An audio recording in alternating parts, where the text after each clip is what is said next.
god. What a grand and intoxicating innocence. I'm a god. How can you kill a god?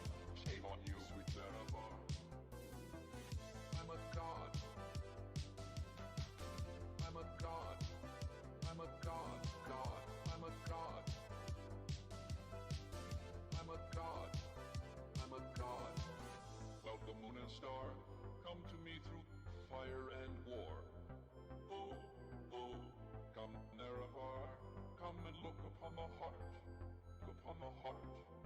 Oh, lay down your weapons, it is not too late for my mercy. Oh, oh, come and look upon the heart, upon the heart. Oh, oh, oh, I'm a god. How can you kill a god? What a grand and intoxicating innocence. I'm a god. How can you kill a god? Shame on you, sweet Marabar. I'm a god. I'm a god. I'm a god. God. I'm a god. I'm a god. I'm a god. No recall or intervention can work in this place. There is no escape. No recall or intervention can work in this place. There is no escape. Sabi. No recall or intervention can work in this place. There is no escape. No recall or intervention can work in this place. There is no escape. Oh, I'm a god. How can you kill a god? What a grand and intoxicating innocence. I'm a god. How can you kill a god? Shame on you, sweet Marabar. I'm a god. I'm a god. I'm a god. God. I'm a god. I'm a god. I'm a god.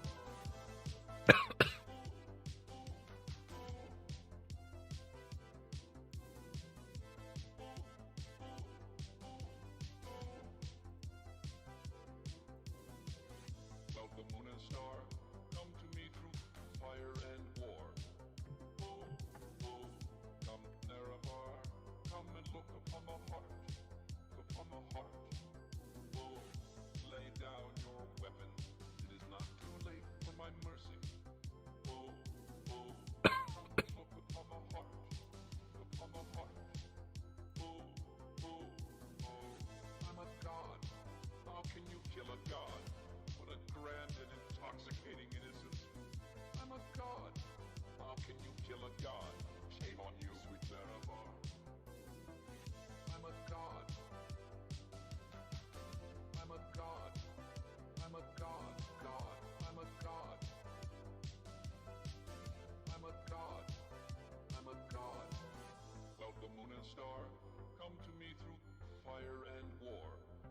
Oh, oh, come Nerevar, come and look upon the heart, upon the heart.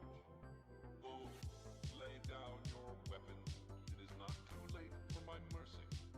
Oh, oh, come and look upon the heart, upon the heart.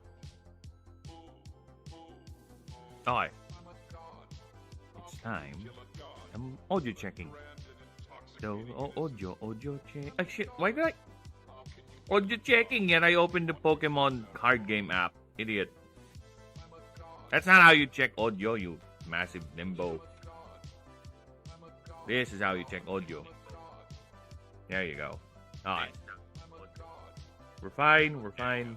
We're done. No recall or intervention. I'm happy that I can hear my voice. There is no escape. That's the important thing. No recall or intervention can work in this place. So let us go on. No recall or intervention can Now, work in this how do I go on? Oh yeah, escape. No there you recall go. That's how we go on. work in this place.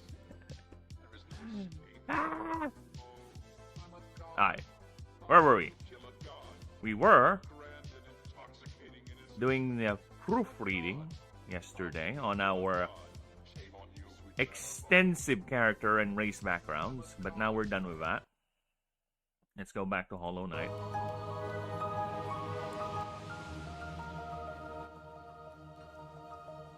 There you go. Hi, we're back to Hollow Knight. As I was saying, yeah, we are done. Well, not done. We are proofreading the character rules for the backgrounds and the races. We are done with the races, so we are moving on to the backgrounds. And I think if I don't see any reason for it not to be done today, so we'll be done with that. And next time, we are actually gonna be doing the starters. Yes, the starter doc is complete. We now have comprehensive data over the starter creatures, which is very, very nice. Yes. I will find a way to create some sort of a compendium for all these. So it's going to be like an app that you open and you'll have all the creature profiles and everything in it. So we'll see about that. But for now, yes, the creature doc for the starters is complete. Everyone is here. Even Lucerius is here. I won't tell you guys how to get him, but he is here. He even has a creature profile. The only thing missing is the drawing.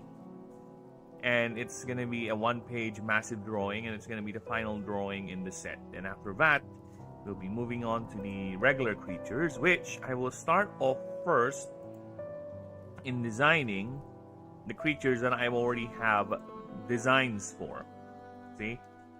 I already made a couple of them, so I'll be working with those first. And hello, only Kaizenark. There you go. Got it right. First time. Haha. First try, baby. Hello. So yes, as I was saying, we'll be working on the creatures that I've already designed that are not starters. So after that, I will be doing streams where actually, even though I'm doing those starters, I will be taking suggestions from you guys. So I'll put it in the description or maybe in the title that looking for creature ideas with chat. Challenge me. Let's see how many creatures we can come up with that actually fits in the universe and give me some good ideas. You know, of course, that's the thing. It has to fit the universe, but we'll see. But yes. So we're done with the starters. Everyone is here. Even the secret starter is here. I just won't tell how we're gonna get them. Actually reacted. Nice. Of course. Why would I not react? There is no reason for me to ignore you, chat. The only other reason I would see, which is a very, very far cry, is if I somehow miss the chat because there's too many coming in. But other than that, we're fine. I tend to be, what's the word? Conversational with my chat because engagement is fun. And besides, if I'm gonna stream, that means I want to engage with people. I want to show the idea to people. I want to get reactions out of people, right? If I just want to do this and not worry about your chat, then I will just not actually stream this. I will just do this offline, right? That's dumb. Why would you stream and ignore your chat or your audience? Then there's no point in streaming. But again, you do you. That's your content. But for me, part of streaming is getting engagement or getting engaged with your chat, right? So yes, interesting challenge. Yes, that is my challenge. And as you can see, if we're gonna take a look at the creature designs, they can be very, very varied. I have 17 types. Okay, let me just pull up the type here so you guys can see the types at least. Yes, there is a type matching table already. Again, the game's rules are ready to go. I'm just rewriting some of them to be more presentable and easy to understand, and also updating some terminologies. But here are the 17 types. The only type that is technically all off limits for the suggestions is Illuminate, because these are gods, and we already have the full Pantheon list currently. That doesn't mean that I won't be making any more gods, but currently I prefer to keep the current roster. Why? Simple thing, because when you make a new god, not only I have to design the creature itself, right? Its moveset, its passive ability, every gimmick about it, its backstory, because when I do the god profiles, they're not the same with creatures, where it's just basically a biological report. No, the gods have more personality with them. It's like there's a lot more thing going about them. Okay, so that's another thing. And also, there's a favor system. Yes. Let me just explain to you this to guys who have not seen the stream or are not familiar with that. The game is a creature battler, yes, but to bond with a god, it's not as easy as throwing a ball at it, I would say. You have to play the god's mission track first. You have to get in good graces with the god. You have to play how the god would see its chosen one be, right?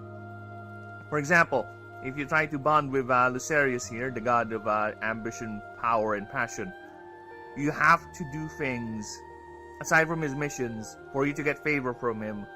You have to do things that pleases him, meaning you have to kill your enemies efficiently, or rather incapacitate your enemies efficiently. You have to do certain behaviors, and all of them are here in the favor dock. So, the thing is, this is the major thing. Because I'm gonna make a new god, I have to make an entirely massive line of text for the favor dock, its rule system, what you're gonna get if you bond with the god, and also the mission track. So yeah, it's quite the extensive detail. We're gonna go with that. So good luck with me. Not gonna lie, I think the only reason I popped on this short because I play GBA ROM hacks and UNDs. You're an underdog. Oh, thank you. Yes, I know. I need all the exposure I can get, and you know, you making that spelling mistake is fine. I would say that is providence from the gods. Yes, it is a providence from the gods that you got here, and if you like the concept and the idea, well, thank you. You can ask all the questions you want. Stay over here, and yeah, explore with me. No, it's a creature battler where you control both a character and your creature roster. And like I was explaining here, for you to get the legendaries, you need to get curry favor with the gods. So yeah, here's the entire mission track. It's not yet fully mapped out, but the missions are there, what you need to do, what is the mission every rank, but there's no dialogue, no maps, since we're still gonna work on that eventually. But at least the skeleton is here, right? They're all here. Is the favor system. So yeah, it's quite extensive if we're gonna make a new god. But then again, we'll see. If it is a really good idea, why not, right? Phoenix, I'm listening to the stream while editing a video. Well, no problem, man. You know what?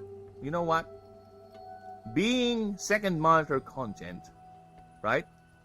Being second monitor content is actually, I would consider that as a great honor. You know why?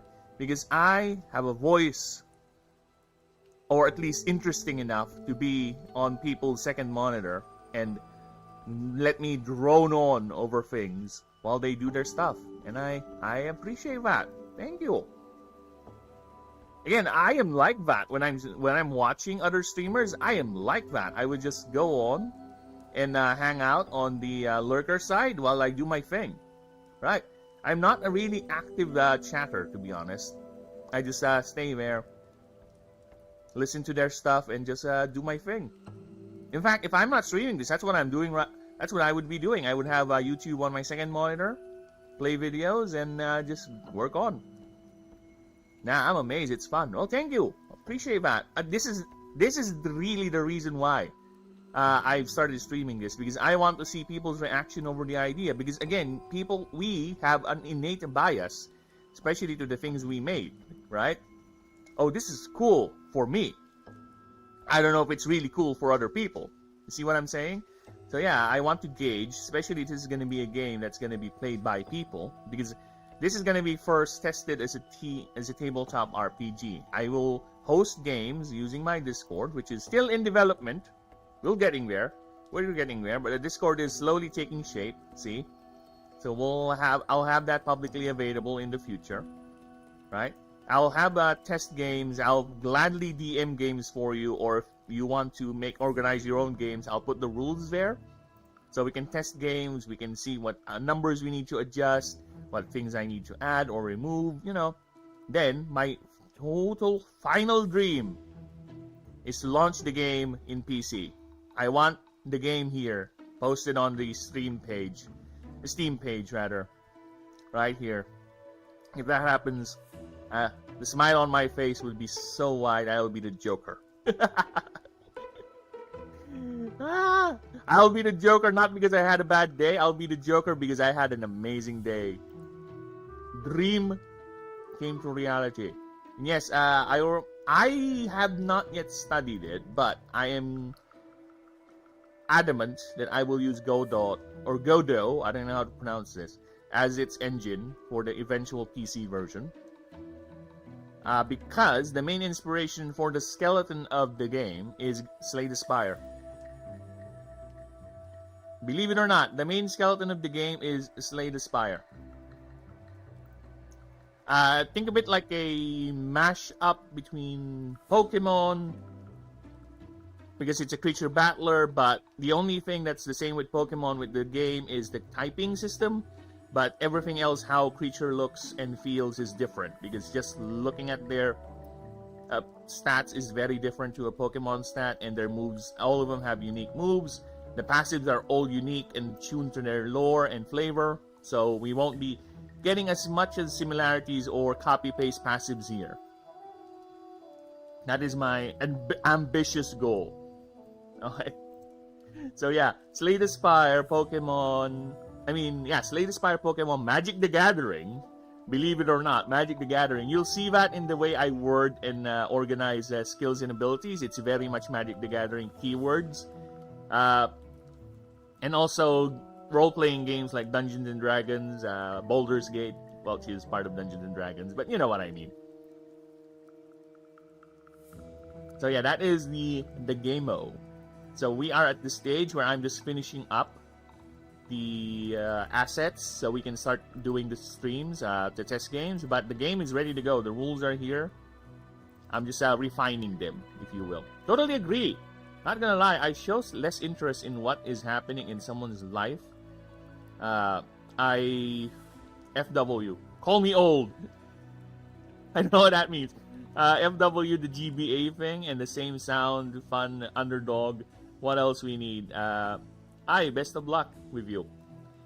Oh, thank you. I appreciate that. I really need all the luck, considering not just me, every other person who has this dream, who has this project they have, this passion project they have, be it a game, be it media or whatever, right?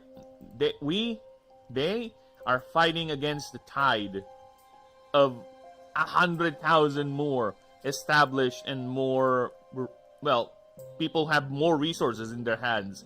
So yeah, I appreciate all that, all the support, all the moral support, actual support, and just hang out with me. I really appreciate all that. Thank you. Yeah, hopefully. To be honest with you, my timetable was like this. When I finally got to designing the creatures, I was like, oh, I'm just gonna do the starters, then my goal is 250 for the roster, so we can start to test the game, because making assets like NPCs, items, and other things is quite easier than just doing the drawings and everything, right? That's my mindset. But let's just say I said that 2 months ago. 2 months ago.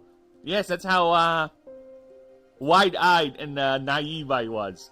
Because apparently designing creatures is quite extensive. It's not just the way they look, their lore. It adds up. The main thing that takes time for me, because once I get to typing the lore, it's going to be straight. I just need a good opening for it. But the main thing that ties me down is this. The passives. Because again, I am very ambitious when it comes to the passive. This is a big gripe of mine when it came to games like Pokemon. Digimon Time Stranger was the biggest gripe for me recently, because Time Stranger, at least with Cyber Sleuth, just to give you guys an idea, Digimon have unique passive abilities that are very unique, or not very unique, but are flavored and unique to that Digimon, right? To the point that there is a reason why I should carry a champion level Digimon, right? A champion level Digimon to the end game, or at least when it comes to the grinding. Digimon Time Stranger removed the passive abilities in the game to be locked to personalities, so it turned a lot of Digimon into just stat blocks, which is boring for me. There's no reason for me to keep other Digimon other than because I like what they look like, right? And their unique abilities or unique moves are not that good enough or differentiating enough. The building block has to be soon. Has to be strong. Yes, you are right. Yes, you are right. I am quite keen on consistency, especially with my technical writing. I don't want to be all over the place. I have a pattern I follow, and I stick to that.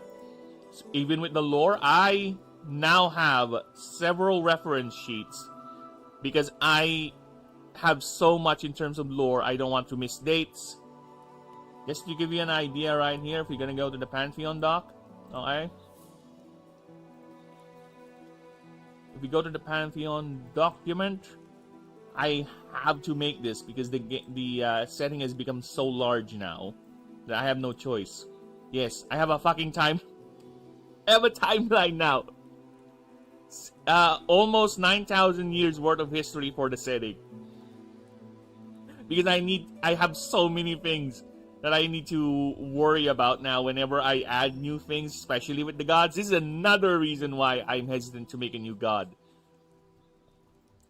Because they have all sorts of political drama and entanglement. The gods in this setting are not like other gods where they're isolated and they don't care about each other. No, we're talking about, I won't say Game of Thrones level, but they're gods, they have politics, and they may like or may not like each other.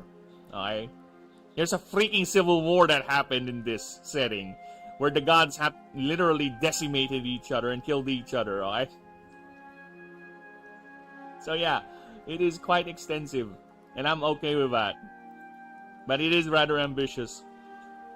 So yeah, the building block has to be strong, true. That is correct. And that's what we're trying to make sure we're consistent on. Gonna join the DC and have a chat with the community. Not yet. The Discord is not yet open. I'm still ironing out the kinks because this is the first time I'm gonna be handling a Discord, and it's just me. So just bear with me. I will post the link of this, but I already have my friends on to play as a, what do you call that? Test dummies. So I have chosen some of my friends to be test dummies and be mods for it. So it's slowly getting there. It's slowly getting there. It will be ready because my main concern is how can I post the rules and documents, and it has to be protected in a way and easy to access. Damn indeed. Yeah, damn indeed. Indeed it is damning. But you know what? It's fun because you guys make it worthwhile. I'm not being dramatic or anything, correct? It's just the truth. It's just the truth, man.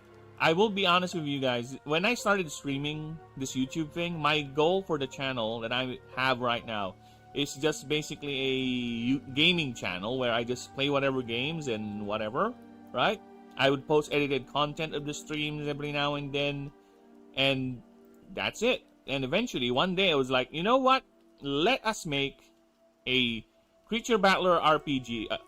Creature Battler RPG based on my own setting, my own universe. Why not? Let's do it. And here I am, a few months from now, streaming, and the channel, I don't want to brag or anything, but I said this before, the channel actually grew quite fast.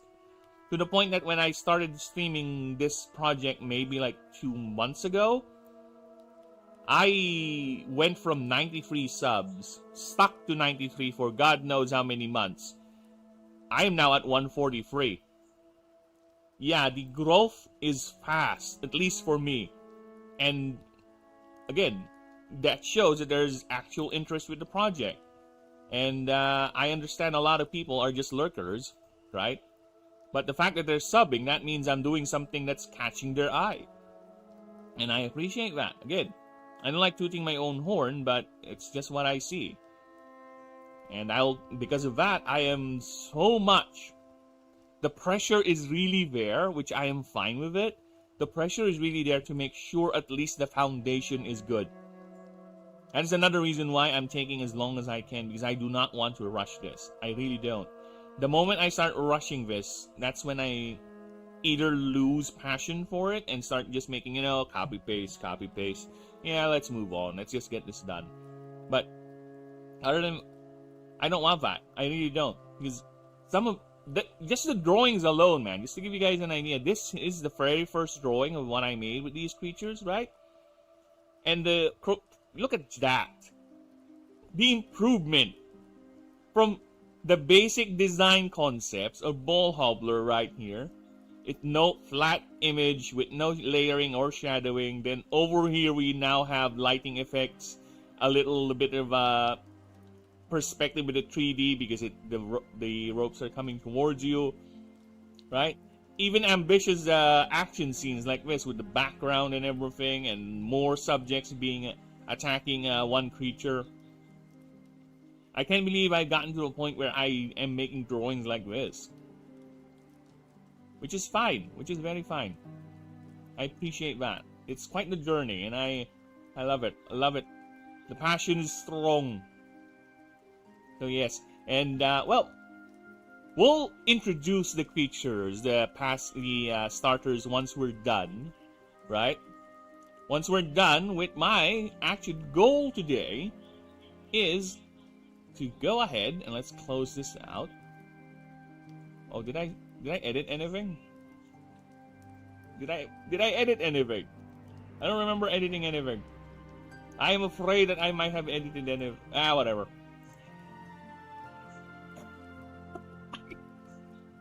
Did I edit anything? Confound it all. Alright, let me just do something real quick. Save. Let's make a backup. Make a fucking backup. Just in case I might have overridden something. There you go. Alright. Close that. Don't save. I mean, YouTube Shorts is a great to draw attention. And about those designs, they look minimal. Yeah, I don't try. That's the thing. Especially with some of the creature designs, I don't want to go overboard yet with a lot of the detail. Again, I'm not good at using or doing this digital art thing. A lot of the initial arts for the designs for the creatures were supposed to be just placeholder art, right? But the design is complete. Eventually, I came to, let's look at this. I am experimenting now with shadowing and layering, but this is the actual design. Right? I've done this using Krita, mouse and keyboard. I don't have a drawing pad.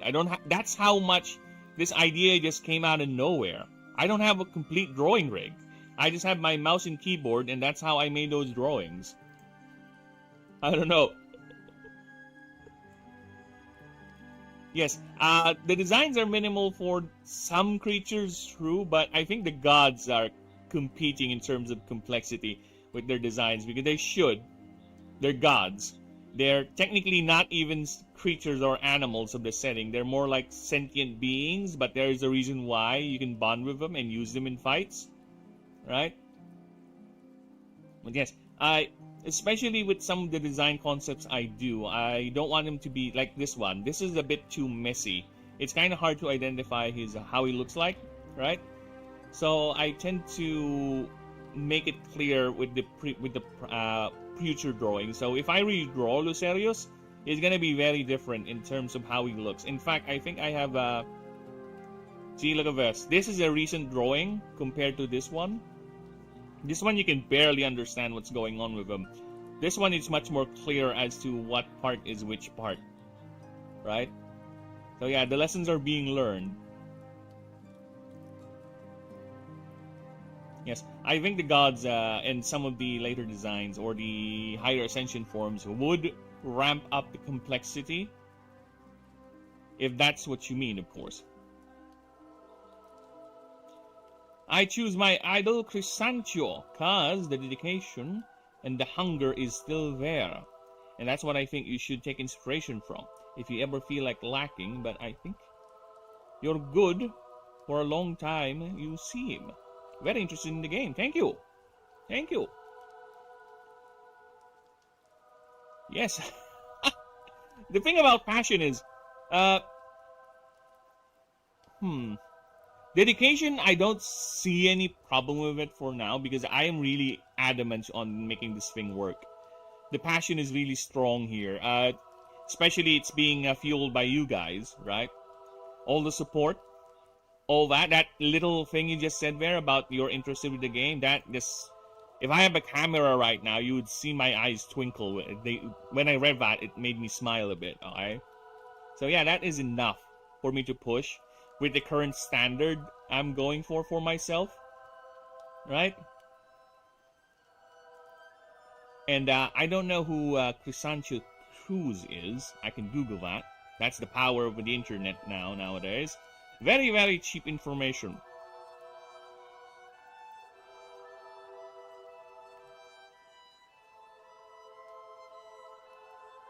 Is he this guy?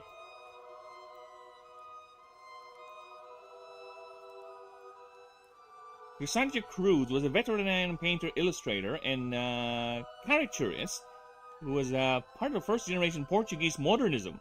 His innovative artistic career was brief but influential, beginning roughly 1909 and ending abruptly 1919 when he decided to leave Portuguese Mozambique to abandon art and dedicate himself exclusively to veterinary medicine.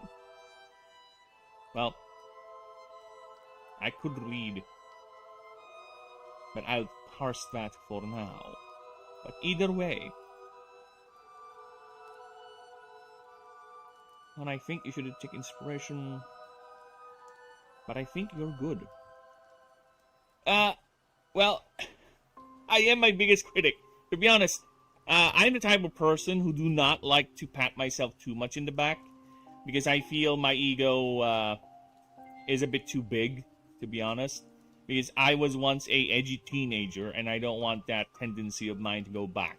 So nowadays I would just let people speak for the quality of my work and my ideas. So if people like it, oh, cuz, got it. I thought it's a last name. Well, either way.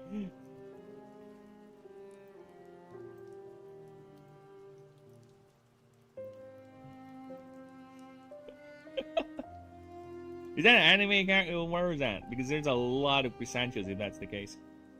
Or is this a sports guy? There is a sports guy that came up the moment I typed his name.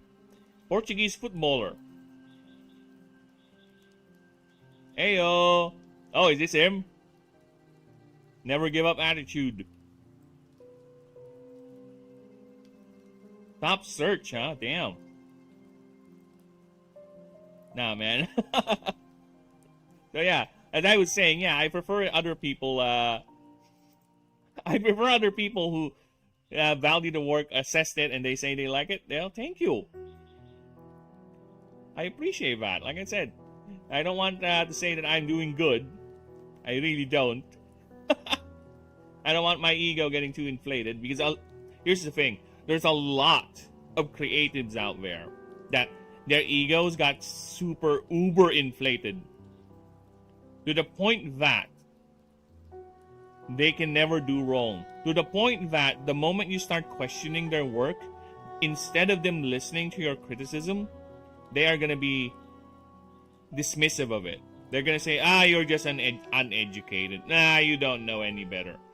I don't want that. I don't want that. I really don't. Because that is the clear sign of you huffing your own farts and you're eventually going to fall off. Right? Because you never stop learning, you never stop improving, you never stop making mistakes also. And if people point them out, I think there's a good reason why people are talking about that as a bad thing. Because maybe you might be doing something that is wrong. And you're just denying it because your ego has become super inflated. You're now a fragile little flower. I don't want that. That is sad. That is cringe. How many good directors and writers I have seen who have done so much amazing work with their past career and eventually just ended up huffing their own farts and making pretentious shit. And I don't want that. That is sad. He is crazy, man. 41 and still kicking. Dude, if you're really passionate enough, whether it was sports or whatever, I don't see any reason for you to stop, right? If your body can still take it, why not? That's the power of finding the thing you really love. You know what I'm saying? There's a lot of people in the world nowadays who struggle to find that little niche where they can fit in. And it's very unfortunate that we have a lot of people like that. And if you're one of those very few, and I think he is, that has found his niche, the thing that he loves to do, and he's very passionate about it, and even though he's literally like beyond the age of being optimal for that sort of line of work, and he's still being ranked as among the best, why not? Why stop there? Because there's no reason, right? No reason. The only one that can stop you is you. Or your body just dicking you over and just decides to collapse. Because the body can be an annoying little thing. Just yesterday, oh my god, for people who were here yesterday, I was fighting sleepiness. I was like, I don't want to sleep. I have work to do. I have to read these, okay? These are the 8 races. Like I said, the game is ambitious. So you not only are controlling your creatures, right? Not only are controlling your creatures, you control a character with its own stat and rules. So here it is. This is basically the rules, right? That's just a quick flyby, because I already read these, I already explained this. But basically your characters have 4 stats to govern. It's up to you which one you want to focus on. So you have Strength, Wits, Ingenuity, and Arcane. Each one of them has in-game uses, right? And here are the races. So first we have the humans. These are their stats. As you can see, they are very much all-round. Their arcane, their magic is not that high, but they have very decent ingenuity. So ingenuity is not just being ingenious. It's a whole lot of things. For example, if we're going to go with arcane's magic, that's it. Ingenuity covers inventiveness, creativity, cleverness, and knowledge. So it's a lot of things condensed into that stat. It's not just one thing. Strength is not just pure strength of arms or strength of body. It's also strength of will, right? So here's the trait for the humans, their beginning perk ability. Then here's their equipment slots, then whatever. The trinket, so you have your trinket and equipments. Oh, the status are quite balanced. Yes, the humans, I think they're the jack of all trades, right? And since this is a sci-fi fantasy setting, we cannot not have elves. Okay, there are elves in the game. The elven race is here, and ego is good to a certain, but it's bad when yes, exactly. Especially with a creative field, that is correct. Especially when a creative field that you display your work on the public, and what you do with criticism. Not just. Let me just preface this. There is bad criticism. There is bad fake criticism. There is horrible criticism. There is valid criticism. I'm referring to that. Where you just shut off everything. Even the good criticisms, you just shut off. And you only listen to people huffing your own... forgive the term, right? But I am an adult, so I'll talk like an adult. With little consideration, of course, for the young folks. But I think it's fine if I say... Those people are just there to suck your own dick, and that's all you listen to is those people who just fellate you every day. And that is for me, that is a wrong way to go about it. Right? So yes, as I was saying, here are the elves, and here are their stats, of course. They have very low strength. Wits, of course, their wits is more on being sharp-tongued, quick of tongue, observant, right? Let's go here. So it's about charisma, guile, cleverness, perception, quick thinking, all of that, those things. So that is wit. So elves have very decent. They have quite high with it because they're elves, of course. Ingenuity, not so much, because they're rigid. They're quite traditional, but their connection to magic is quite decent, right? I think they're the highest, followed, or the espers have highest potential, but raw, it's the elves. You'll see what an esper is in a bit. So they have a trait, and they also have a sub option if you want to opt into this option. Why not, right? And like I said, this is among the very first rules I've made, and the drawings are not that good yet. So I'm not confident in drawing a human. At least I try to draw a design for my elves, because my elves, I try to make them different. As much as I'm a fan of the Lord of the Rings, I don't want my elves to be just sci-fi. Even the Warhammer 40k Eldar elves are different, right? Aesthetically, not so much. They're still Tolkien-esque, but right? I try to make them different. I try to still get the elfin idea, the basic generic elf, because I really like the looks of the elves. What can I say? I am an elf simp. Warhammer 40k, Lord of the Rings, Warhammer, OG. Elves are my thing. So, silence you mortals. So, I still try to make them as close to that type of aesthetic that I like. And the only difference, I guess, is the elves in my setting grow crystals on their wrist and in their chest, which helps them fuel their magic and absorb mana, right? Because they are quite tied to the mana wells, right?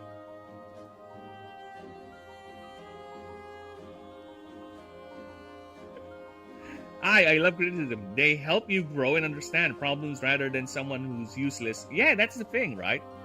Rather than who is useless plus easy to access, who the most of the time gives sympathy as a solution.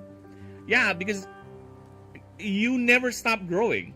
You never stop learning. You never stop making mistakes, right? You never do. You never do. Regardless of how much of a master you are, you will make mistakes. You will learn new things. You'll have to learn new things because it's the art you do, the mastery you do is not static. It changes with tools, with practice, with new discoveries. It changes and you have to change with it. If you're rigid, if you're stuck there, well, you're going to be like an elf. Your ingenuity is going to be below 10. In fact, once we get to the character perks, you'll see let's just say the elves have a certain perk that makes that rigidness be more apparent. So, of course, we have the dwarves.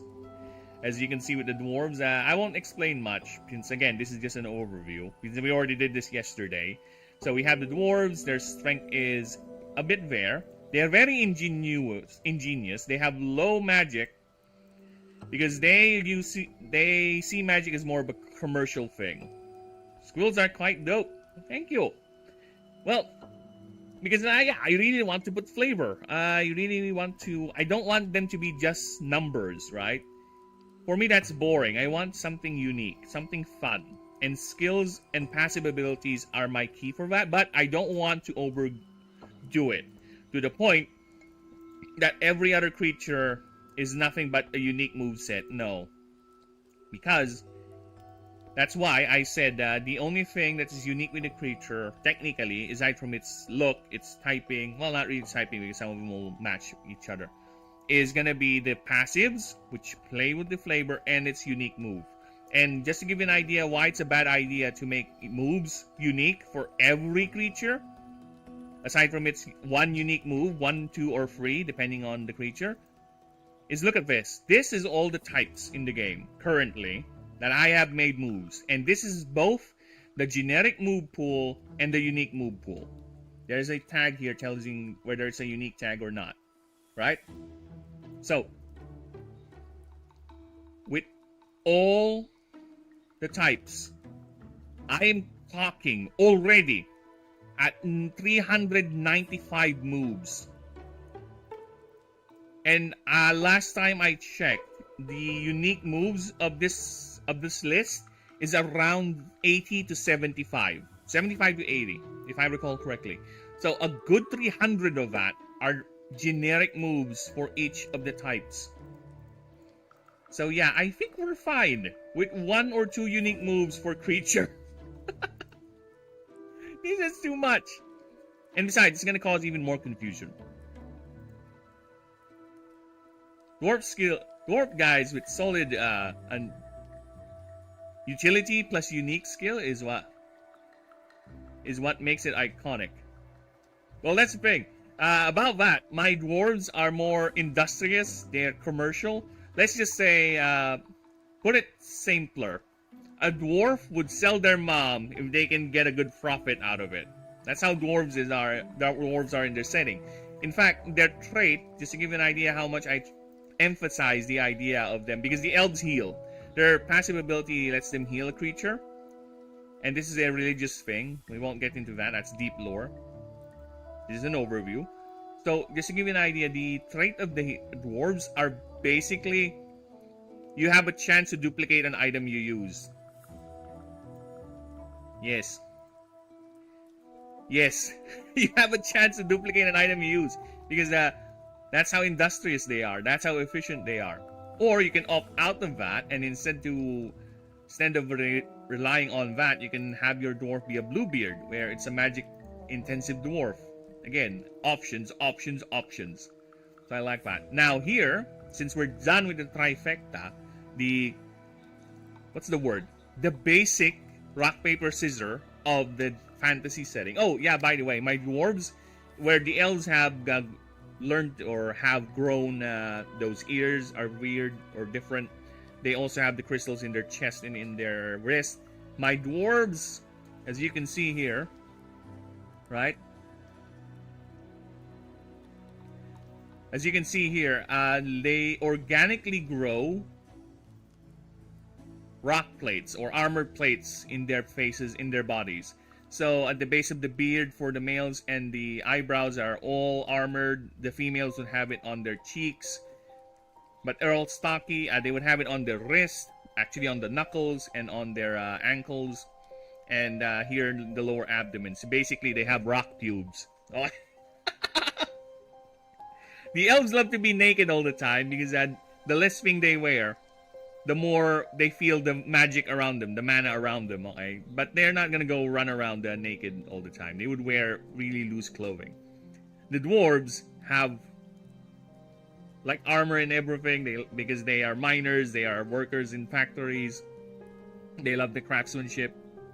They have rock pubes. You gotta protect the groin area, okay?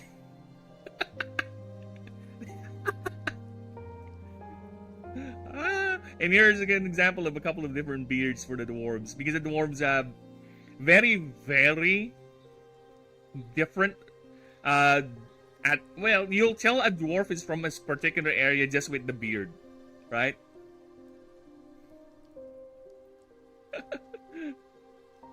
Free armor is crazy. It's like if someone has shiny, they'll be more attention seeking. Well, they need it. They need it because they always love working the heavy industry. Child labor is crazy. They are at least under 4.5 feet. So yeah, I guess you can count them as child labor. So now we're done with the trifecta of fantasy, sci-fi, or fantasy races. Let me introduce this is where I go wild. Well, as much as the setting will allow, because again, this is how I work my shit. Okay, I make the setting first, then I funnel down the designs to fit that setting. So I don't slap anything I want. My main challenge is to make sure that idea, that design, that concept works inside the setting. Alright? Again, there are creators who just slap anything what they want into their creation. And again, that's you, but for me, that's dumb. Things stand out. Things don't make sense. So that's how I do it. Like I said, when you ask me for a creature design, Gourmet over there, the one who chatted earlier that he's listening on the back line, suggested to me to make a martial type creature that's an Aztec inspiration. And yes, I'll do it. I already have the idea in my head. I have made it fit into the setting, so we're fine. But let's move on. So here is the The Lobos, yes, because there are. Just to give an idea, Lobo is wolf in other languages, but in my language, Lobo is literally a balloon, right? Wolf, yeah. Here in the Philippines too, yeah. But it's also balloon.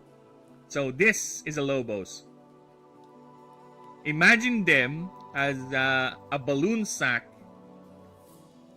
as a balloon with tentacles at the bottom, because that's how they go around. They use hot gases stored inside their membranes, their head sacs over here. That's why it's like that, because it's processing superheated gas, and that's how they move around. They either use magic or mana to create the gas or to create locomotion, but basically they're like fragrant hot air balloons, because the byproduct of the gas that they use is actually fragrant smelling. Because the reason why they're like that is because the Lobos were originally an aquatic species. Here they are before they became these. So for them to move on and exploring the land, because they are quite an inquisitive species, as you can see, their wit stat is very high, because they are quite the inquisitive species. They're the explorers of the, I guess, the setting, I would say that. They're the most scientifically inclined, regardless. Point is, the Lobos altered their bodies to be like this. That's why they also wear a translator rune, because they communicate by clicks and bioluminescence. So they have a translator rune that translate their clicks, their bioluminescence, into common and vice versa. So yeah, this is the pre-contact Lobos, which eventually mutated their bodies. They literally undergone rapid genetic mutation to be able to navigate overland, because that's what they are. They are very, very hungry for exploration. And long story short, they followed the example of their patron god, the god of the sea, Kutlalex. I won't say anything further because again, this is an overview. But yes, what's your mother tongue? It's Tagalog. I'll drop the accent that I use whenever I speak on my streams, because this is how I do it with my old call center job. I'll drop it a bit so you'll have a taste of the Filipino accent. Okay, so the Lobos, okay, they do this, and they have the tentacle. They don't have the regular equipment slot like the other races. You know, they have the head, the body, the left and right arm. So they have tentacle. So the tentacle is kinda like, it's okay. So we're dropping that. Shiny Alolan Tentacruel Dynamax Band. Dude, you have no idea how much Pokemon. I am updated with that shit, okay? I'm updated with that shit. I am like, how would you say, a reluctant fan of Pokemon nowadays, because I grew up playing a lot of those games. I really do. I am updated. I know 1025 Pokemon, not unlike before where I could name them, but if you show me a Pokemon, I know if it's a Pokemon. I would remember the name. I would know if it's not a Pokemon. That is a Pokemon. That is Gen 9, something like that, right? And a lot of their outings have really, really disappointed me. And I don't know if this is going to come as a surprise to you, only Kaizen. The only way that if I ever get the itch again to play Pokemon, I would go and play fan games. Because that's where Pokemon lives for me now. The fan games. I played Scarlet and Violet and it disappointed the shit out of me. Not because of its horrible graphics, its bad open world, its horrible balancing. Imagine a Pokemon game that's already easy as fuck, is horribly balanced as well. Right? There's a lot of complaints with that stupid game. I won't get to it. This is not a review of Scarlet Violet, but let's just say it disappointed me. I had to get an emulator, try to find an emulator through the Internet Archive, because Nintendo already took down the emulator that I use, so I can't find it anymore. I have to go to the Internet Archive, deal with that shit, download, find a ROM that's not gonna infect my PC with viruses, play Scarlet Violet, only to get disappointed when I finally have it running. And then I went to fan games. My hard drive got annihilated by my cat, so I lost a couple of them, but I was able to get back in the groove and download a few Pokemon fan games. But I don't know if I can find them. I don't know where they are actually. I think they are. There you are. So yeah, I got a couple of fan games here that I play, but there are a couple I would recommend, right? It's just that, let's just say when you delve into the Pokemon fan game arena, expect at least a good 80% of them to be cringe, or mostly incomplete, actually. Try-hardy, or is just basic horrible fan fiction in terms of their lore, okay? But a lot of them I like, or these ones I like, so that's why they're here. I played them a bit, but now since I started the project, we're done. I have not touched any game for the past, or rather, I have not committed to playing a game. In fact, I don't even remember the last time I became a gaming channel. I think I was in the middle of a Baldur's 3 campaign when I stopped and just focused hard on this project. But yeah, of course Nintendo is furious. Of course, Nintendo is kind of draconian, which I understand. They need to protect their IP, but they gotta understand the fans are very passionate, and the fact that you're getting free,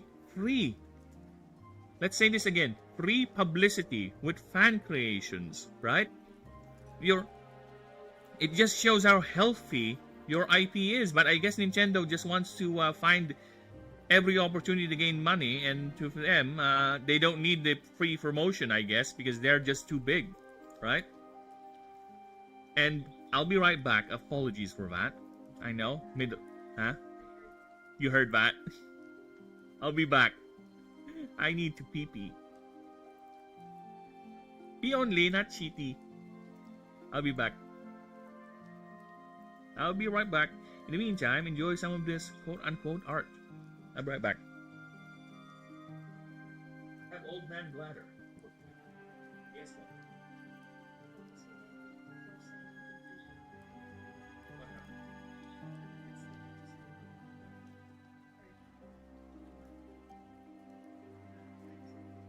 Oh, so what happened? Really? It never moved? Still broken? Yeah, I don't know, man. It should auto update now because people need to make their head. It should auto update. That's what I'm trying to tell you. Not auto update.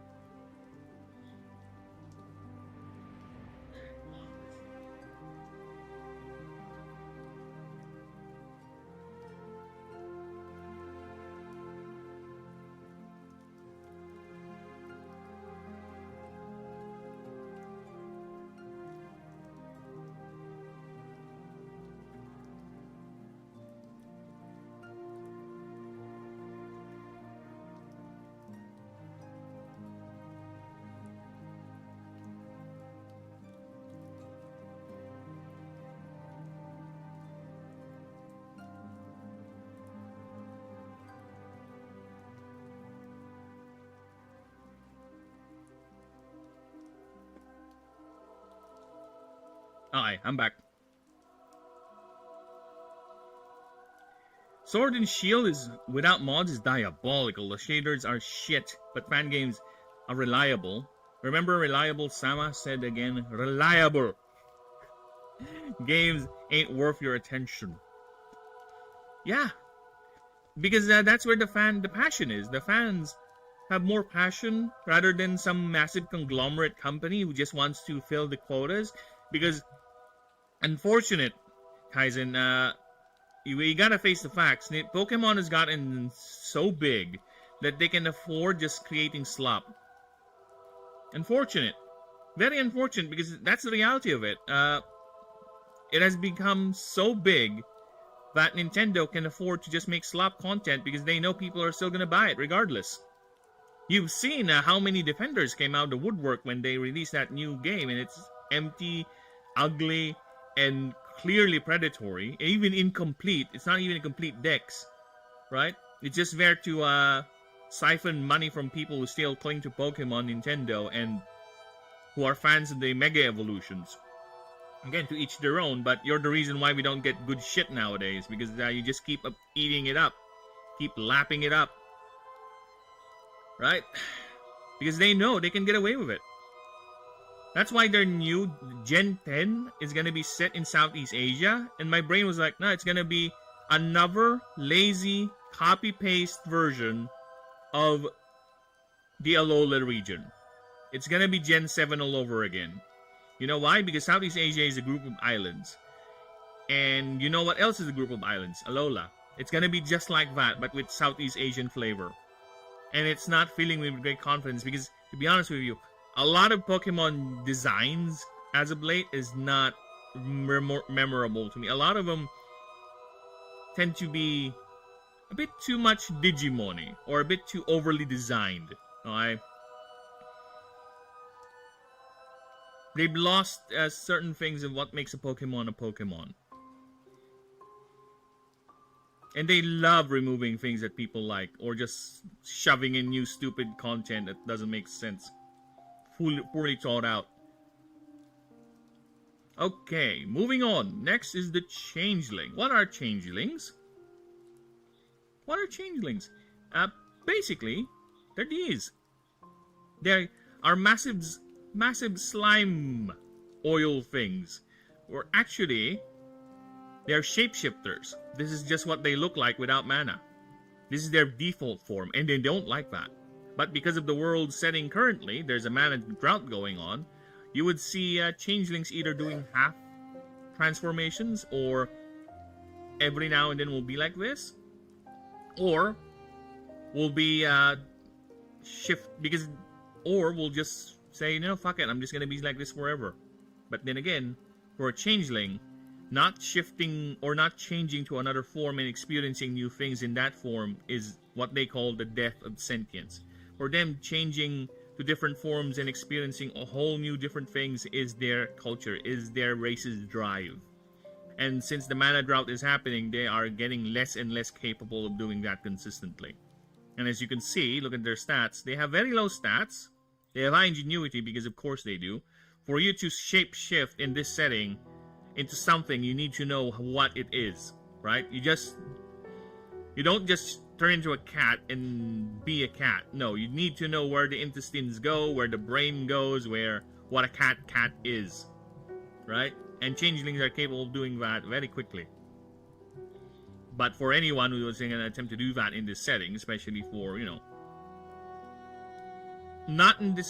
don't think I have something like that yet in game, where a non-changeling, like a druid or something, because there are spellcasters in this once we get to the character backgrounds. I don't have that in this setting, but the universe with the other setting, because like I said, this is set in a unique universe I made. And to be honest with you, if we go to the folder here, this is a side project, because this universe I came up with was actually part of a grander story that I was working on, but got sidetracked because of life happening. And it's just that this Pokemon, or this creature battler, is set in that same universe. Think of it as the first story that I was working on is another planet, and this is another planet entirely, far, far away from each other, unrelated totally, but they live in the same universe. I don't do the multiverse shit. I don't do multiverse.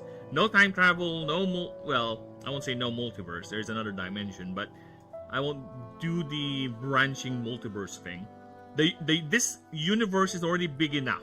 Okay, we're fine. But as I was saying, these are the changelings, and their main trait is basically you get a pool of stats that you can redistribute to create, to buff up your stat here, whatever you need outside of combat, or create more equipment slots or trinket slots. It's up to you. That's how changelings work. The basic form, right? So moving on, we have the oprix. What are the oprix? What are the oprix? They're basically dragon bird things. They are what remained of the dragons. Because there are dragons in this setting, right? Some of the gods are actually dragons. The gods and the Astari, or the gods, and the dragons actually co-ruled the world of Ashen. Okay, they were once enemies, bitter enemies, but eventually became co-rulers, right? Like I said, there's an entire melding drama about that, but won't get to that. Right, so they are the remnants of the dragons, because again, the setting is undergoing a magical drought, where mana is slowly running out, the surplus is being consumed at an ever-growing rate, and a lot of the dragons demand a lot of mana just to sustain their power, what they are.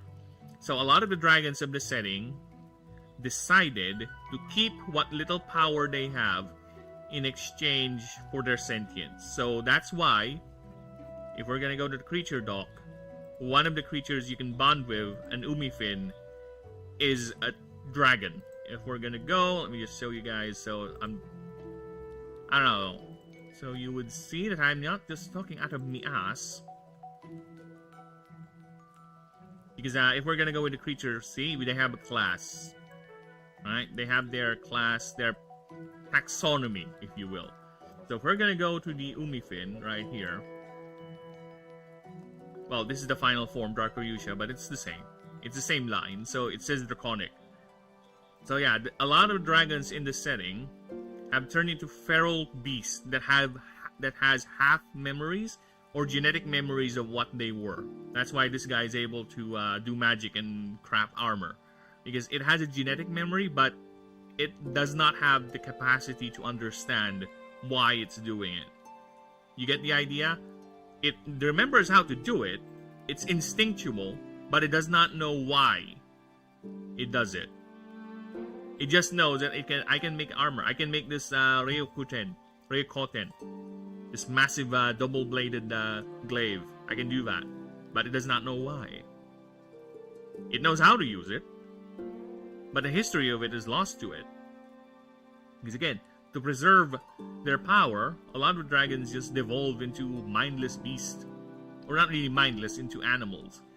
The oprix, however, chose not to. They said, you know, how can I be a dragon and rule when I'm nothing more than a snarling animal? Right? So they chose to keep their sentience. At least, that's the surface of it. There's a whole story with that, with their god. Farfnix fucking them over, but we'll get to that once we get to the deeper mysteries. And I will be making lore videos eventually. Eventually, we'll be making lore videos about this. So we'll be explaining all that. And hopefully, another dream of mine, to be honest with you guys, is one day to get to a point where people are actually making videos about the setting. Because I have seen a lot of content creators out there who are... Or a lot of content creators out there who are making content, right? Who are making content with indie projects like Fear and Hunger and all that, explaining the lore.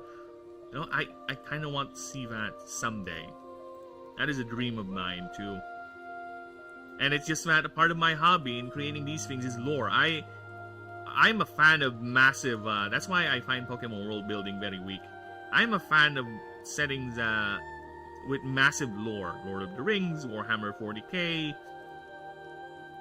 stuff like that. Because I really, really like the idea of crafting a universe. Dune is another one that I really like. Right? Crafting a universe, a setting, and everything fits and makes sense in it. Right? You make your houses, you make your specific groups, your... whatever is unique to that universe. Here, the setting is basically, just to give you guys an idea of the grander setting, think of it as this universe, but it has been in something from another realm of existence came through and flooded our universe with magic. That's how magic came from. It's not a part of this universe. It's an alien substance that being introduced to our universe, and it's causing all sorts of weird things now. to the point that there are factions that actually see that mana as a universal pollutant. It's not a part of this universe, it's causing all sorts of weird fuckery, and we should put a stop to it. But that is now actually impossible, to be honest. Yeah, long story short, that is how the setting, the grander setting is set. So the Oprix, going back, are basically your avian dragons. They are sentient remnants of the ancient draconic races. They are very, very much diminished, not just in prestige, in pride, and also in monetary, well, compared to the other grander race when it comes to material wealth. They are very much reduced. They are very distant to reclaim their draconic nature, to ascend again the higher echelons of society, to be considered as one of the gods again, or not really one of the gods, but to be considered as one of the greats, the foundations. But a lot of them do not have it for many reasons. So that is the Oprix. So again, I tried to make it as not as samey as other dragon races, dragon humanoid races in other fantasy settings, where it's just basically a human body but with a dragon head and tail slapped into it, right? I try to make it different as I can, because that is quite boring to me. Everyone has done that. Everyone has done the Trandoshan reptile head on human body sort of thing, maybe with dragon feet and tail, that's it. But it's basically straight body bipedal. Well, mine is kind of like that, but at least you have long necks, you have very much draconic features with the claw, right? The tail, the actual torso is not a straight human body form, right? So we still have, I think, 2 more races before we get to the character backgrounds. Next is the Esper. What are the Espers? You played StarCraft, right? You played StarCraft. The Espers are your Archons. When you play Protoss, which is my favorite race, by the way, when you play Protoss and you have 2 Templars and you meld them together, they form this ball of pure energy. That is an Esper, right here. Inside that ball of energy, that ball of radiating magical power, is a little annelid, a little worm creature right here, or rather, being. Creatures are different. They're the animals. They're the non-sentient ones. I differentiate that. So when I say creature, I mean those. And when I say being, I mean the sentient races.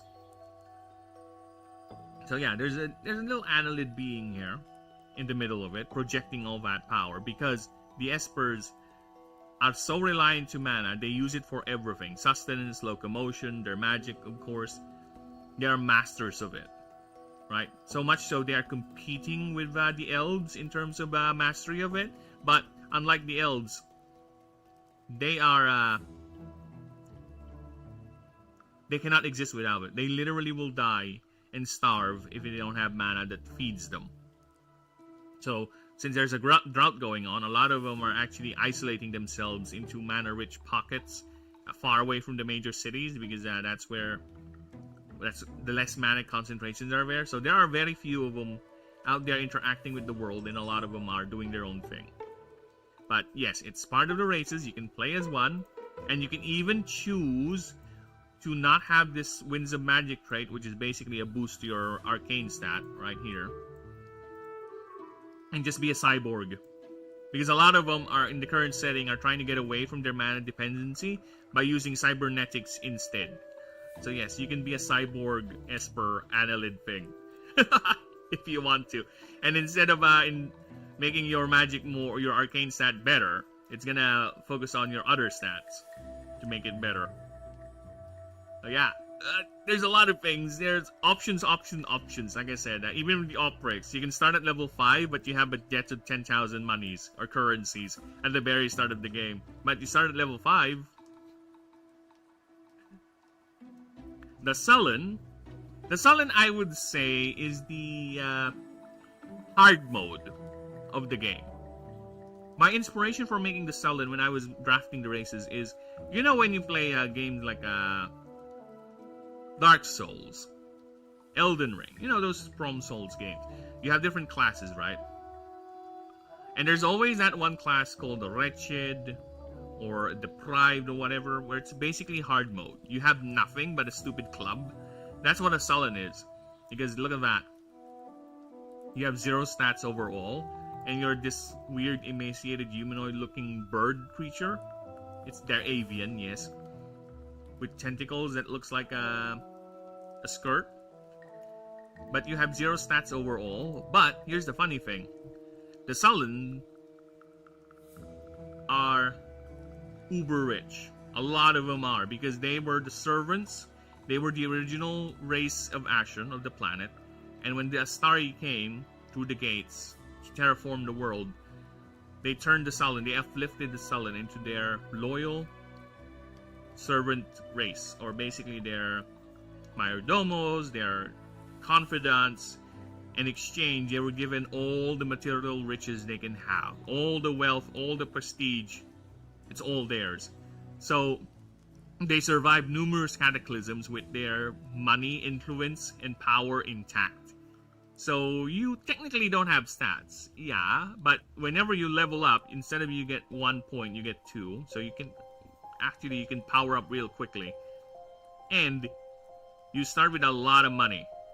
Once we get to the character perks, you'll see Sullen revolve around wealth generation and, of course, oneness with the gods. Because, again, they were the servants. They were uplifted. They view that as they were very, very grateful of the uplifting.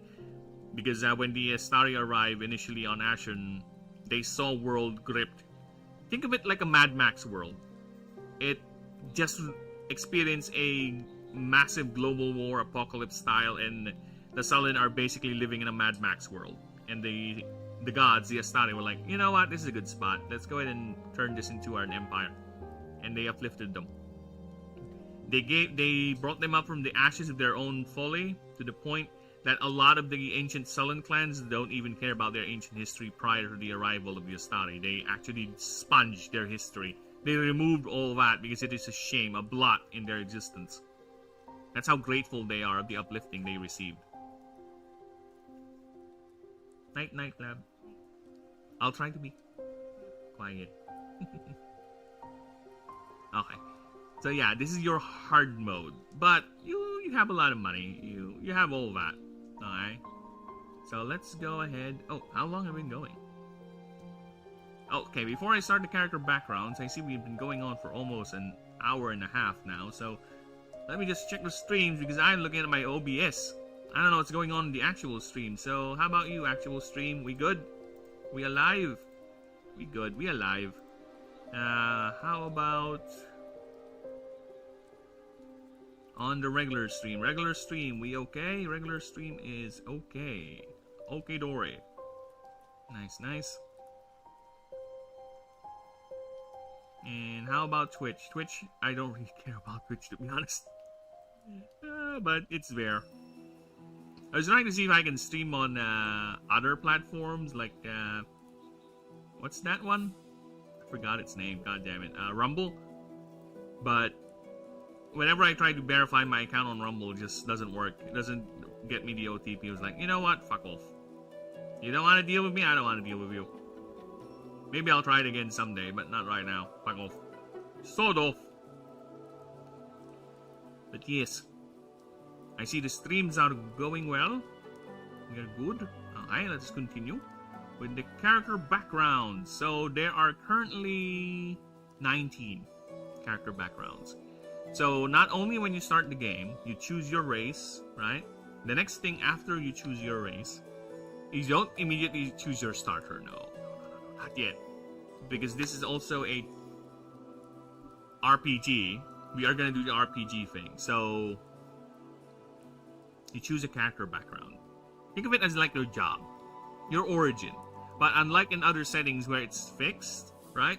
I tend to be more on the suggestive side. You'll see what I mean once we start reading these. This is the suggestive side, where I give you an idea. This is the framework for that background, but you make up the rest of it. Like, you made up, are you actually this, or are you like a something else? You just happen to have this background, you know? Like maybe a disgraced whatever, or someone who's running away, or maybe you're just an asshole who studied this so you can be more of an asshole to everyone else. Something like that. Alright? Because again, it's still a role-playing game by the end of it. It's gonna be tricky when it comes to the PC version, but with the tabletop, I'll try to be a very flexible DM.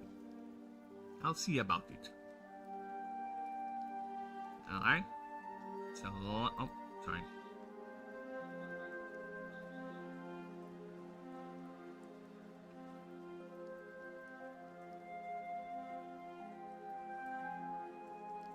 Okay, sorry, just checking the message from, what do you call that?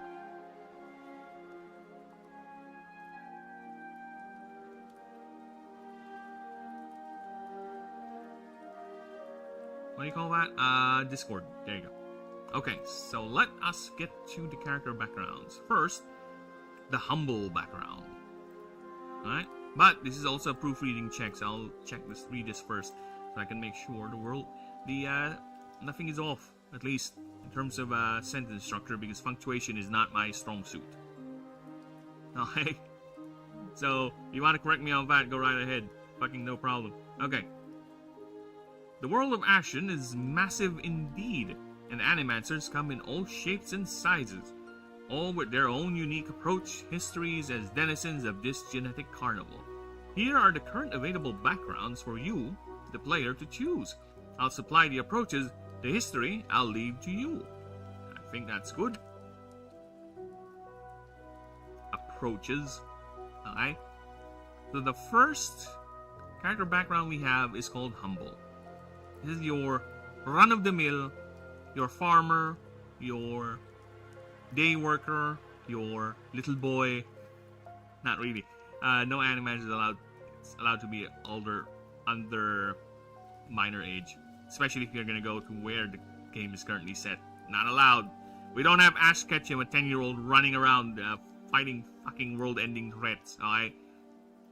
That's one thing I find weird with a lot of Japanese media. Why are you leaving the fate of the world with a fucking 10-year-old? Every fucking time with these stories, man.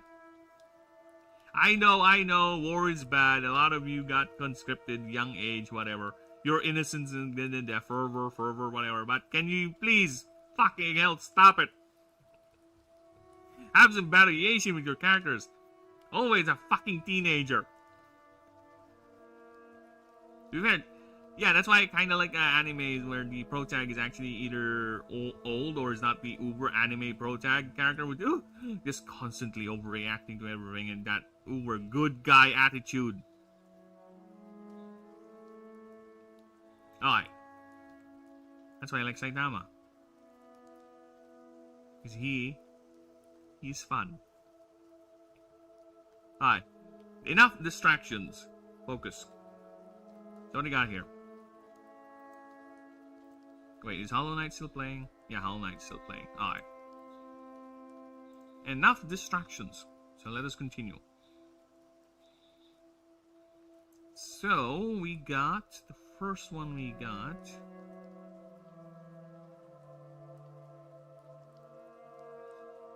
is Humble.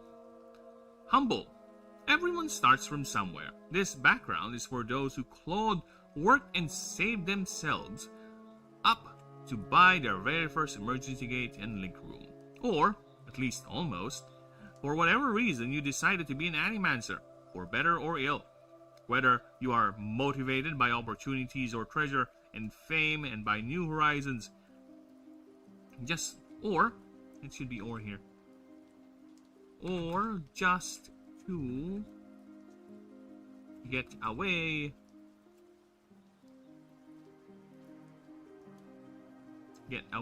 from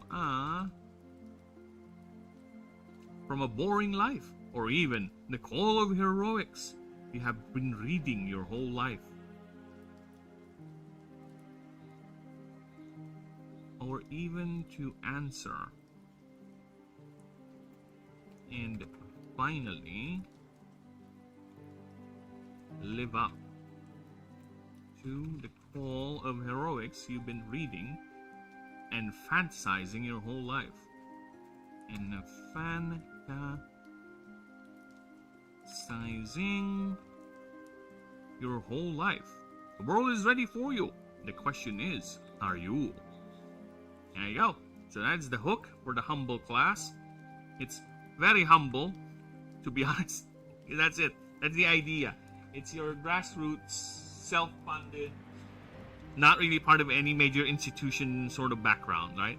It's for people who don't want to play a government employee or whatever, or want to play the traditional hero coming from dirt and ascending into the ranks of savior or whatever, right? Or you just want to be some nobody who just dies face first in the mud in the blasted waste. Why not? It's your game. It's up to you. Alright.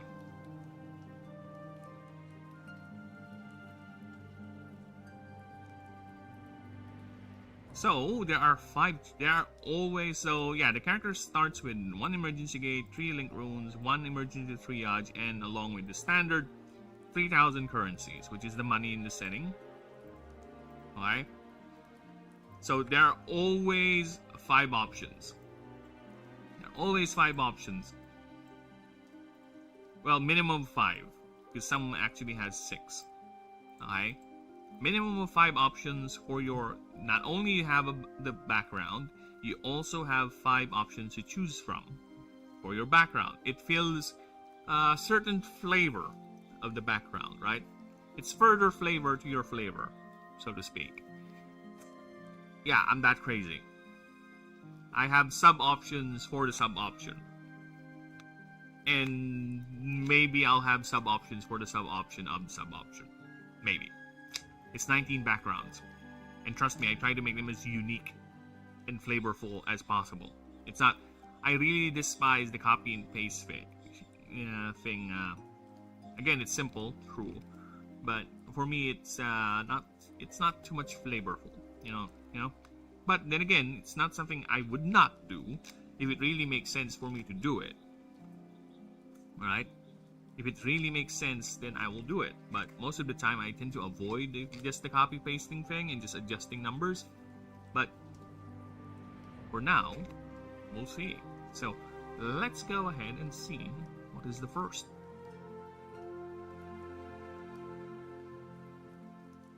Oh, wait, I have a question before she actually falls asleep.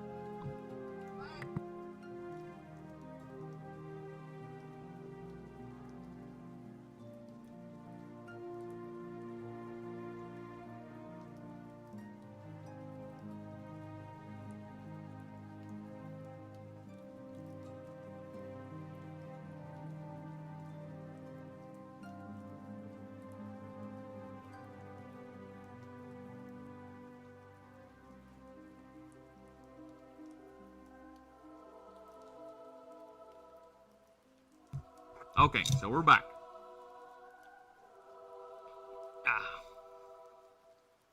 So, what are the 5 options you have? Let's see. Let's see what are your 5 options. So, you have a special sweater, which is basically grants you a tier 5 trinket. It's an item that goes to your trinket slot. It has a weight of 1. Okay. You may have your entire party become immune to the negative effect of a biome, because the game has, I think, 25 different types of biomes, and all of them have unique effects. So good luck with that. Good luck with that. All of them have their own unique effects. They have their own unique conditions, so to speak. So you have to be mindful with that.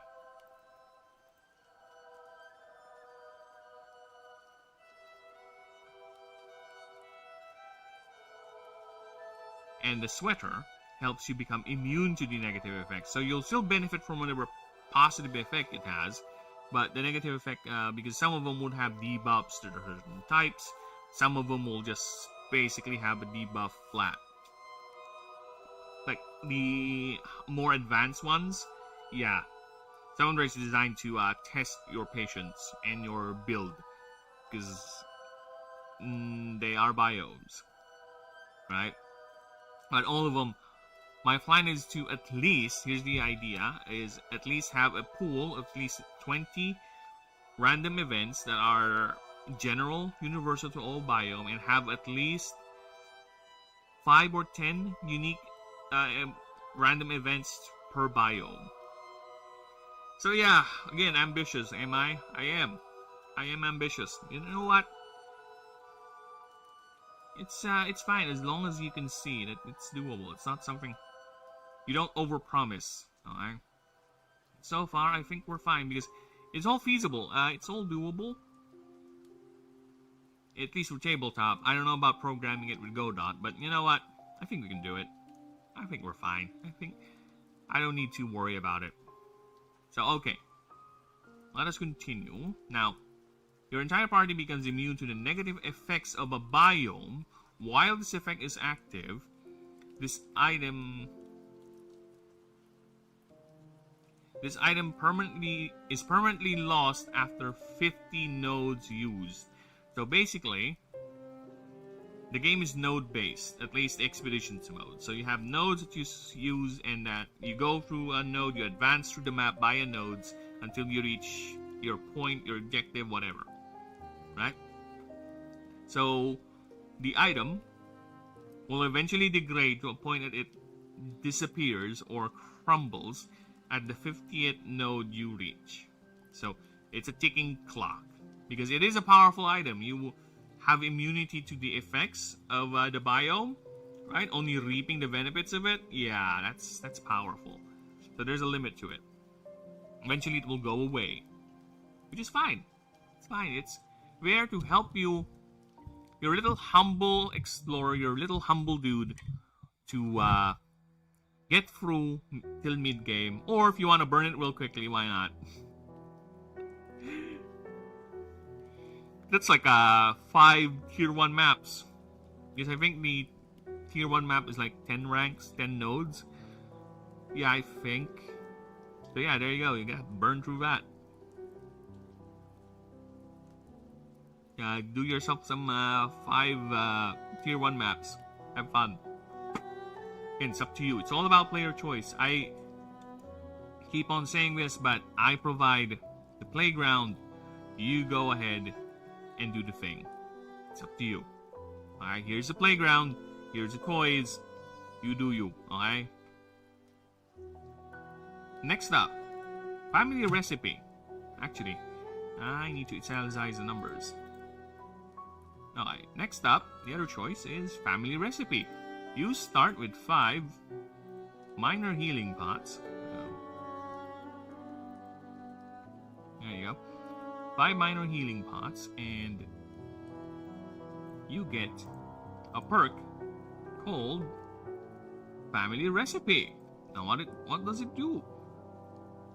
Alright, it's basically you can craft an item by using 100 currencies and 2 minor healing pots, and it's called My Recipe. No, it's not My Little Pony. It's My Recipe. Fucking hell. The bronies came to my brain. What's wrong with you, brain? I don't know. Alright. So, My Recipe, it's tier 3, cap 1, weight 1 item, healing item. And you choose a target. And it heals 30% of max HP. And you roll a 1d20. And if it's 12 or less, the creature gets +5 toxic. Because, come on. Even Grandma's recipe has a certain kick to it. Or you just didn't mix it right. Because you're doing this outside. In the wilds. Maybe you just don't have the right gear for it. You just want to make it. I think it's fine. It's cute little flavor. Alright? And to be honest with you, I kind of want to change some of the numbers for it. Because the way the HP system in the game is, healing items like this are virtually useless early game, because a lot of creatures start off with 40 HP and the damage dealing is like 40 damage, whatever. So a lot of healing items would be ineffective early game. I'm just trying to see how quickly they become actually effective in healing, right? Maybe it's just the first 5 levels that they are useless, but that's when they should be really more useful for the player, because yeah, that's when you're basically alone with nothing and you need all the healing you can get. And the healing you get just gives you like 1-2 HP every time you use it. I don't think that's a good idea. So I might change some wordings here, especially with the minor healing pot, where it either heals a specific amount and the percentage, or the percentage rather. So I might just do that, actually. You know what? I'm gonna do it right now. Heals 50 plus. There you go. Done. Easy fix. Easy. Was easy. No problem there. Okay, so next up, the Brawny Laborer. You start with 3 unspent stat points, so you have 3 stat points 3. Sorry, this. Alright. Just cleaning the intake. You think of what intake I'm referring to. I'm not gonna expand on that further. Fuck off. Alright. So you start with 3 unspent stat points and 1,000 extra currency. So basically, you are someone who has worked himself to the bone to be an Animancer, and here you are. And with that, you carry a bit of that experience. So whatever that job is, you get 3 extra points to spend on your stats to upgrade them. Right? Up to you. And you get a little bit of leftovers from your personal savings. So 1,000 extra. I think that's fine. I'm thinking of changing maybe some of the numbers for it, to be honest. Maybe bump it to 2,000, and instead of 3, you get 5. Because you'll see it's kind of a bit underpowered compared to the other choices in the game. So I'm going to bump it to 5. 4. Let's bump it to 4, and I'm gonna bump it to 1,500. There you go.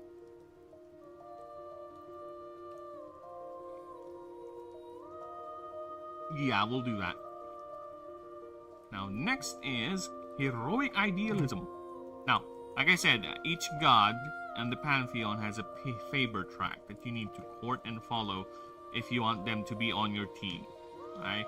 It's not as easy as finding the god and challenge them. No, before you get a chance to challenge them, you need to play their mission track. You need to get their favor up. Because they're gods. They have personalities. They have wants. They have agendas. You're not just gonna stop whatever they're doing just because some idiot just came in by and just throw a ball at them. Alright?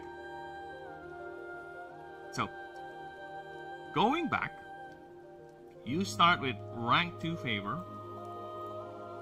for the Heroes Triad. So that is one of the Pantheon, but there's like 4 of them actually. But regardless, that is one of the Pantheon that you can get favor from. So you immediately start at rank 2 with them, and you gain a perk called Number 1 Fan. So whenever you gain favor for the Heroes Triad, you gain 5 more. Easy enough. So you gain favor faster from them. And all their members gain 20% more XP. You cannot take any favor point till you reach up. Okay, you need to clarify this. You cannot cannot use any other favor point from any of the other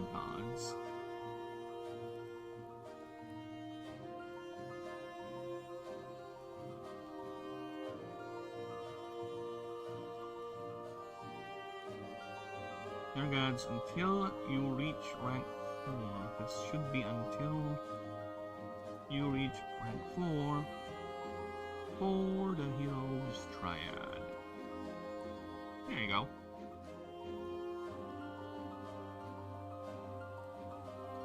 I kind of want to add more to this. Like, they have more stats.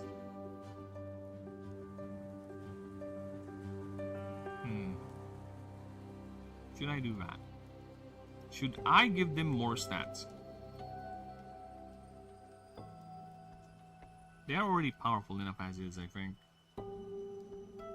Besides, 20% more experience.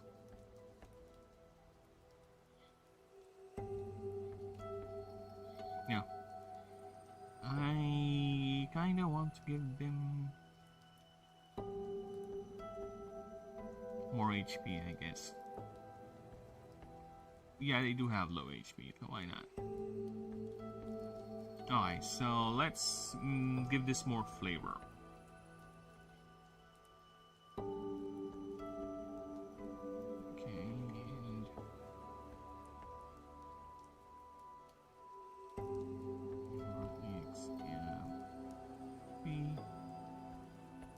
and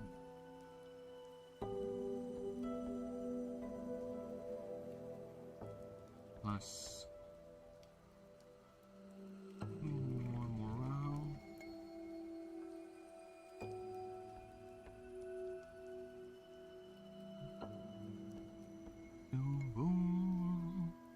Verso sangre. Morale every time. The grande monte Ceceri. Vivendo universo di sumore in gloria, la volta ce ne avrai, no.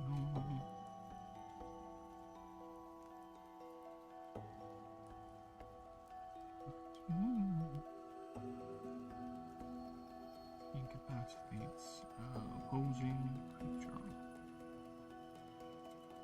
Viva Boris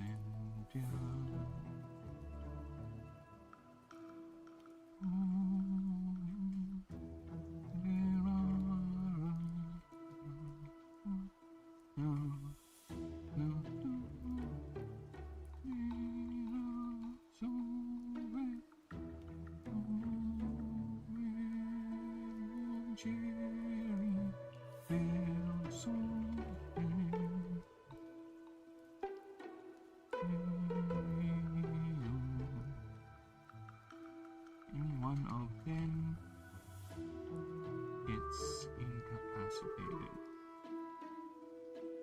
Endo universo visumore gloria.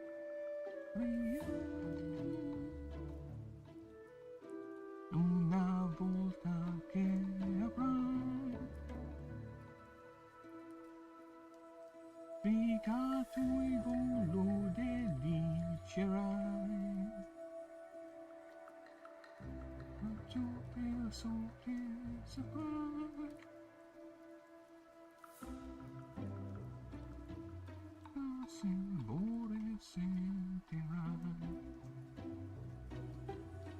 Alright, last one is truly humble. You gain a perk called Insufferable Humility. This character gains 20% more HP, yay! But minus 20 on all currency rewards. Boo. Because you're just humble. Oh, I can't take the money. No, I don't want. I can't in good conscience. And you know what? I'll be right back because I want to pee. Give me a few moments. I will be back. Because I kind of want to think of adding one more option.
I have turned off all the lights in the house.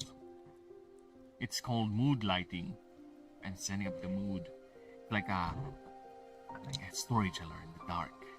Only the light of the camp flickering in the ever encroaching.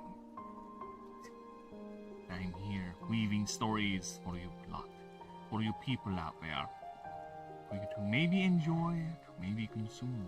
I don't know. But you know what? I am here. Let my voice be your guide as I check how the streams are doing. Give me a few moments.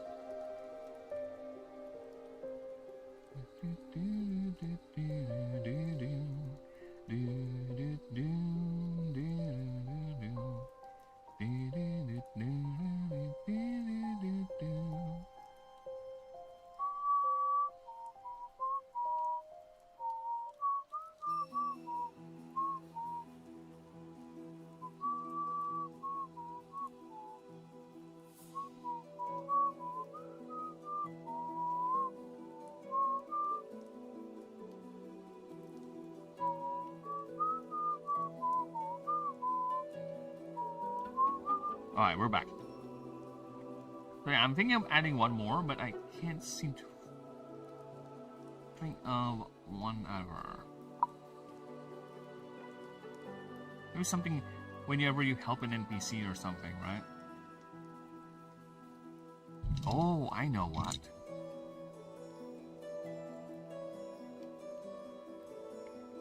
Collective roots. This is gonna sound like some communist shit. No, it's gonna be no,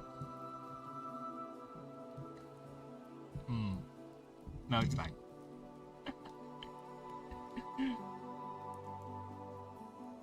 I need to change the wording on this too.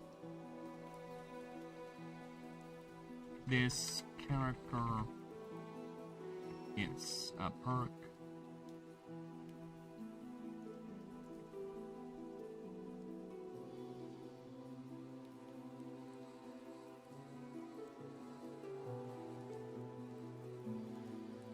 This character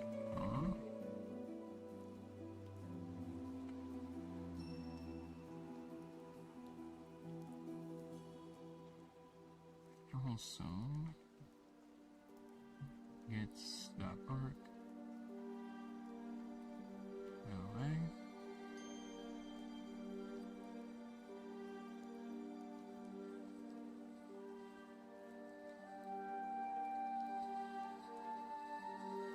Alright.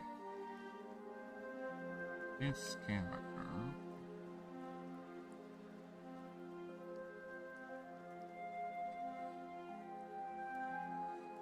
starts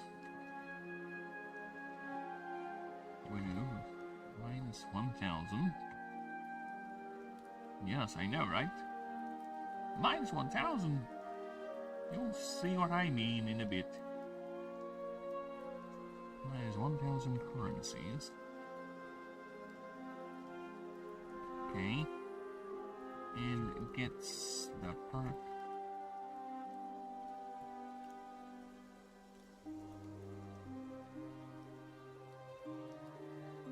Salt of the earth.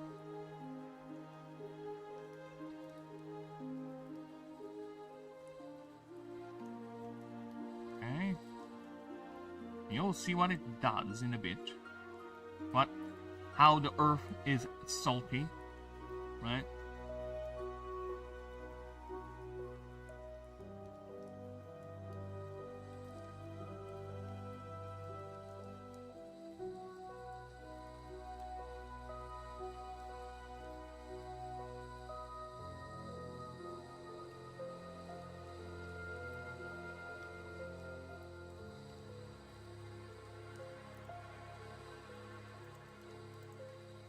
Okay, whenever this character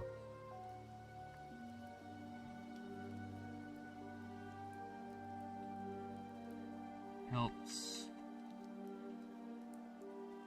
anyone in any X in any node, this gain plus 100. 100? Yeah.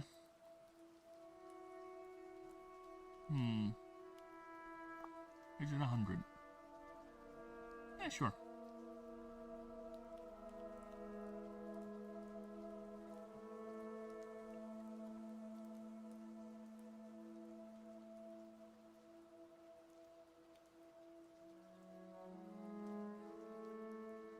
Or more.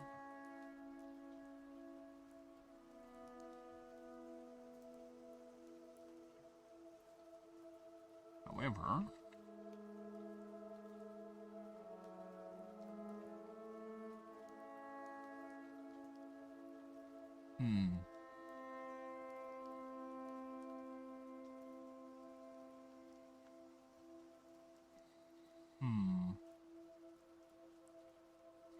is it money or morale? Like you're so happy you're helping.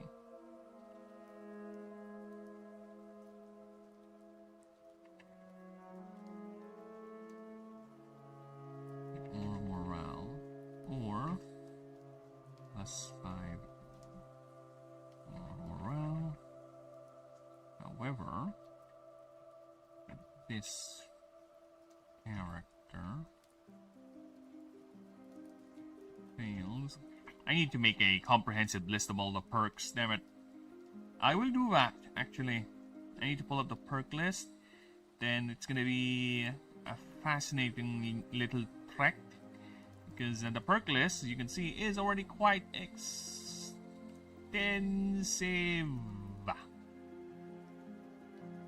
Yeah, but either way, the price of having a very wide and expansive system. And you know what? I am fine with that. I'm very, very fine with that. Now let us continue.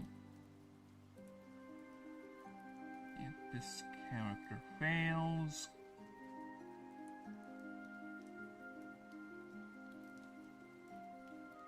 budget to this character fails any NPC and fails to help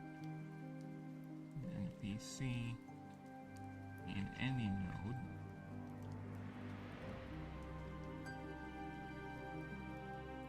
Minus 5 more morale.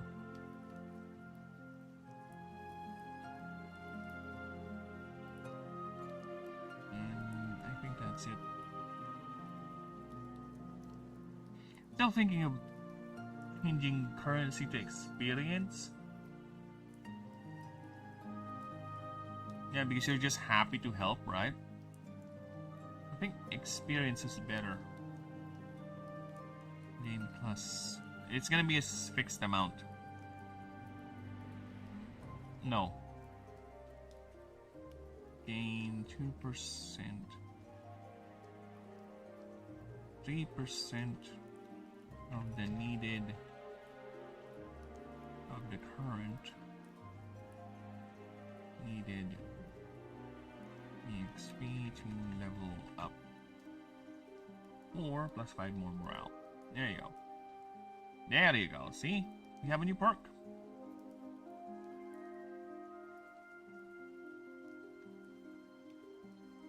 There you go.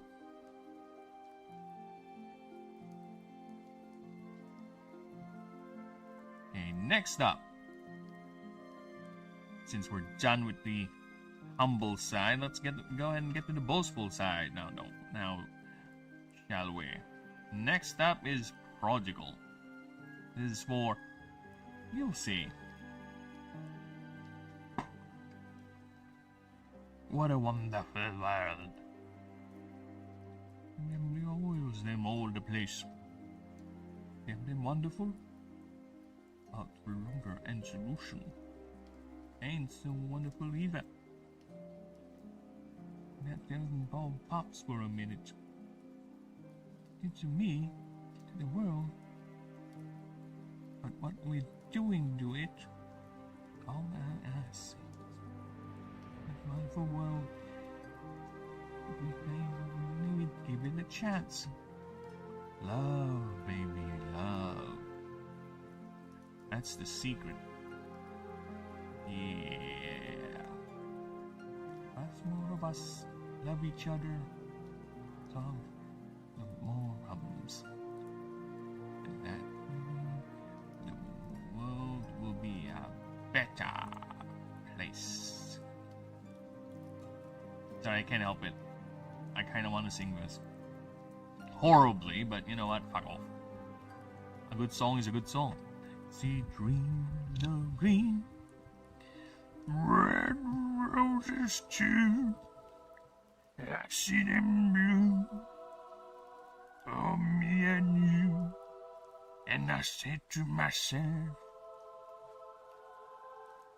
what a wonderful world.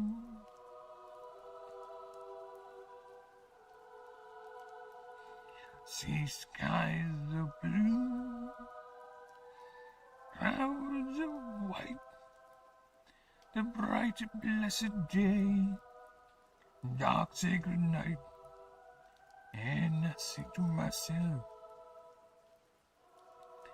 what a wonderful world.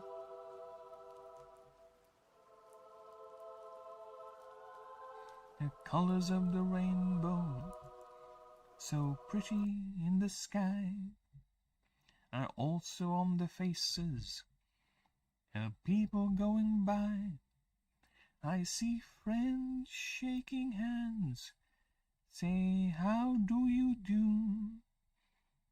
They're really saying, I love you. Hear babies cry,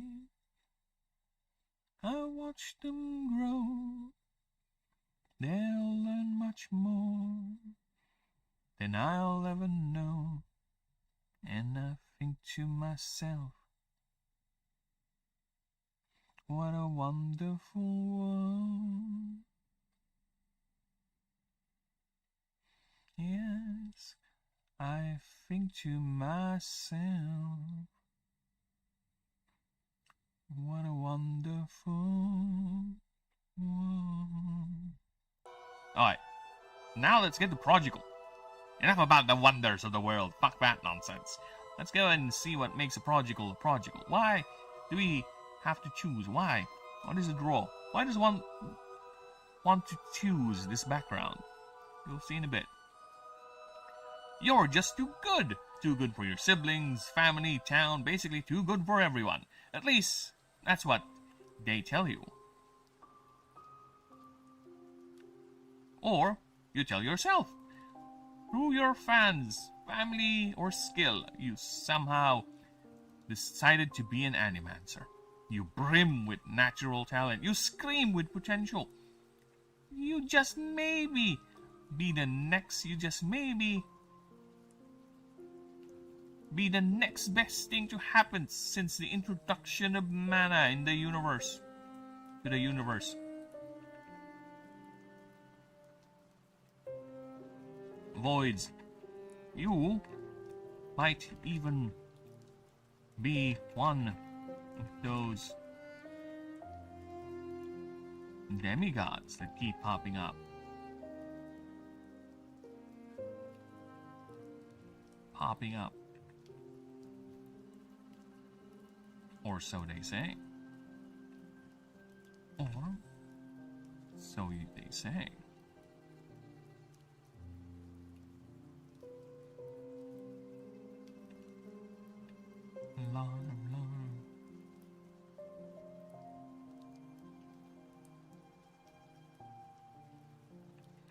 New demigods that keep popping up. Or so they say. Or so you say. No. Not no. You believe it. You own that.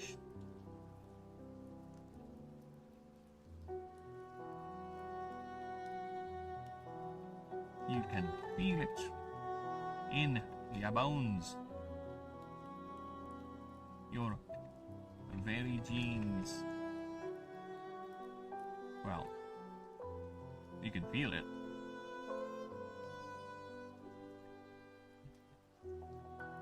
Well, you can feel something.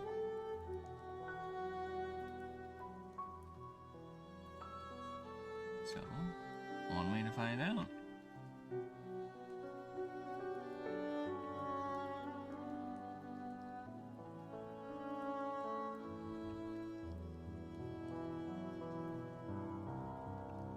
They better get ready because you are about to do things.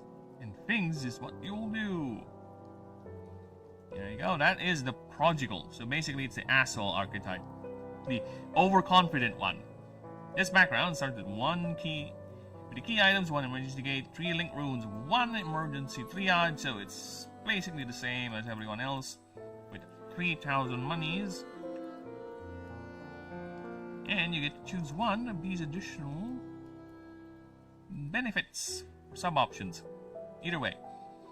So what does the prodigal have in store for the player? So if you're a player and you got intrigued by the blurb for the prodigal, right? What are we expecting, right? What should be there? Alright. Immediately good. You gain, or rather, change the word. This character gains a perk. Aggressively gifted. Plus 7 unused spat points, a free skill point. However, you do not gain a skill point and perk till level 6. So, I'm thinking of upping this to level 11. Level 11, this is going to be 12. Again, aggressive.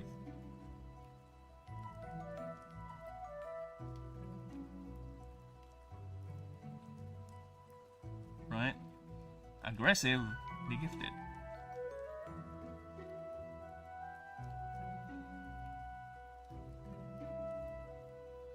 However,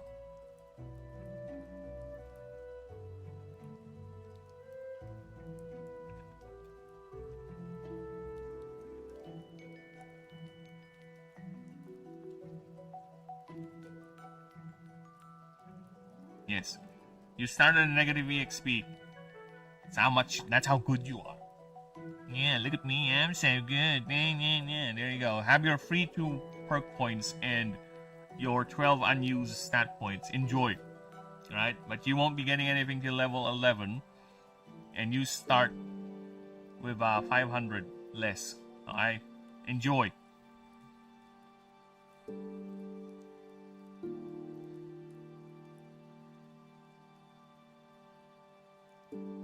To min the max at the start of the game, you can redistribute up to 5. Up to 7. In stat points.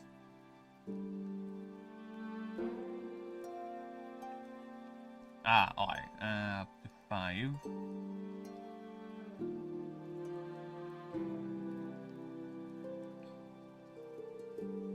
On to the other stats.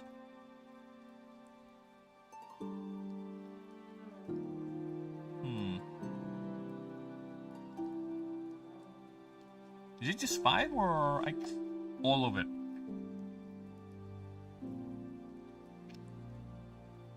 Five or all of it?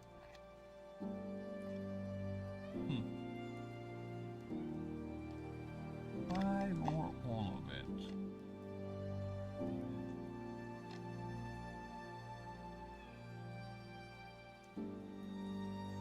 Oh, alright. Instead of that, let's just give him like. Let's just give him this. Plus 5. Plus 5.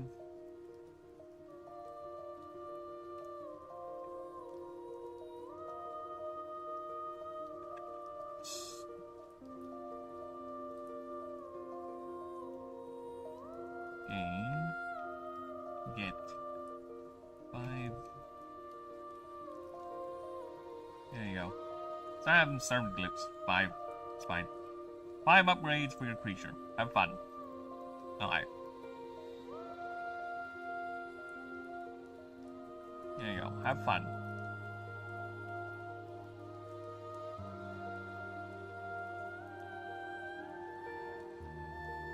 Okay, next up is Raw Skill, Raw Potential. This character gets a perk. This character gets a perk. There you go. Raw Goodness. The first stat checks this character does gets a plus 15 modifier. However, you can delay this effect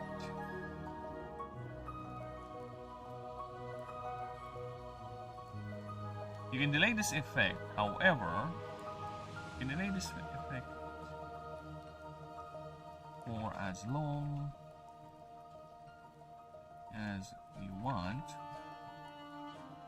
However, it gets -1 modifier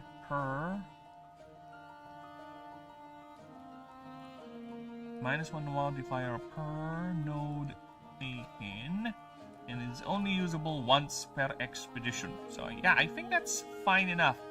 Some clarifications with the ability, but I don't need to change anything with that. I think it's fine enough. Yeah, it's fine on its own. The concept is strong already. Now let's see what we got here. Overwhelmingly Overconfident. You get a perk called Overwhelmingly Overconfident.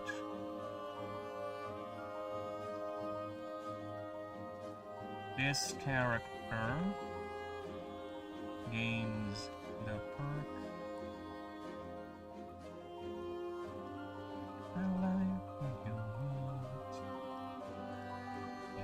softly with her song, healing me softly with her song, and in my homeland with her word, healing me softly with her song. Have my flush with fever, embarrassed by the crowd, your dad spelled my letter and raped each one aloud. I made the team and finish, dreamers kept right on, throwing my pain with a thing. Sorry, getting another tangent there. Sorry about that. Overwhelmingly Overconfident. Every time this creature succeeds a stats check outside of combat, it gets +1 modifier for the next roll. These are additive. Max this and character's level +10. So level 1, max 11. So keep on succeeding, keep on getting the modifier. It's ongoing till you hit the max. However, this character suffers any failed stat checks outside of combat. This character loses 10 morale and -5 modifier for the used stat until the next successful roll with that stat. This number does not carry over and are lost as soon as you leave the map.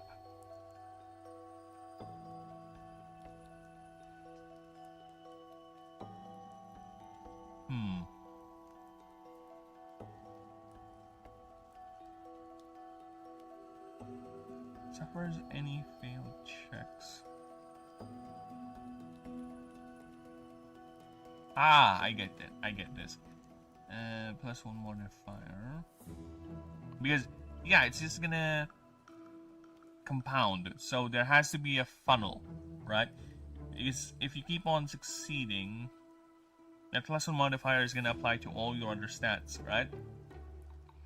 There has to be some sort of a funnel. There has to be a stat that is not affected by it. Or it has to be your highest stat. Just boost it up.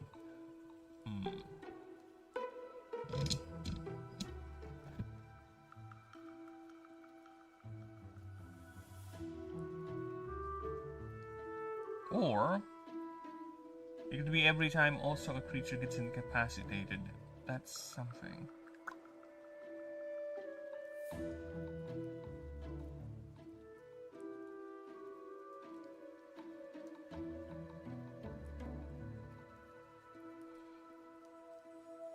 Oh, I need to clarify this up.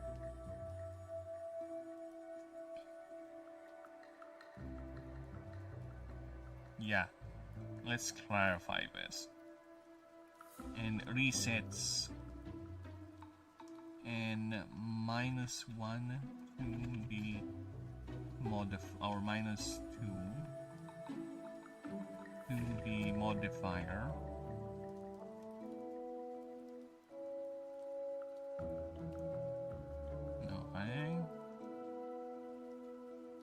Or it's feature incapa. It's a creature.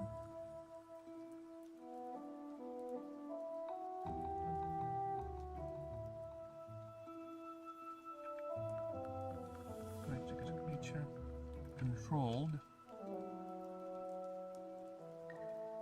by this player, by this character, is incapacitated.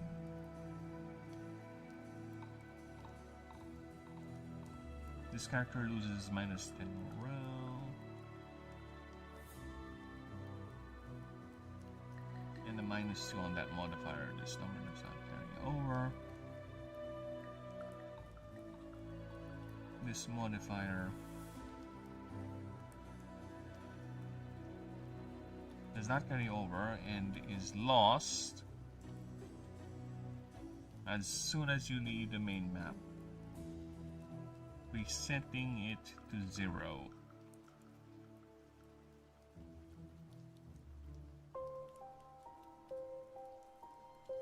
There you go. So that should clear that up. It's not too good. If that were the case, then it's gonna be a -5 because 10 is a bit too much. Okay, so incapacitating creatures is something that's normal in the game, so that's unavoidable.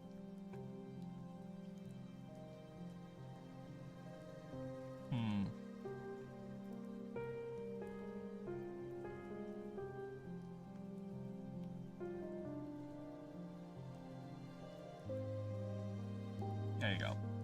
So that's on top. So -3, I think it's fine. It's much more manageable. Because you lose 2, so that's 5.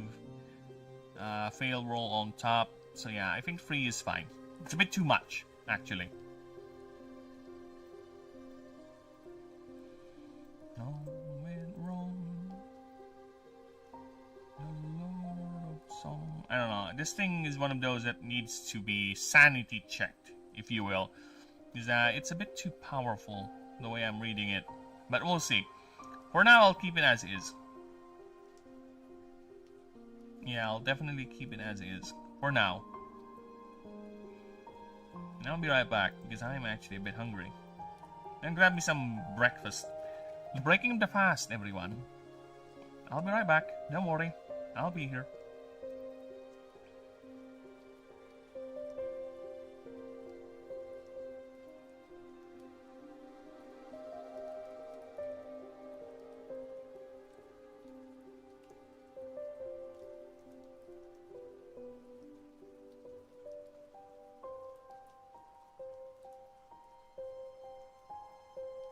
Okay, give me a few moments. Right back. Just quick breakfast.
Hello, hello. Hi, hi, hi. We're back.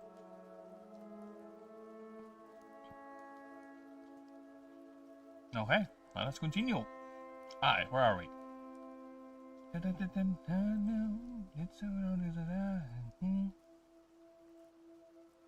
a creature controlled by this character in capacity, or when, rather, when a creature controlled by this character is incapacitated, this character loses -3 more morale and -2 to the modifier. This modifier does not carry over and is lost as soon as you leave the map, resetting it to 0. Okay.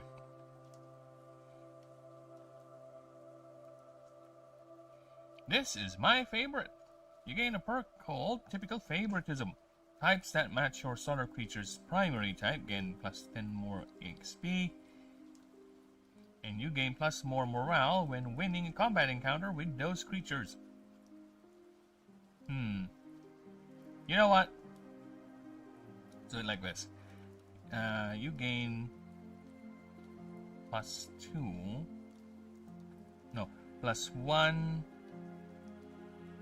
plus X more. Okay, a little clarifying there.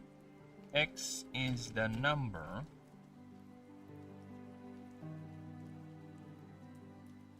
of creatures that share that primary typing. Max 10.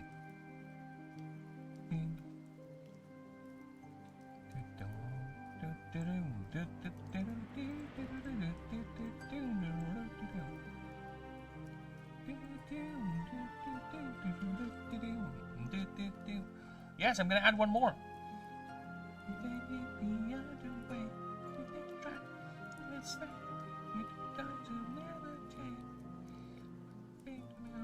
Stay alive. Stay alive. Stay alive. Stay alive. Itchy jeans. You'll see what it does in a bit. Where is the perk list?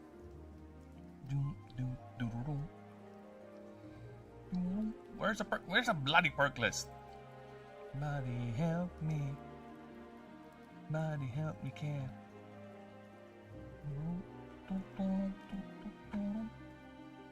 Nowhere. Body help me care.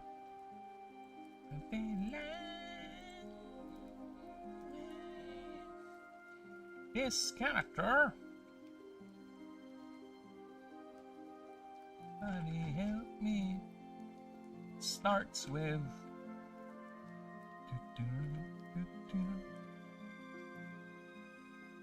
the fuck? Starts with the perk. I'm going nowhere. Body help me. Somebody help me care. And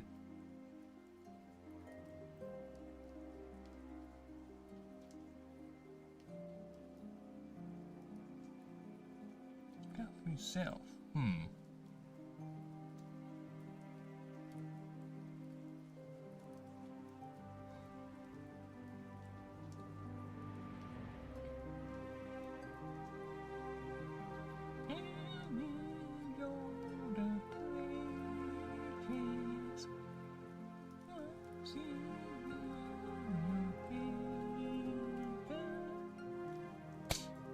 Oh, the misery.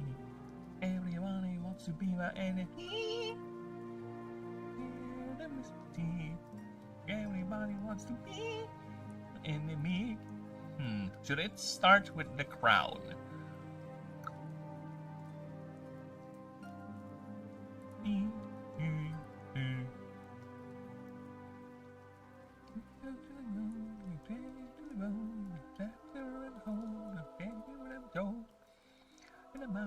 anything to be time. Okay. Okay, I'm thinking here. I'm thinking it's not something you get at the very beginning, right? But it's something you will get by a certain level. Like level 15, let's say, right? So you need to prep for it, otherwise you're gonna get gimped.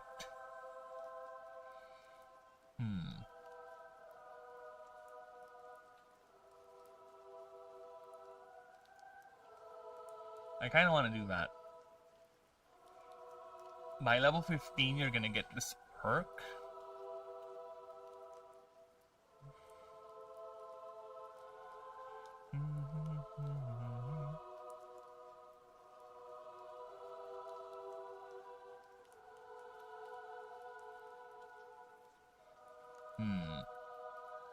Or is it fine if I just give you the simulacron ancestry? Thinking.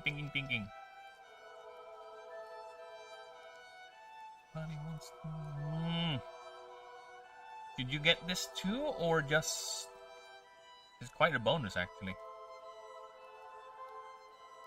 Should you get this?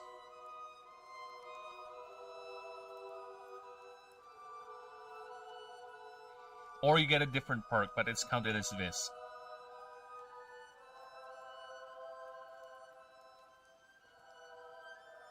Oh yeah, let's do that. Alright. Alright.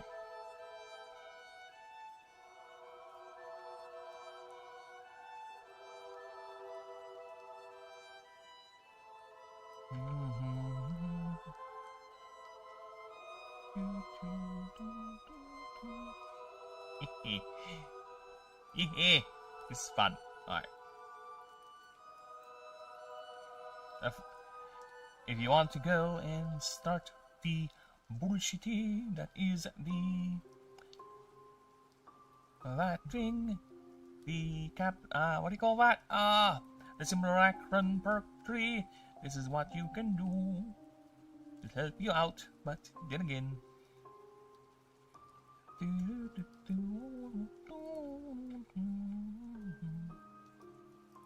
Once this character gains 20 permanent arcane, this perk turns into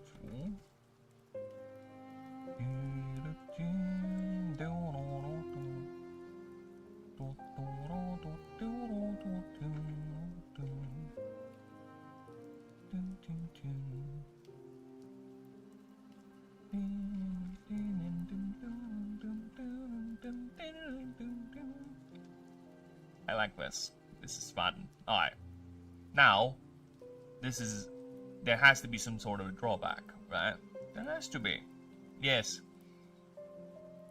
This character.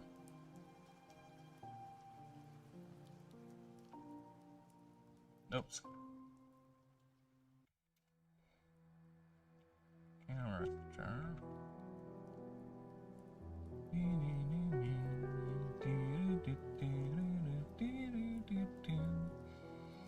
Is it less XP or a penalty for stats at the start? I think stat penalty.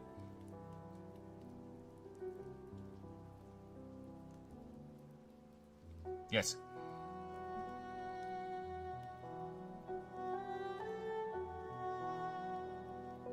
Yes. Stat penalty it is. Gets -5 points that you need to choose which stats choose and read and distribute which stats it gets reduced.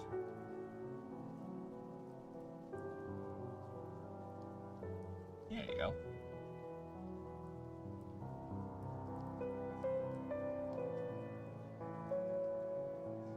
Alright. Let's read it. Mini Crown. Once this character gains 20 permanent arcane, this perk turns into 1 spike crown. Okay. This character gets minus 5 points. Stat points to be more specific. Why is it italicized? Stat points that you need to choose and distribute to which stats gets the reduction. Get the reduction. There you go. Hey, you got a free track. Yeah, you got 2 of the 5. I mean, is it 6? Yeah, 2 of the 6. So, yeah.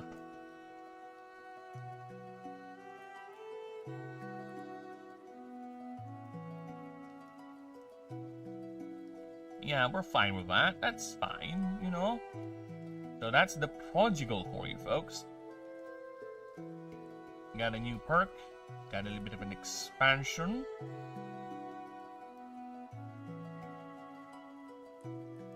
Okay, so let's move on to the pare, lay priest. But first, let me just check the streams. How we doing, streams? We good? We alive? We kicking? We fine? We okay? Good stream, good stream, good stream. Twitch, we good? We good? Okay, Twitch is good. Very good. Now let's go back to Obus. And let us continue. So, the priest. What is the priest? Fate is your shield. Devotion, your mantra. The liturgies and hymns of your fate is your blood. Well, at least that's your job. Or was? Maybe it's a crisis of fate. No fate at all? Or actually you... God damn it. You want to find your god? Maybe it's just a whim. A divine whisper, perhaps? For whatever reason, a servant of the innumerable temples of the Pantheon find themselves standing in the threshold of the wilds, away from your shining, gleaming halls and throngs of practitioners. The gods may be watching. The gods may be... and who knows?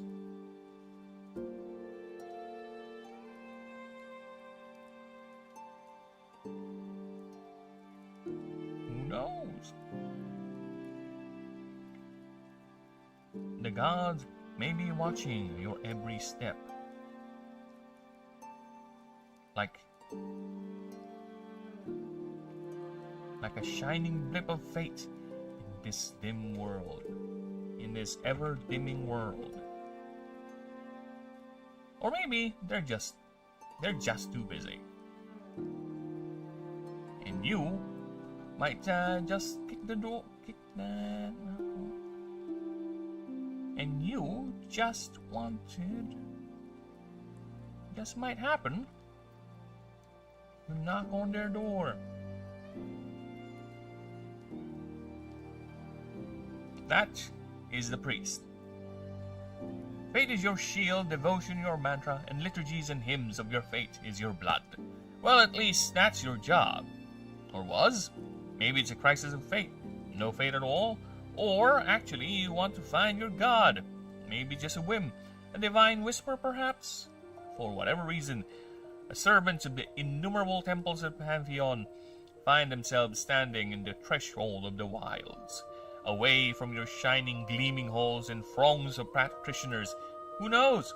The gods may be watching your every step, like a shining blip of faith in this ever-dimming world. Or maybe they're just too busy, and you just might knock on their door. Okay? As for the priest, this background starts with 1 emergency gate, 3 link runes, the same thing, 3,000 currencies and all that. All that fancy stuff. Alright? But, the difference is you get to choose 1 extra god. Or, one of your chosen gods get ranked up. Because, again, if we're gonna go with the favor doc, all the races can choose 1 patron per start of the game. 2, if you're a Sullen, Astari, or Draconic. or Astari. Or if you're an Oprix, you can do 2 Draconics and one Astari, right? Vice versa, whatever. But if you're a priest, you can either devote yourself to one more god, have 2 if you're an elf, or hyper focus on one god to have it favor rank up to 2 already. So yeah, it's up to you. Like I said, options is what I do here. So let us see. What are the priest sub options? What are the backgrounds, right? So the priest has a wealthy diocese. Ooh, start with 5,000 currencies. With extra, I would say. Need to clarify that. It's not overriding this, so you start with technically 8,000. And 1,500 XP. So that's at least 3 level ups. You know what? I want to be generous. It's a wealthy diocese. So there you go. So I think you're going to start the game at level 4. There you go. Have fun. Unless there's something else I can add here. Like an extra item. Collection plate. You know what? That's kind of fun. I kind of want to give you an item called a collection plate.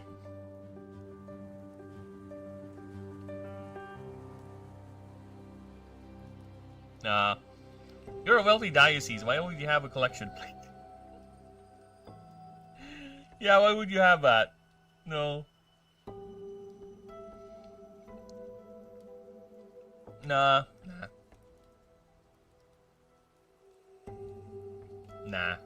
We're fine.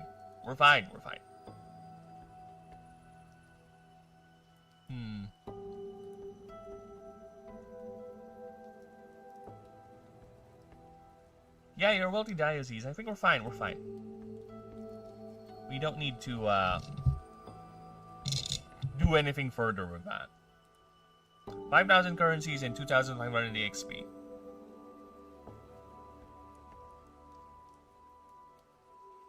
I'm still thinking, chill. Stop adding things. Yeah, it's fine. Alright, so next up is we have Apathetic Apostle. This character gains the perk. Okay. Apathetic Devotion. Gain plus 50 favor more favor points from your chosen patron gods. However, you cannot gain any favor points from any other gods till all your patrons reach rank 8.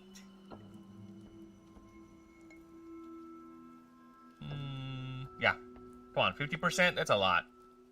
That's fast.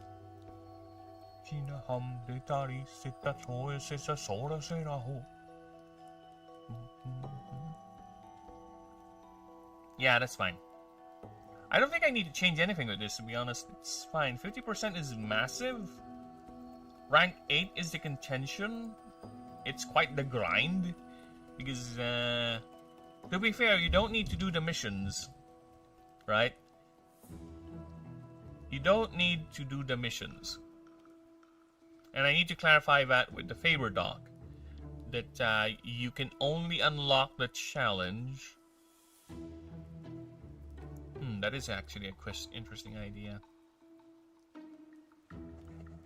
No, I think it's fine. I think you can challenge them and bond with them even though you haven't completed their mission track. I think it's fine.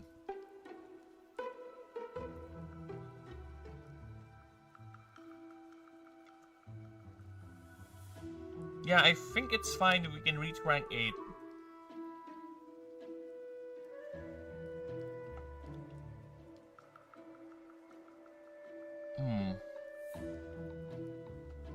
No, because it's part of the mission track. Yeah, never mind. You have to do the mission track to unlock the fight. Yep, sorry. But it doesn't mean, yeah, just reach rank 8. Doesn't mean you have to bond with the god. So I think it's fine. You can just rush till rank 8. Get those bonuses. Yep. Yep. Atheism. How? Yeah, because how can you be an atheist in a world where literally the gods exist? Which is possible, actually. Right? How? How? Just how? Because you hate the gods, and you see them as nothing more than just petty little assholes who just ruin the world. That's why. Oh, sorry. I can't help this one. Old cowpoke and running out one dark and windy day. Upon a ridge he rested as he went along his way. All at once a mighty herd of red-eyed cows he saw, plowing through the ragged skies and up the cloudy draw.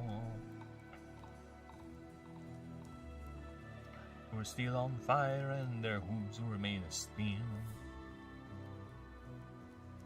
Horns were stout and shiny and their hot breath he could feel. A bolt of fear ran through him as they thundered through the sky. All the riders coming hard, and he made a mournful cry. Ya-yo, whoa, yippee-yi-yay. A little break. Most riders in the sky. You know, just refresh the brain.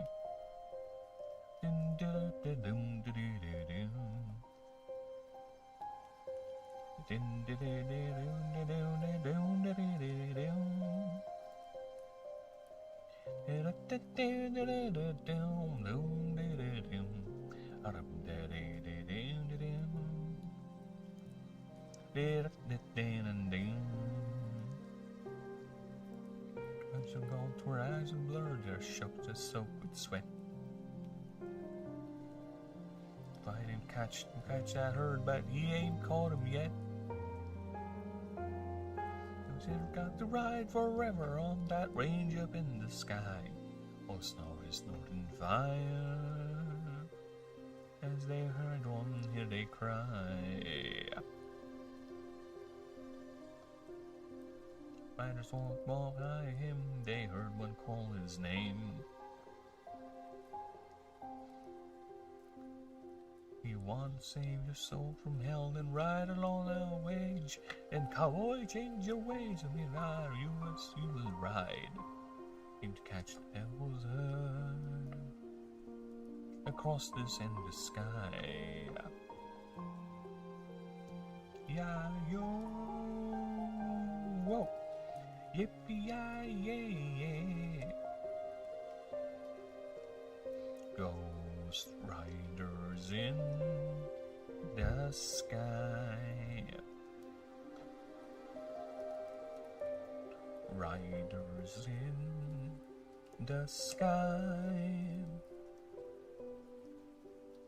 Ghost riders in the sky.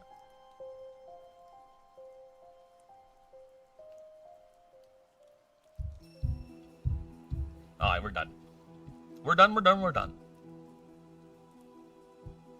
Alright, let's see what we got here. So, atheism, how? If you choose this character, you cannot choose a patron god. This character gains the perk, God be damned. As long as this character is not using any Pantheon point, this character gains +1 modifier. They are available favor rank that's unused. Max value is this character's level on any stat check for a chosen stat that you declare every run.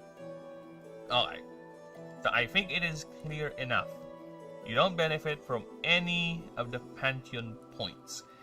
Any, even the dead gods, nothing. You have nothing to do with the Pantheon of Ashen. So basically, all of this, these bonuses, you ignore.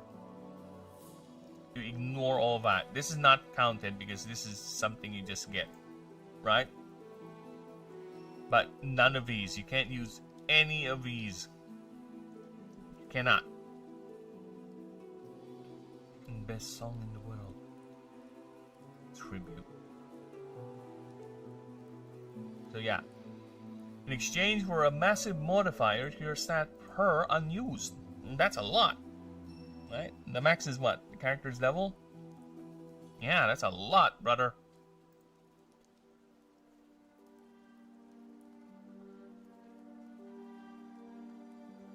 Is half rounded up. The best song in the world, or I'll eat your soul. Ian Kyle. Looking at you.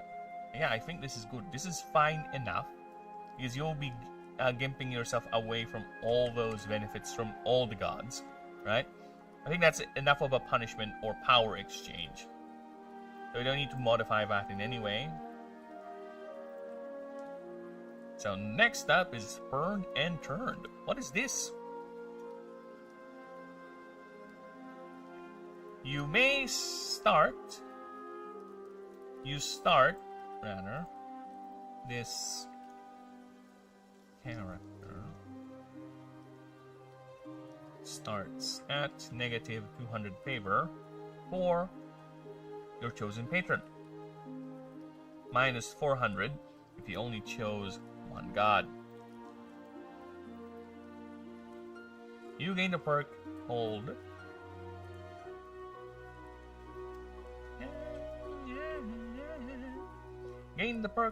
Unwillingly Converted.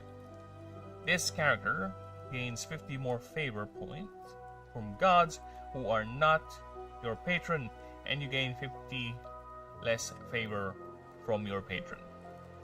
So I think that's fine. I don't need to change that too. It already has its flavor, right? You get your punishment. Somehow your current god, the one you serve, doesn't like you, but the other gods see your potential and will use you, you know. Something like that. You do you, but that's how I'll say it, right? So I think that's fine enough. I don't need to change that or modify it further. So that is fine enough as is. I think. Yeah, I don't see anything wrong with it currently. Yeah, we're good with that.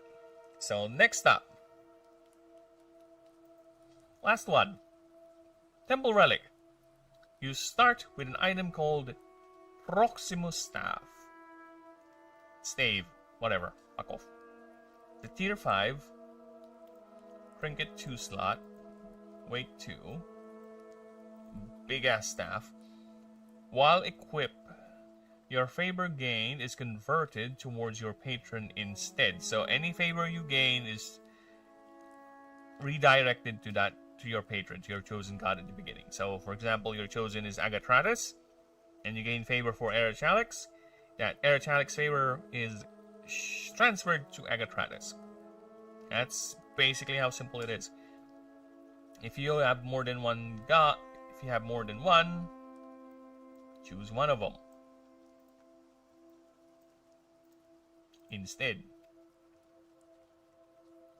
If you were to lose favor for your patron, you do not lose... Oh, fuck off. You may choose to not lose that favor, that instance of favor. This can be used 3 times.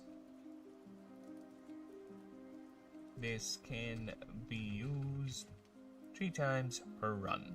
There you go. Just unifying the wording, right? As simple as it is. We're just unifying the wording. That's it. Now, I kind of want to add another. Should I add another? Because the only reason why I wanted to add another for humble and prodigal. Sorry about that. I'm getting a bit tired. Is that basically they have no other gimmick. Priest already has a gimmick. So I think it's only fair if I made them 6. Right? So for Priest, I think it's fine if we keep it as is, this 5. I don't see any... Because it already has this gimmick over here. Right? Granted, it's not as powerful as the other gimmicks you'll see later, but still. Actually, the next one right now, the next one after this is definitely a benefit that is no longer required for me to add more sub-options. But I think it's fine if we keep it 5 because, like I said, this already has a gimmick here. It already has this. You don't need to add more to it. So that is what we're going to do. So we'll be moving on to Magier. What is a mage? Well, we'll find out. Okay, so what is a mage? So let's get to reading this. You are a mage. For some reason, you chose to devote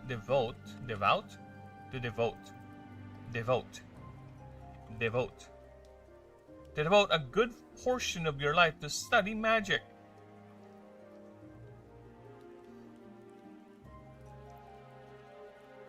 Okay, Denisium, you win. We're removing the K. There you go. Because apparently that's how I spelled it with the others. Aye. We're removing the K. No more K. See? Okay, you win. You win, Denisium. You win. Alright. To study magic, a simple creature capable. A simple creature is capable of birth.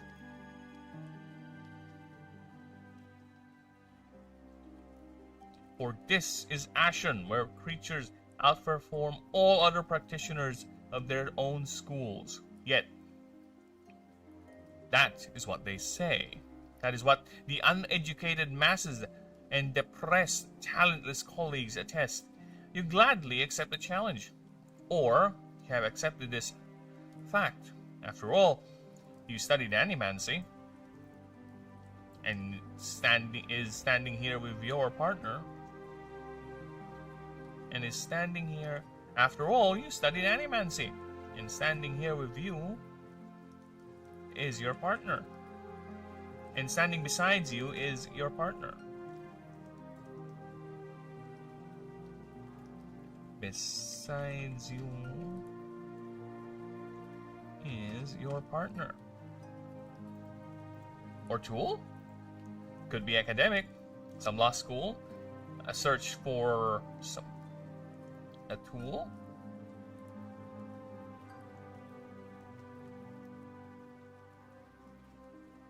Or maybe not. You see that bubbly, that affectionate little flesh ball.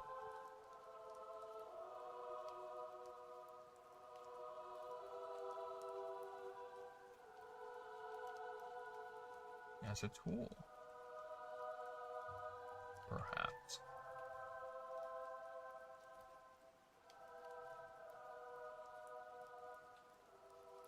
A fancy familiar, nothing more.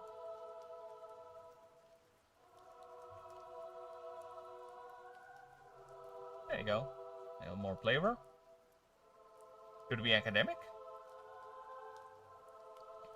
Yet, why are you here? Yet, why are you here?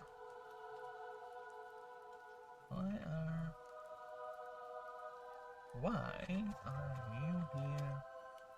Exactly. Could be academic, some lost school, a search for some sanctum for you to learn an even deeper magic? Well, or you've seen the gods, and what are they but the most powerful of mages? The secrets could be there, or maybe you could just be one of those. You could just be another one of those riff-raff adventurers and fools just wearing a robe and a scholar's diploma. Aha! I'll take that. Okay, so here's the thing. This is where we get complicated with these backgrounds, alright? This is the start. It's not even an exception to the rule. You'll see in a bit. But this background starts with one key item, of course, the trilogy.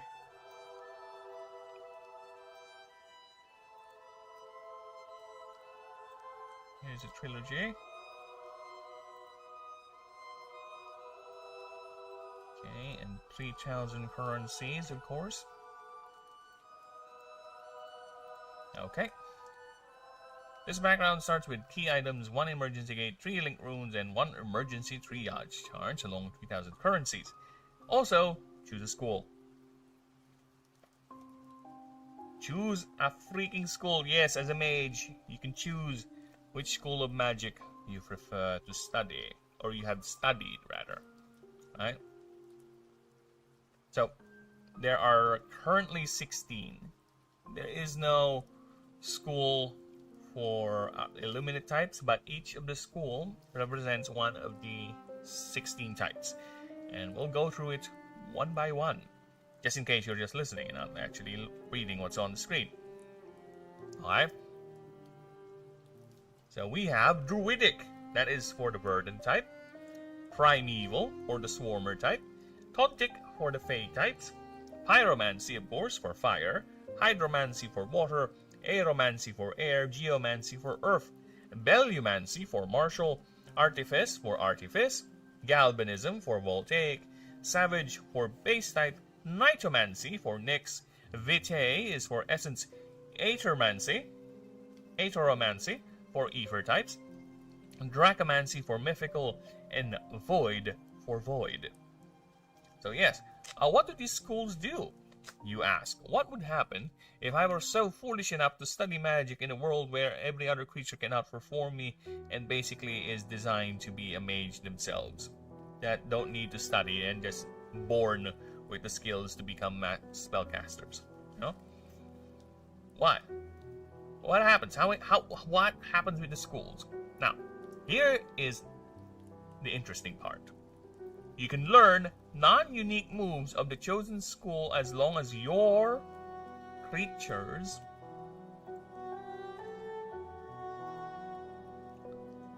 has already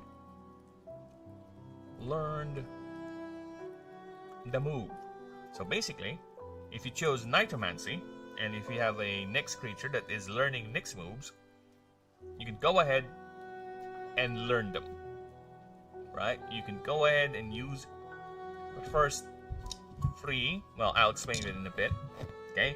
Learn the move by paying 5 glyphs. Post the first move learned, so it's 3 at the first, then 5 moving forward. You have 1 free slot. And your capacity will increase per 10 levels. So every 10 level you get 1 more spell slot. And it's a max of 5. So, max 5. Same with the creature. Use the move or the spell, you must have extra arcane available. The arcane needs to match the move's mana cost, right? You can use these equipped moves anytime during your creature turn. It does not override your creature's turn. It does not. Okay? This is not counted. Oh, rather. This is counted as not your creature's move. Any effect or move that affects your casted move affects the creature taking its turn. For example, someone uses Counterflow, and it's basically a martial type move where it redirects the damage received or taken. So it does that, and it hits your creature instead of you. So it just doesn't go anywhere. This character recovers 1 arcane per your creature's turn. So the more creatures you have taking their turns, the more faster your arcane will be recovered. Okay. However, you get a complete refresh on the next round. So next round you're back to full. Alright? That is basically how spellcasting works in the game. You can technically do it anytime you want as long as you have the extra arcane for it, and you recover 1 arcane per your creature's turn, and by the next round you're back to full. Just like that. So yes, you can theoretically spam big move as long as you have the arcane to do it. Alright? That's how it works. That is how spellcasting works in the game. And like I said, it makes sense because this is a world where magic exists. Animancers are just another school of magic. And it's just that it's popular because it's, again, easier to tell a bird to burn your enemies rather than to learn how to cast fire. Right? It's easier to learn how to create a bond because as a sentient race, projecting your will, your influence on another creature is easy enough. You just need to focus it into a mana link. Compared to learning how to... First, you must know the chemical composition of the fire, of the fuel. Then you must learn how to manifest said fuel using the mana. See? How much mana you must use in order to channel this into materializing this required material. And you have to do it really quick, otherwise your enemy will meet you first. So yeah, it's more easier to focus your mind, reach out into this creature. You can feel the central of mana, of energy flowing in between you and the creature. It's much more easier to do that than the steps learning how to cast fire. Simple fire, where a igniter is capable of doing that at birth.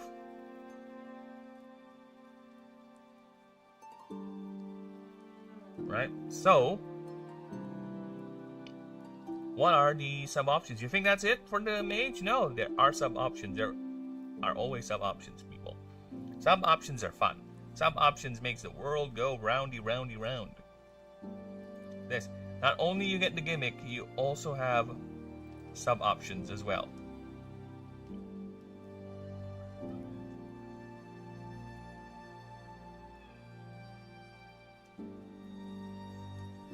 So let's take a look and see what those sub-options do.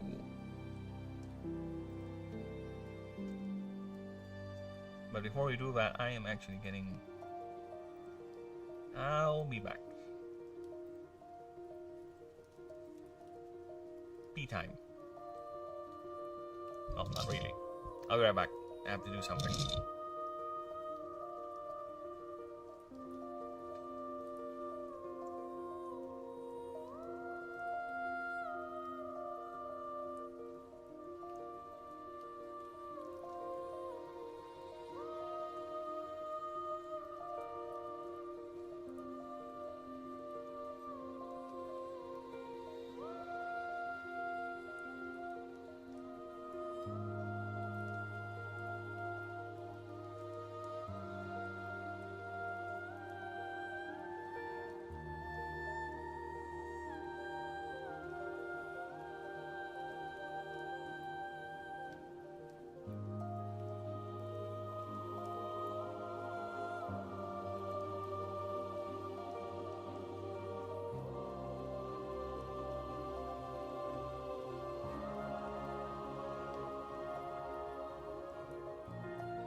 Okay, I have done the dranklage.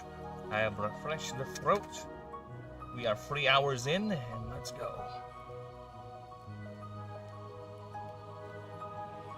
We just check the streams, see how we doing. How you doing, streams? We good. We alive. We kicking. We kicking. Streams be kicking. Very well.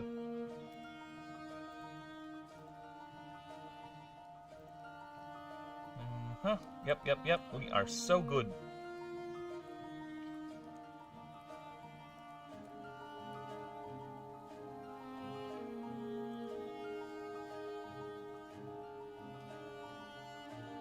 is everyone? I don't know.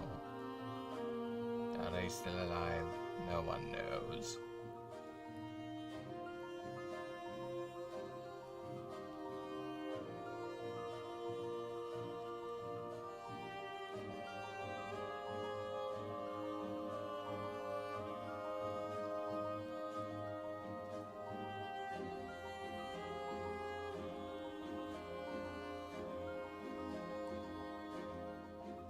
Alright, let's go back.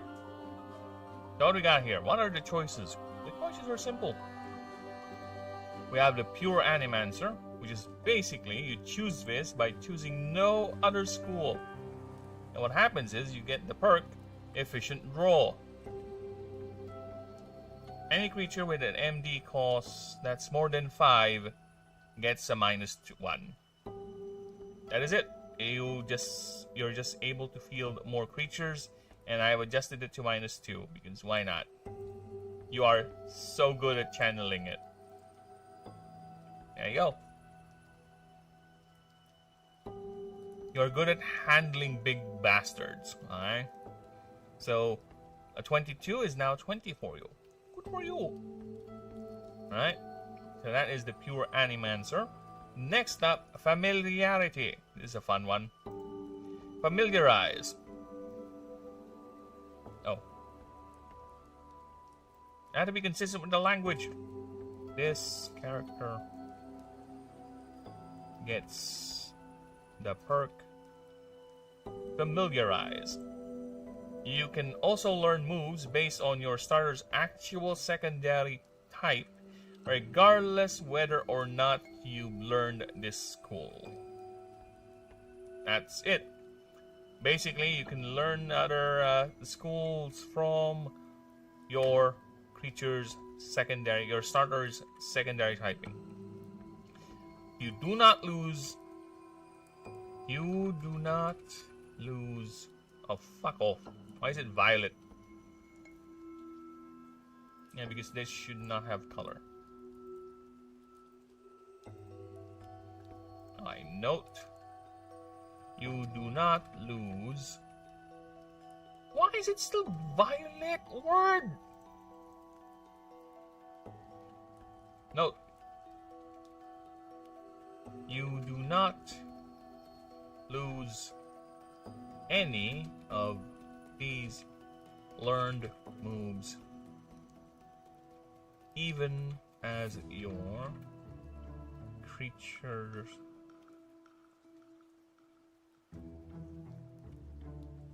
changes its secondary type. Because, yeah, changing secondary types is like a common thing in this game. Again, a lot of creatures are designed to be totally different from one another. So, type changing is definitely a thing. Alright. What do we got here?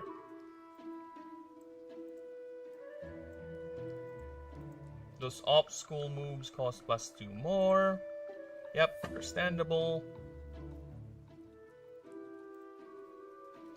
Scholarship grant. You start with 5 minor mana pots and an item called Writ of Scholarly Grant. So it's tier 5 trinket 08. Okay. You may use this item to gain 50% discount on all services.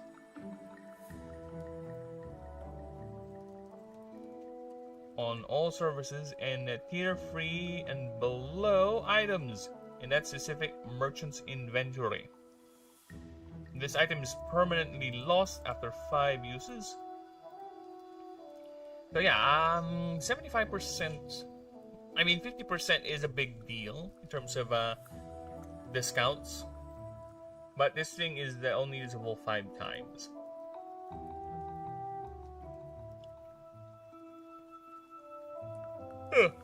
Should I up it to 75?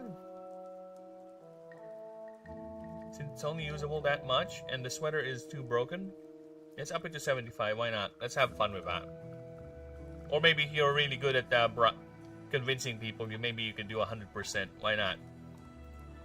Assuming you're that good. Assuming.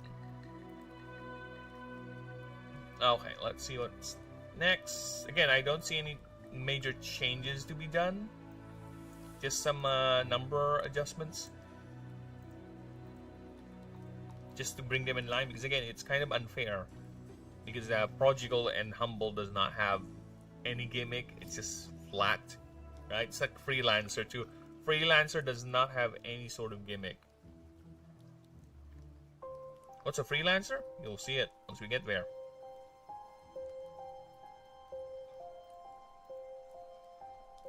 Yeah, actually, I'm just curious. Let me check my copyrightisms. We good, right? Because apparently the elevator music I played yesterday was flagged. So I'm just trying to make sure we don't get that. That is not good.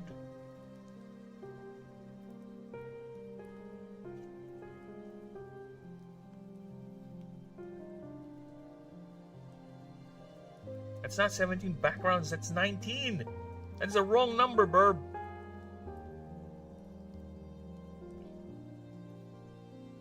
Yeah, that's a wrong number, Burb. Need to change that.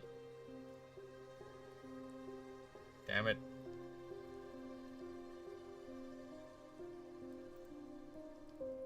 Yeah, well. We'll worry with that later, but for now, let's see. We good? I think we're good.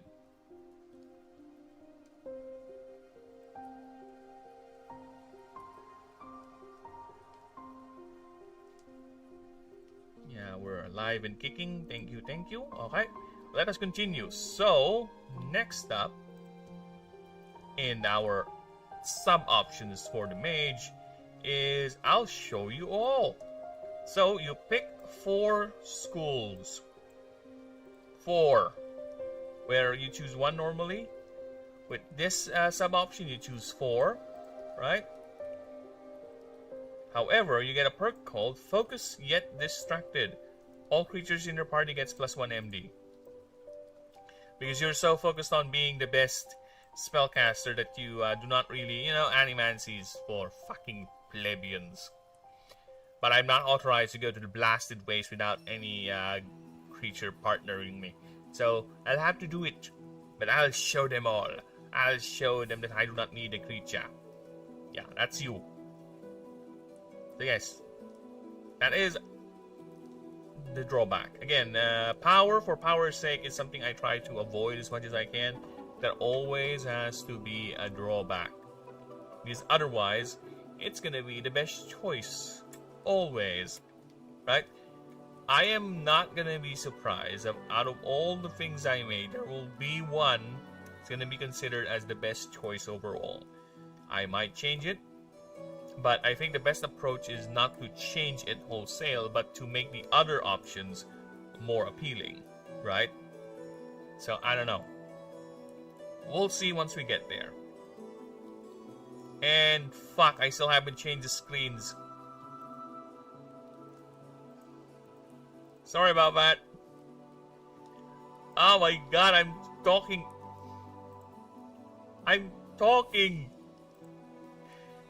For so long. And it's the wrong screen. God damn it. I hate this is why I need to pay more attention. Fuck. So yes. Hopefully my voice was enough to explain the things as to what's going on. You don't need a visual aid for it. Fucking hell. Well, it's fine. It's fine. We're good. Okay, so I'll show you all. I think, again, I don't need to change it. It's fine enough as is. No.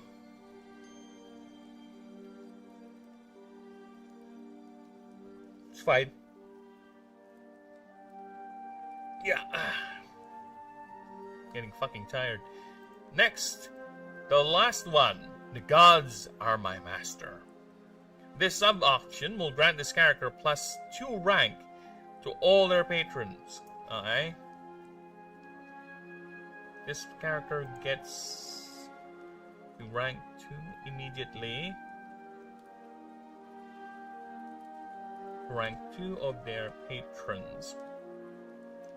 And the first 3 nexuses they will encounter belongs to their patron instead, if applicable. So meaning, if the map does not have a nexus or cannot generate a special node to have a nexus, it cannot work. If applicable. Okay. You get a perk called Divine Tutelage. Once you get to rank 8 of a god, you can learn non-unique Illuminate and Mythical type moves. So yes, this is how you get access to mythical typing per your school.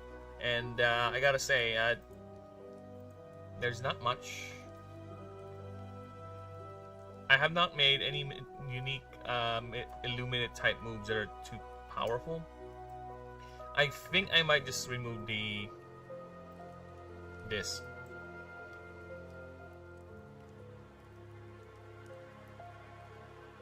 Yeah. I'll remove that. Because a lot of the Illuminate type moves are actually unique. To be honest. Right? So we'll leave it at that. So you can learn the gods' powerful moves as well. But not as powerful as the gods because you don't have their glyph upgrades. Assuming, or their power stat. Right? A lot of this sounds fun, but it's balanced in a way because you do not have this creature's power stat. You only have, sorry, my nose is itchy. You only have the base ability, the base skill. You do not have a power stat, you do not have glyph upgrades, you have nothing of those. Unless I can do this.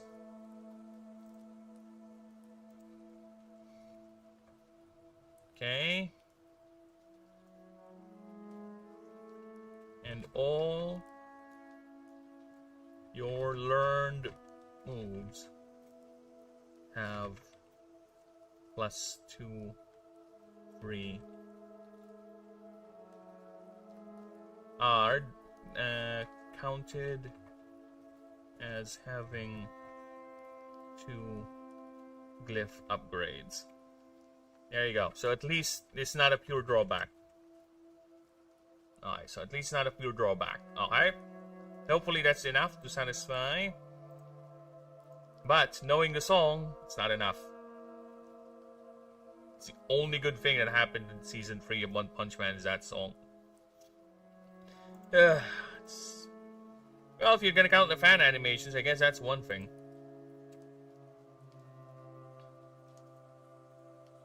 Okay. So that's the mage for you. So you get your own school, you get to cast spells along with your creature, and it's fun. If you want to do a mage in the setting, have fun. Go right ahead. I ain't stopping ya.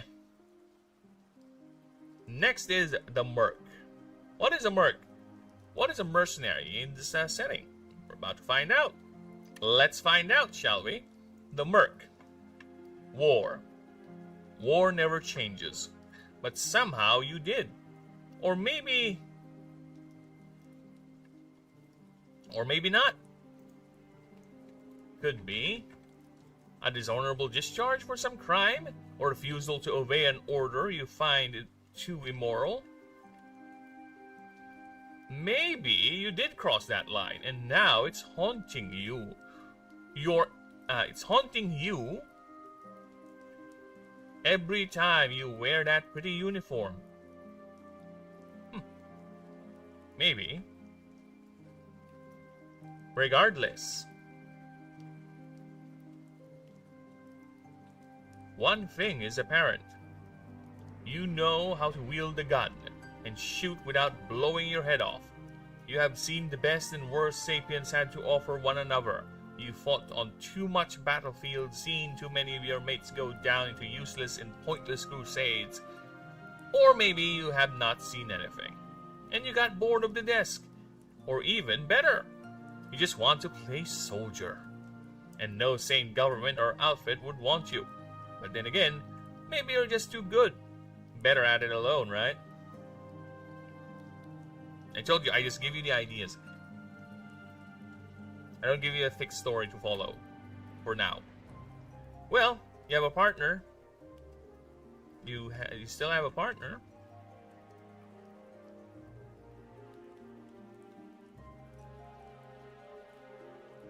But this one does not talk.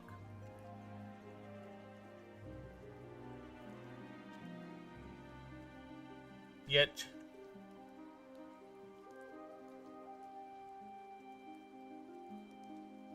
will willingly throw itself in the front for you. Will you join in? Or armchair your way into victory? Or armchair your way to victory? After all, it's their turn now. There you go, that is the Merc. And yeah, you're an ex-soldier, or anyone with a military background, or anyone with a too enthusiastic in the weapons or military training. He could be just a guy who just is super into it. Again, it's up to you how you're gonna roleplay. I just give you the tools on how to do it. Alright, so let's see what the background does. The background starts with the, of course, the trifecta, your emergency triage, your gate, your link rune, and along with the trifecta, the 3,000 currencies. However, as a merc, you gain a perk called Advanced Gunnery. Yes.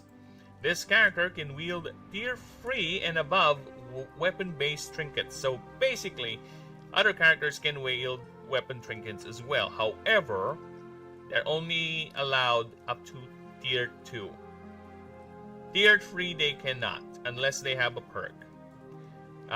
Tier 4 they cannot. For now, I'm keeping it to tier 3 for regular non-merc characters. Only the merc can wield tier 4 and above. Okay? Of course, you need training to pilot these things, to use these things. If you're just some sloppy Joe, I don't think you can, you'll have the training and the capacity to do it. Anyone can wield the gun, true. But for more specialized weapon systems, I think they need training. Now let's see. I might end up doing some sort of a caveat, a little bit of a consolation prize, if you will. Now, if you're someone who does not have the training or the perk, you might be able to wield the item. However, you'll get a penalty, maybe an accuracy penalty or a cost penalty of some sort, right? Because you're not efficient in using it. That is something we can do.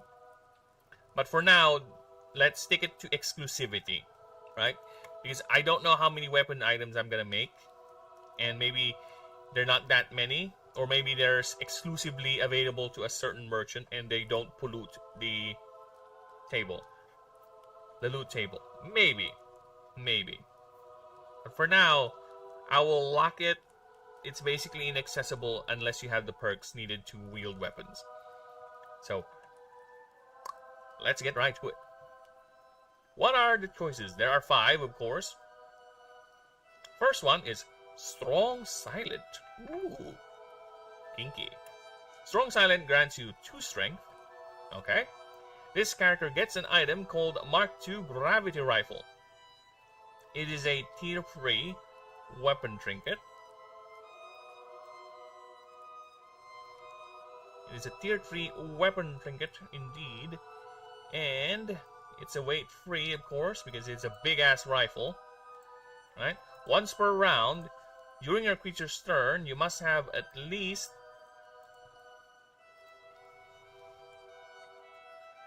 this should be at least, actually. At least 4 extra arcane to use this item. Or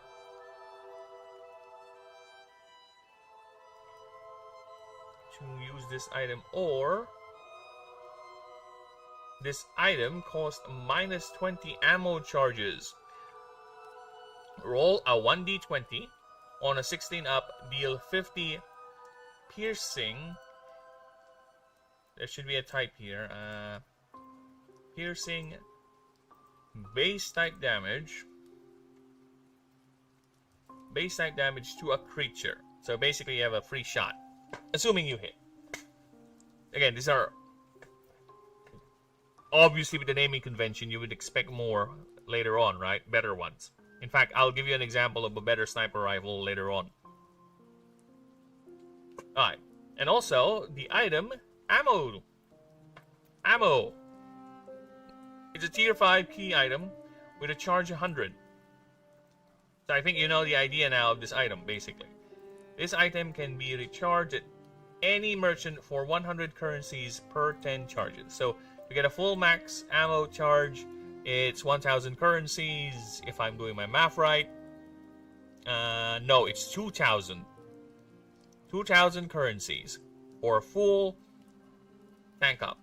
So that way, it's not going to be something that you always rely on. You know, it's a conscious decision. You can't just spam it. Because again, power has a price. It's not something that's freely given. You have to build towards it. And you're allowed to have fun. It's just that you need to work for it. Earn that. That way, once you get that, you'll appreciate it more. Now, next up, World Weary is the next one. You get +2 ingenuity. Very nice. This character gains an item, or gets an item called Alloyed Knife. So basically, you're gonna Rambo your shit throughout the game. What does it do? It's a weapon trinket, tier 3. Trinket 1, so it occupies 1 trinket slot. It should not have that, that's a bit redundant. Trinket, okay, it's a weight 1. Once per round during your creature's turn, roll a 1d20. On a 10 up, this creature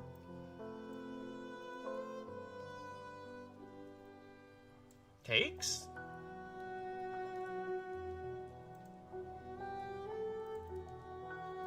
target creature rather. Target creature takes 20 base type damage. So basically you swipe at it with your knife. Or you just charge it with your knife. Because you're a freaking Rambo. Or let's go 40k. You're one of those Kachikan troops.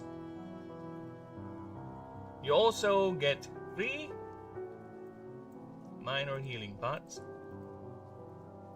There you go. Minor healing pots. And 3 minor mana pots. So you are a survivalist. Again, you're John Ramboing this shit. You're out there in the wild, John Ramboing this shit. Alright. That is the World Weary background for the background. Now, next up, I used to give orders. What does that do? We're about to find out. +2 wits. Alright.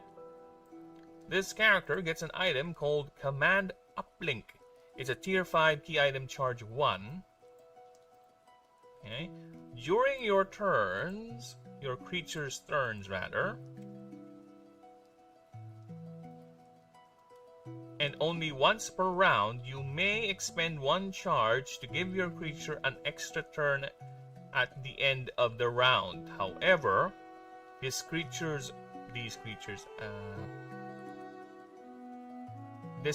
moves cost 50% more. These charges that refresh for combat, victory, and run. This item can be upgraded for +1 more charge, up to 5 times, at 4.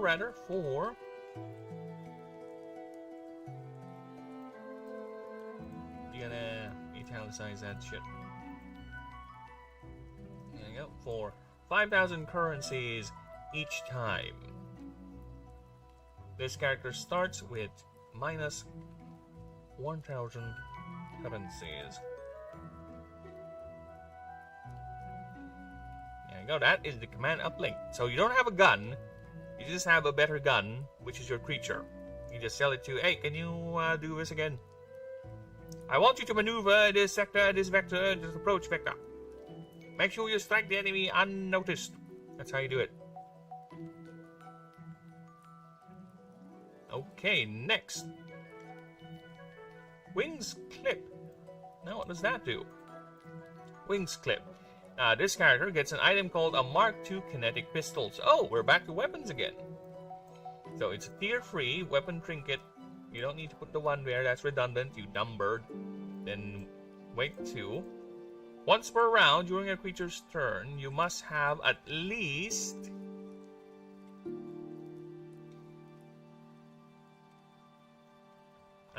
2 extra arcane to use this item. If you do, or this item costs minus 10 ammo charges. So we already know what an ammo charge is from the previous examples. No need to expand on that. So you roll a 1d20. On a 12 up, this deals 30 base type damage to a creature. What do you mean these? Stupid word.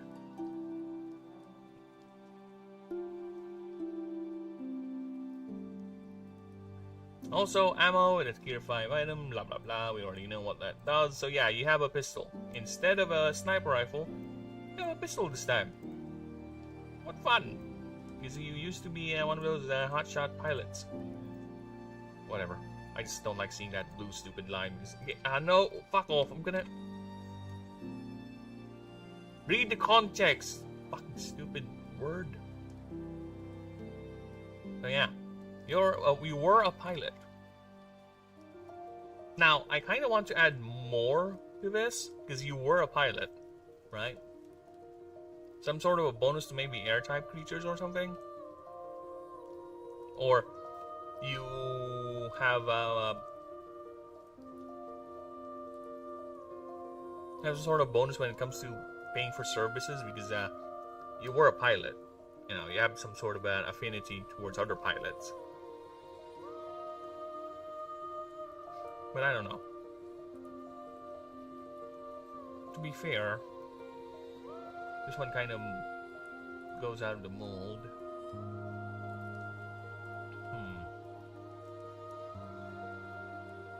Yeah, let's do that. Also, this perk.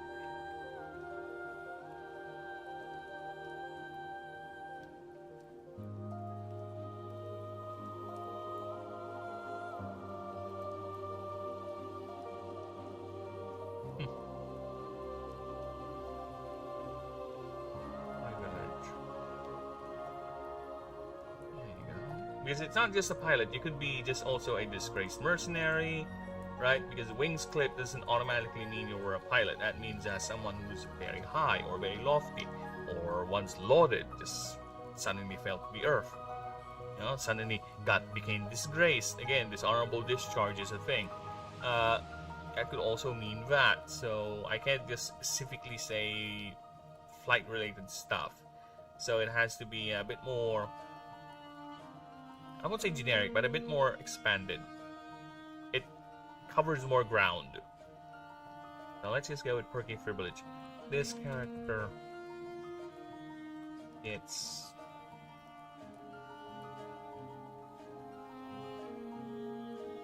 a 10% discount.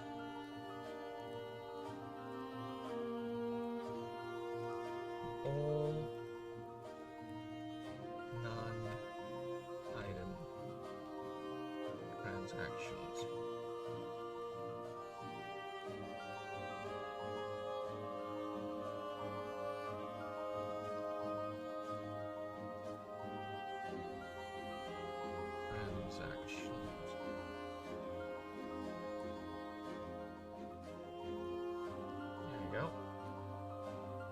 Like a debuff.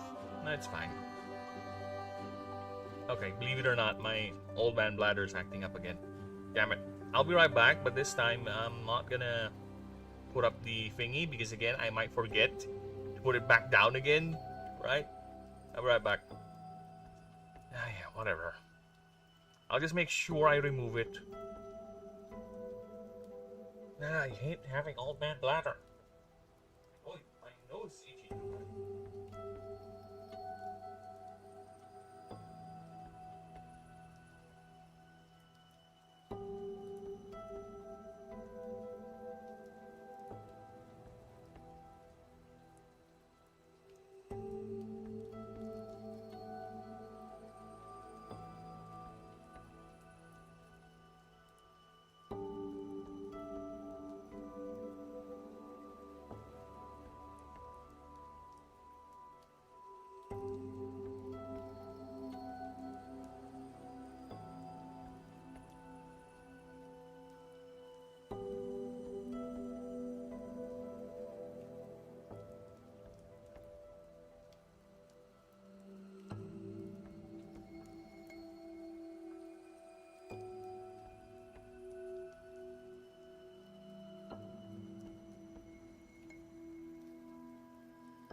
Old man Bladder is back.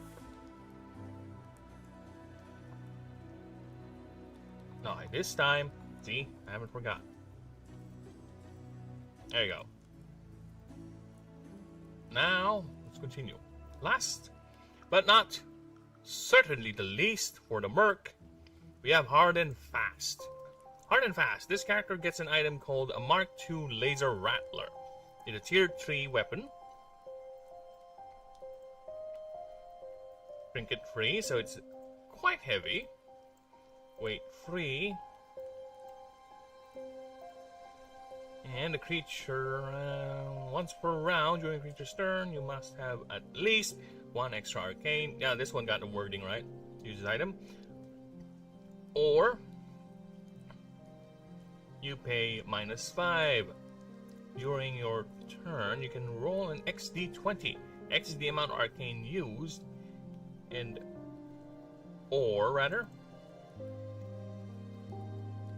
Or per 5 ammo used, max 12. On a 12 up, this deals 5 base damage on a target creature. You also get a Mark II jetpack, tier 3.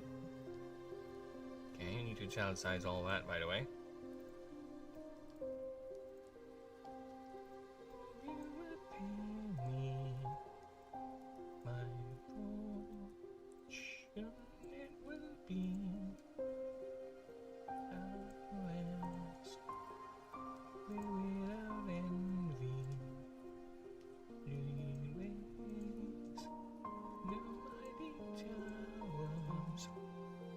Okay. Mark II jetpack. Tier 3. Torso. It's torso item. Weight 2. Once. 3 once. This should be Q. You can move to any node ahead of you. This can be used 2 times per run. So yeah, basically you have a jump pack that allows you to do a little bit of maneuvering. You want to avoid certain bullshit in the map. So yes, this, my friends, is the Merc. It's your weapon guy, where Mage is your spell guy, Merc is your gun guy. The main difference is the weapons are fixed, their damage are fixed, they're not like the spells and you can customize. Yeah, it's not like it's a bit rigid, or I think the proper thing that it's not as versatile as or as wide ranging as the effects it can go with as with Mage, but Merc at least is more efficient. But in terms of its resource system, right? You don't need to reserve. It's very. You don't need to reserve arcane for it specifically. You can just use the ammo resource, right? So yeah, it's much more economic and versatile, as opposed to a mage, where your versatility comes from the moves you've learned, right? Because you can do a lot of different effects. You can just learn a lot of healing moves, or if you want to learn a lot of debuff moves or something like that.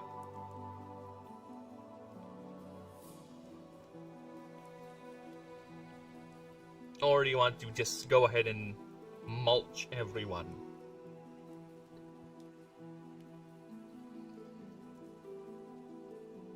So next, what is next? This used to be Adventurer, but I changed it because it's obviously everyone in this setting is an adventurer. Why would you go out there in the blasted waste and do it? I guess technically you could say that you're not really adventuring, but it is an adventure you're doing. So you are all adventurers. Alright? So I changed that to a freelancer. Right? It's like a merc, but this guy is more willing to. It doesn't have a gun, or is okay to do other jobs, and I have an idea for it with another one. I'll give it 7. Why not? Alright. Freelancer. What is a freelancer? Let's see the blurb, shall we? Adventure calls. It's so loud you just cannot help but answer its clarion call. You gather your gear and your courage. Wait. Is this all true? Last time you checked, you have no funds, no future, and no other skill other than this type of work.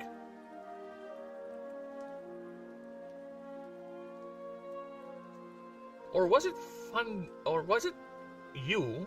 Or is that it? Is that it?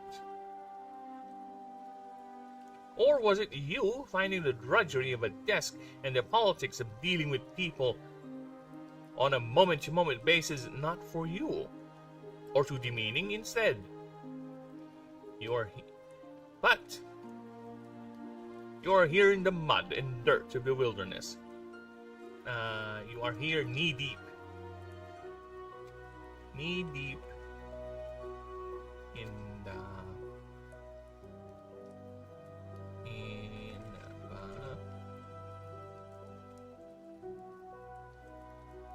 knee-deep in the mud and dirt of the wilderness, looking for any scrap of treasure or trash to sell.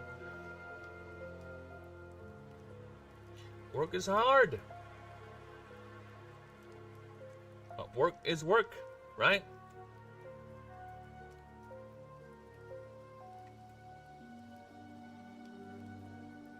Work is work.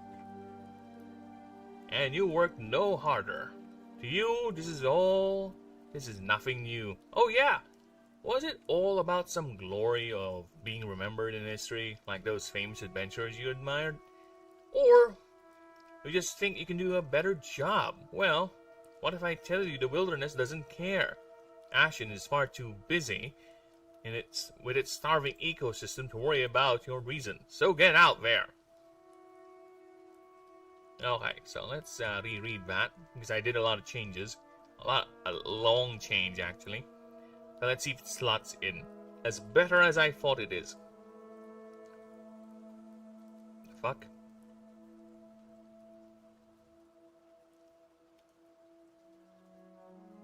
Alright. Freelancer. Adventure calls. It's so loud you just cannot help but answer its clarion call. You gather your gear and your courage. Wait, is this all true? Last time you checked, you have no funds, no future, no other skill other than this type of work. Is that it? Or was it you finding the drudgery of a desk and the politics of dealing with people on a moment-to-moment basis not for you? Maybe too demeaning?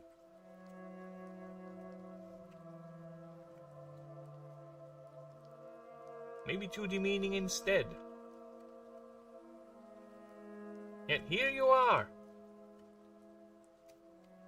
knee-deep in the mud and dirt of the wilderness, looking for any scrap of treasure or trash to sell. Working is hard. Well, work is work, right?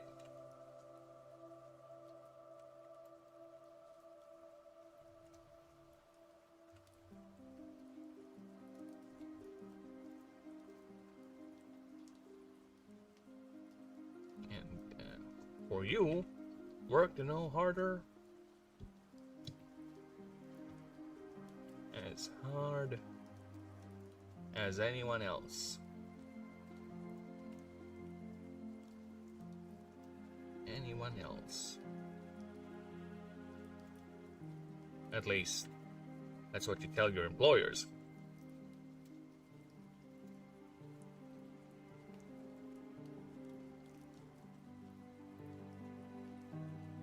Yet, what you tell your employers?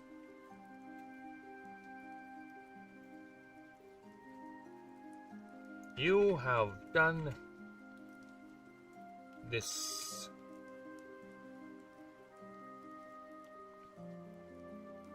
song and dance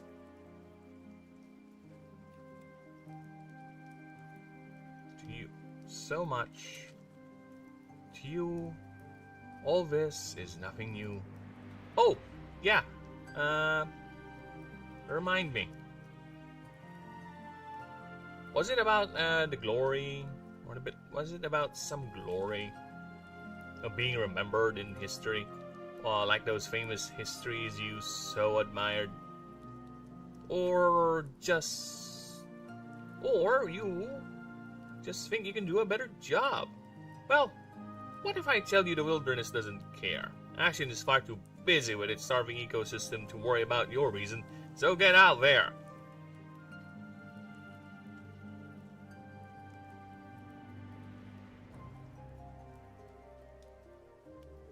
So yeah, I think that is better.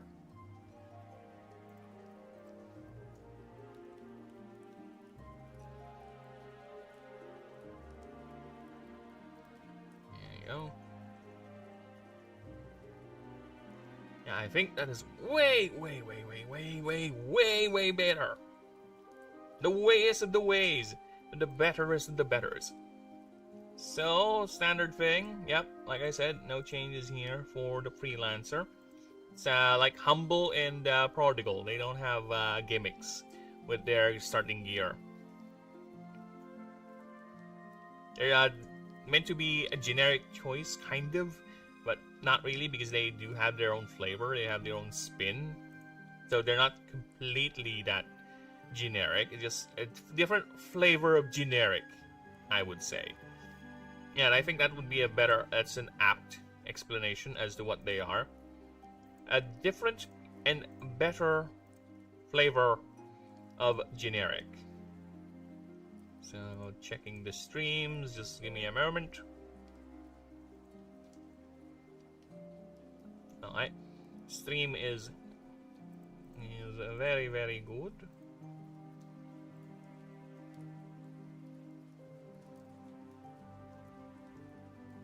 So, let's see what else we got here.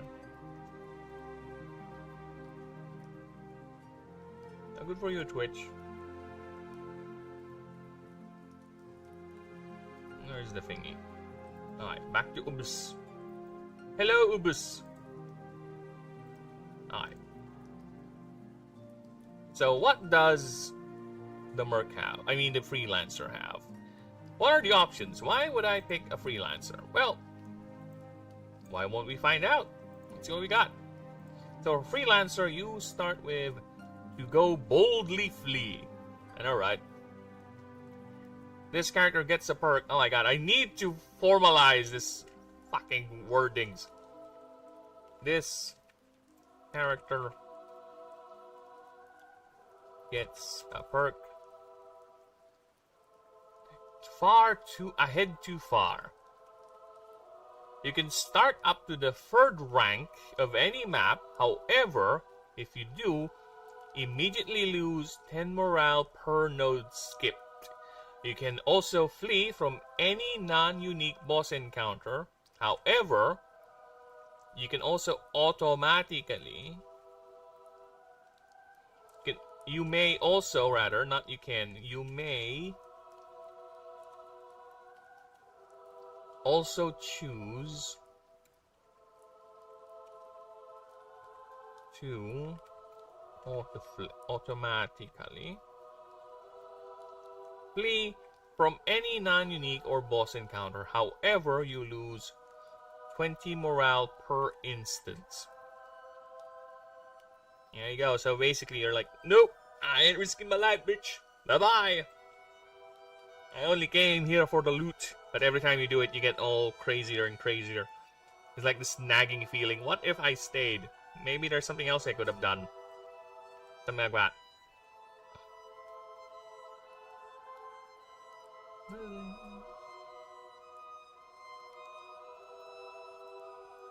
Okay, next up. Glint on the horizon.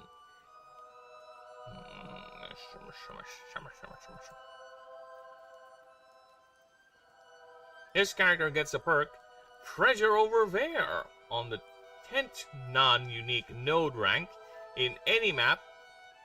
Becomes a loot encounter. However, you never get tier 2 maps. Okay, you start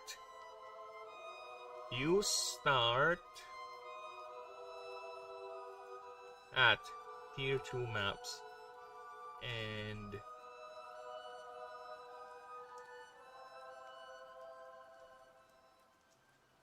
only at tier 2 maps, because yes, you need to word that properly. It is kind of weird. You start only at tier 2 maps, and eventually, when tier 4 is unlocked, you will never roll missions, random missions, or random expeditions.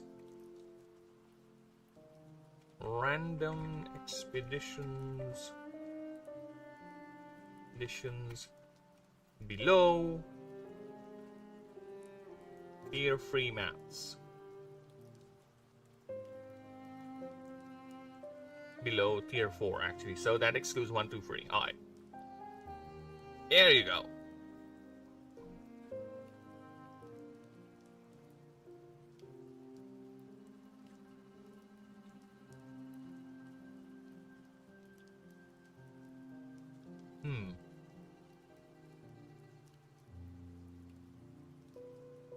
Well, that's not my problem, but overrides a...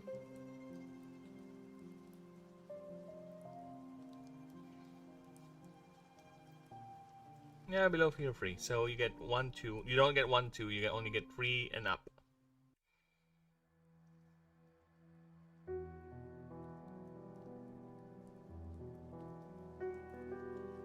Tier 4 maps are unlocked. To roll. You never get assigned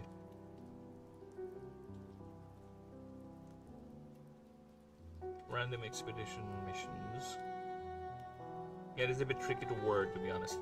Below tier 3 maps. Yeah, I think that's fine.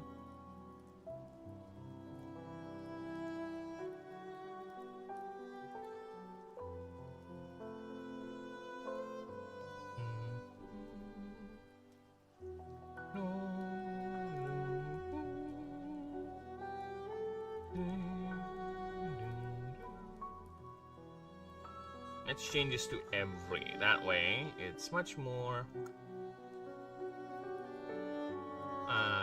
what's the word? Convenient? Or promising. There you go. Much more appealing. There you go. Every 10th non-unique node map. Yeah, there you go. There you go.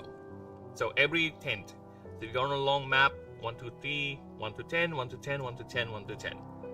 So theoretically, a tier or a map with 40 ranks, you get max of free, because on the 40th it's going to be the boss. Right? Max of free treasures. I think that's good for you.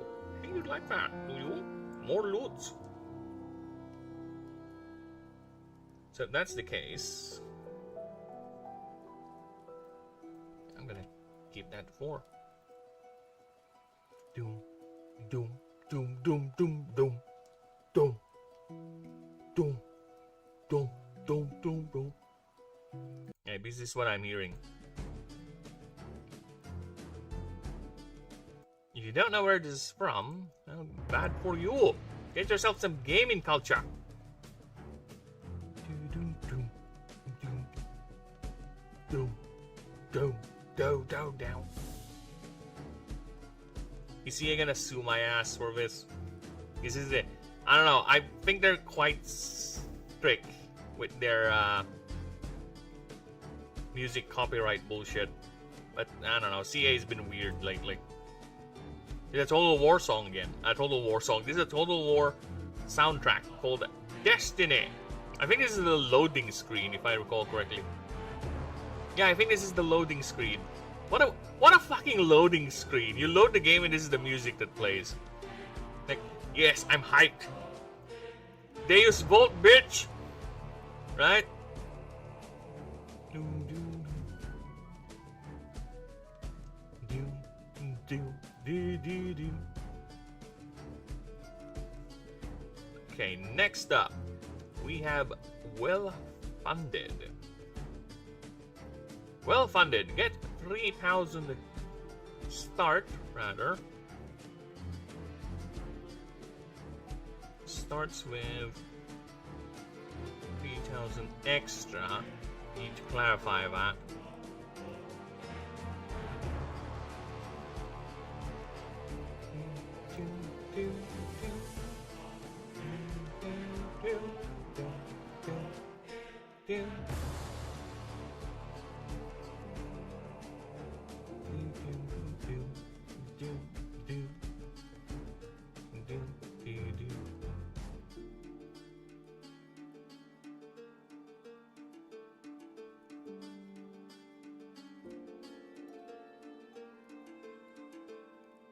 Here's another fun one.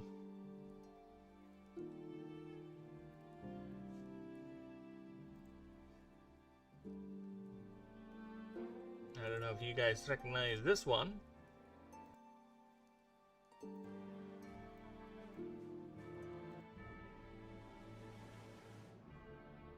That is also another Total War music.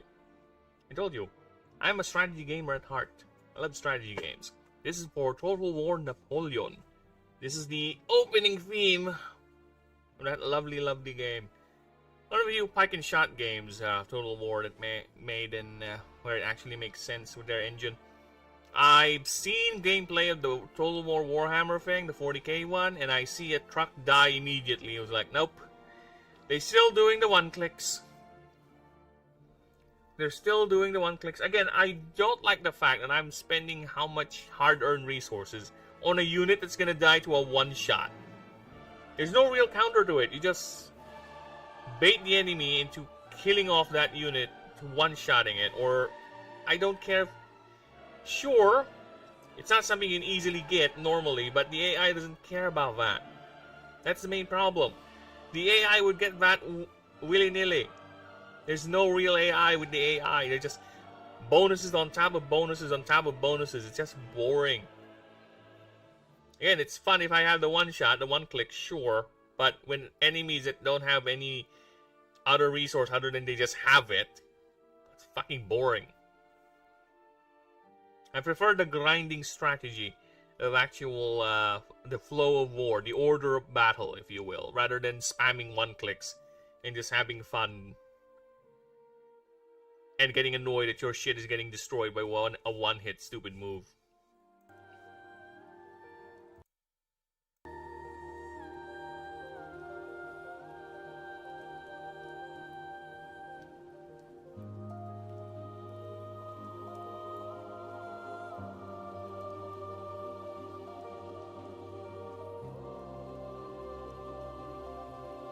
Okay, let's go back. So next up, well-funded. What is well-funded? Well-funded, you start with 3,000 extra currencies. 2 healing pots, I think, is the better.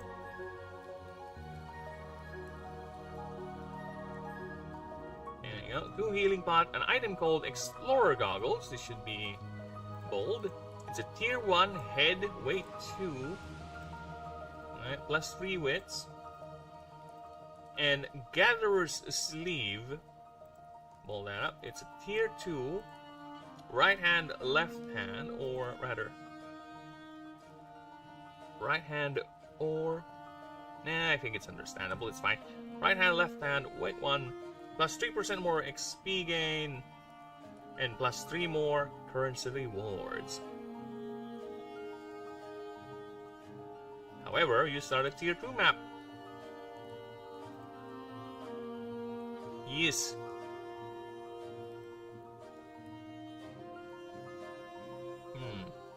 Should I add more, or is this fine? You know what? Let's turn this into 3.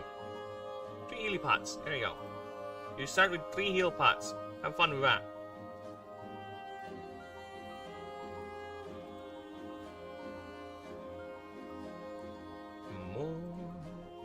Much more than this.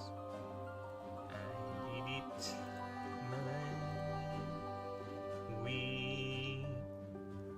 there were times I'm sure you knew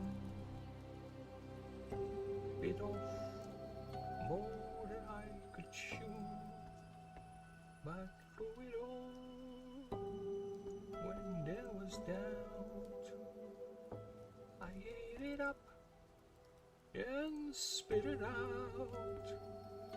I traced them all, and I stood tall and did it more. You know, there's a legend here in the Philippines that song is a no-no. You know, how many times we had a news outlet say someone got killed in a karaoke bar, and you know what they're singing at the time? That particular song. Yeah, I know it's an interesting little tidbit here, but that song is literally cursed here in the Philippines. If you sing the Frank Sinatra song My Way in the Philippines in a karaoke bar, most likely you're gonna get shot. Or you're gonna die in some drunk-related incident. Or just die. There's a myth. There's a belief like that here, right? To the point that the more superstitious folks would actually tell you not to sing it. They would say, don't sing that. You wanna die? That's how much prevalent it is. And to be fair, I think a lot of those are just people who are getting annoyed it's not being sung properly. They want their turn on the karaoke bar, right? It is quite the powerful song as well, about someone who has reached the zenith of either his life or his career, right? And he has no regrets, for he has done everything according to his belief system. But well, either way, tangent aside, let us continue. What is next? Next up in the freelancer choices is party player. What is party player? Well, it is a simple little thing. Yeah, I kind of want to change it. Sorry. My brain is like, are you sure? You know what? +5. +3 wits, it's fine.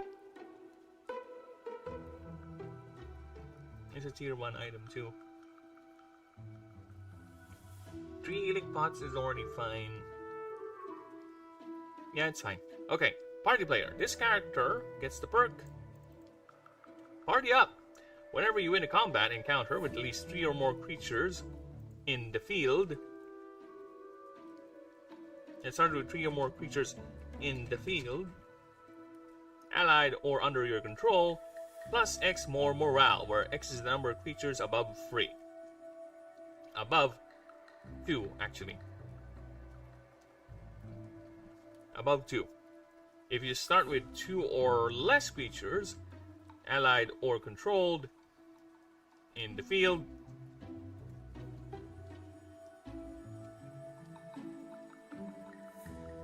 -5 morale. Okay, so let's change this a bit.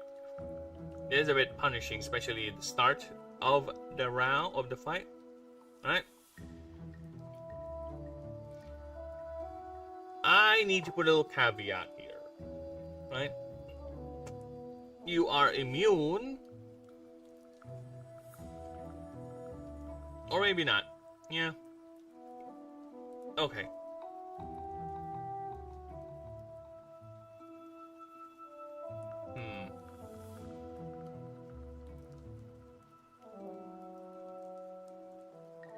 Okay, let's put it something like this. Let's put something like this.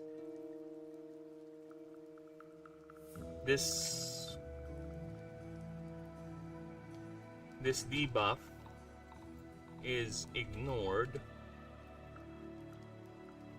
till you have bonded with 3 creatures. With at least 3 creatures. There you go. Basically, you need to build your party first. Alright? Okay, and...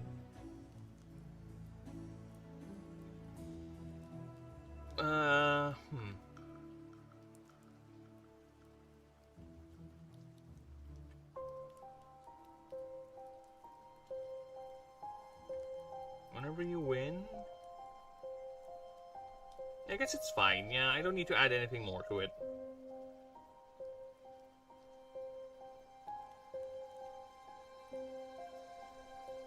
Yeah, it's fine. The morale boost is already free.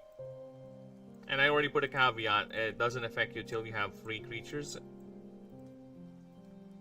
So it's fine. It's fine! There was a vision! There was a vision! Some of the perk names, or some of these sub-option names are quite interesting for me. You immediately get the first mission of your patron god at the beginning of the game. And an item called Divine Heirloom.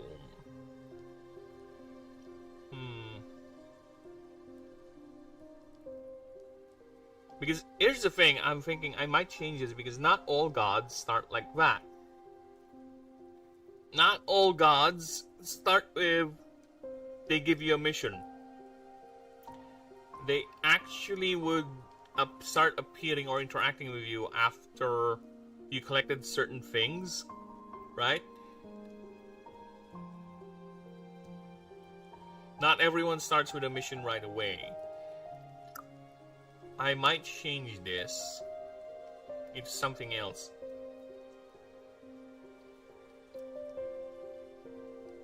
Ugh.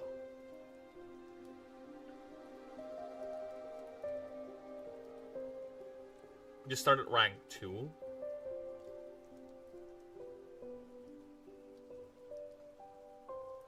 No one can save me the damage is done.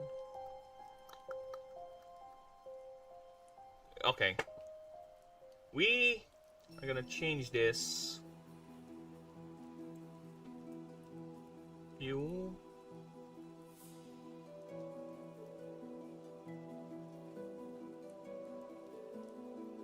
This character.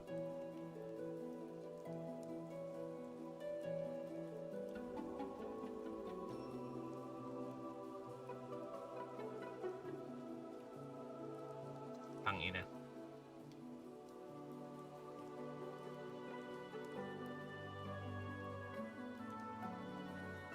Oh yeah, let's do that. Can ask for random missions for their patron at rank at the very beginning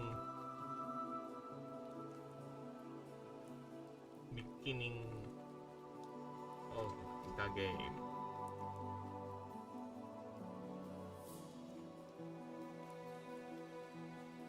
And that's gonna be a perk now. Damn it. It's fine. Okay, this character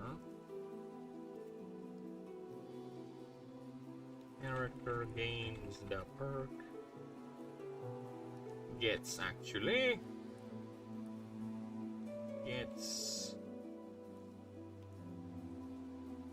the perk.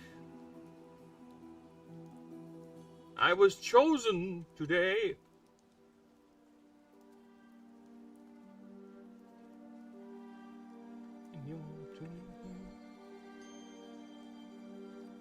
I was chosen today.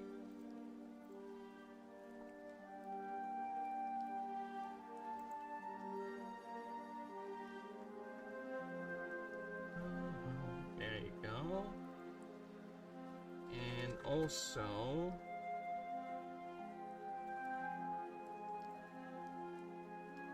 I don't think the Divine Heirloom is something that should be gained back, unless I put some sort of a penalty for it. Right, so yeah, it's fine. Morning, Burb. Hello, pal. Hello, welcome. How you do? I see you have been improving the Discord. Appreciate that very much.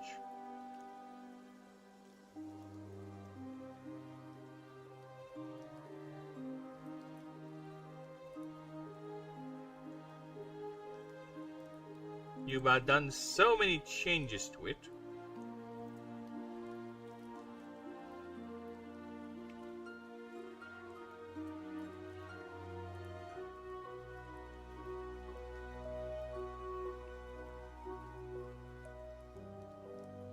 Sorry. Give me a moment.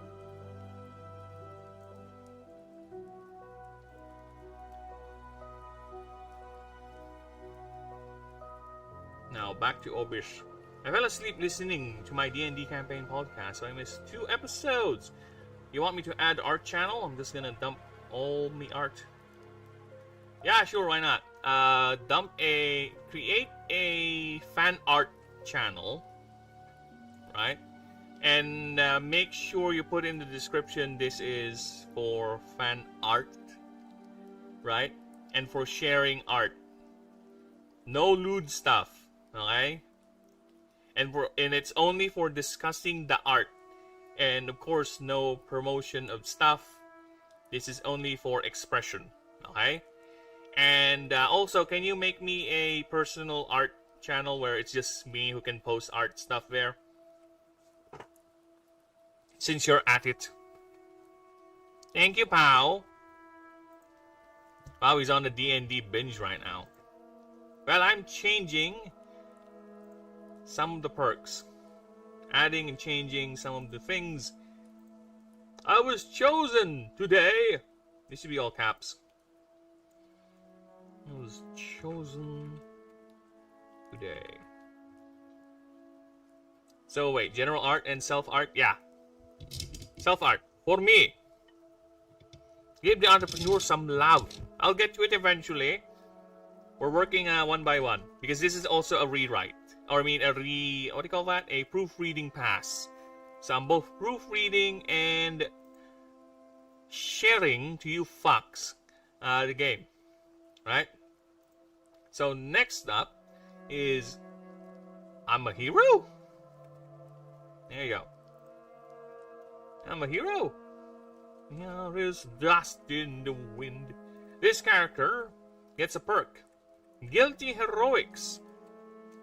Whenever you help an NPC, you gain plus 10 more morale and X currencies. X equals 100 per biome tier. However, if you fail to help or refuse an NPC, your character gets minus 2 stats. You choose which one per. Or every instance. Every instance. If you fail to help or refuse an NPC. Oh. Yep. This lasts for the whole run. There you go.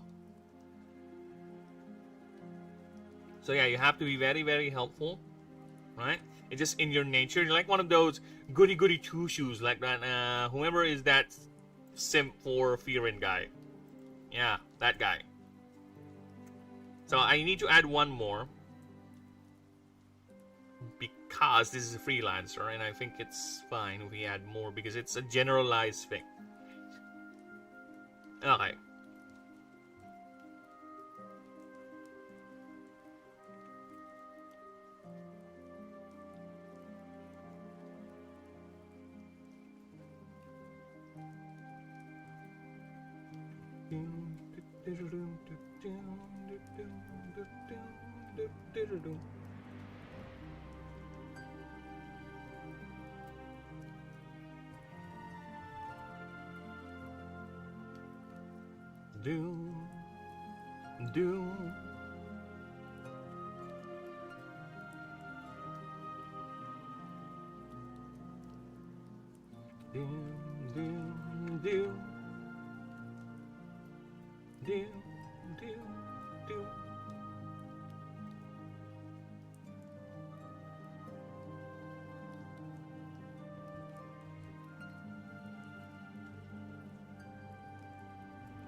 Friendly fire crank gun.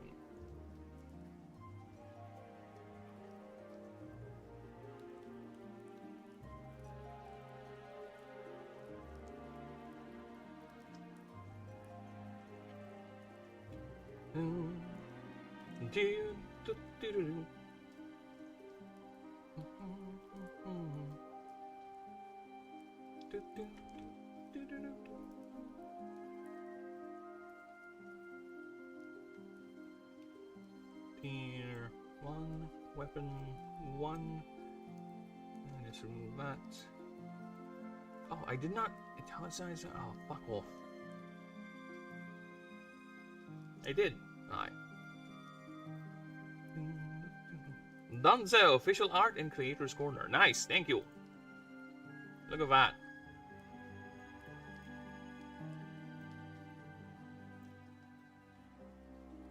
Look at that. Oh, the Discord.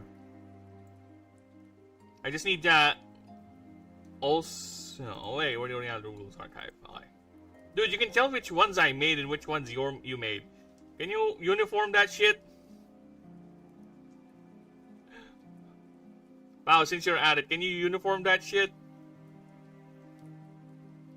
You know what I'm saying? Can you put the same these things on the other channels? Because they you know which ones were made by me and which ones were made by you.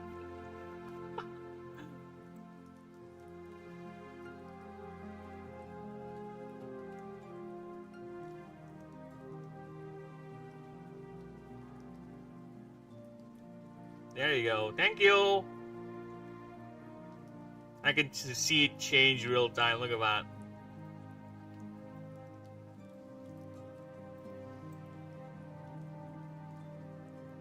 I promise I'll get back to you someday with that. Your efforts need to be rewarded.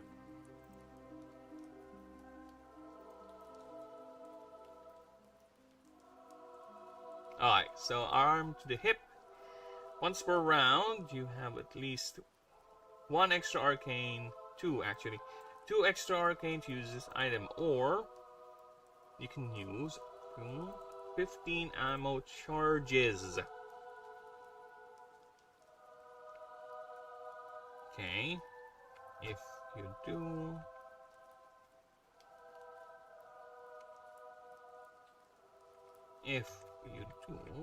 Okay, what's the wording? Okay, I need to get the wording.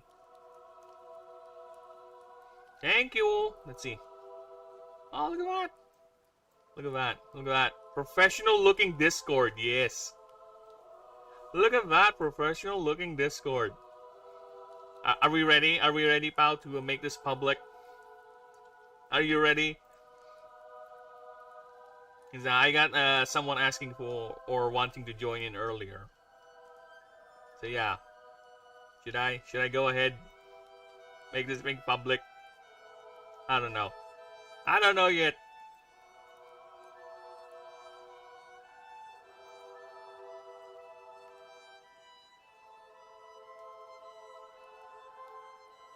Okay, so let's see. During your turn, oh my god. During your creature's turn. Creature's turns. Oh god, if this becomes popular, I had to be an actually mod people. Lamau. Dude. I can only hope this thing becomes popular, okay? I can only hope. And the only way that can be a possibility is I actually keep on working, alright? The only way we can find out is we keep on doing the thing, and let's see. Aren't you excited that we'll be probably getting to a point where we have players that will actually play with you and most likely be annoyed with how you're gonna play your entrepreneur because you're gonna be a toxic fuck?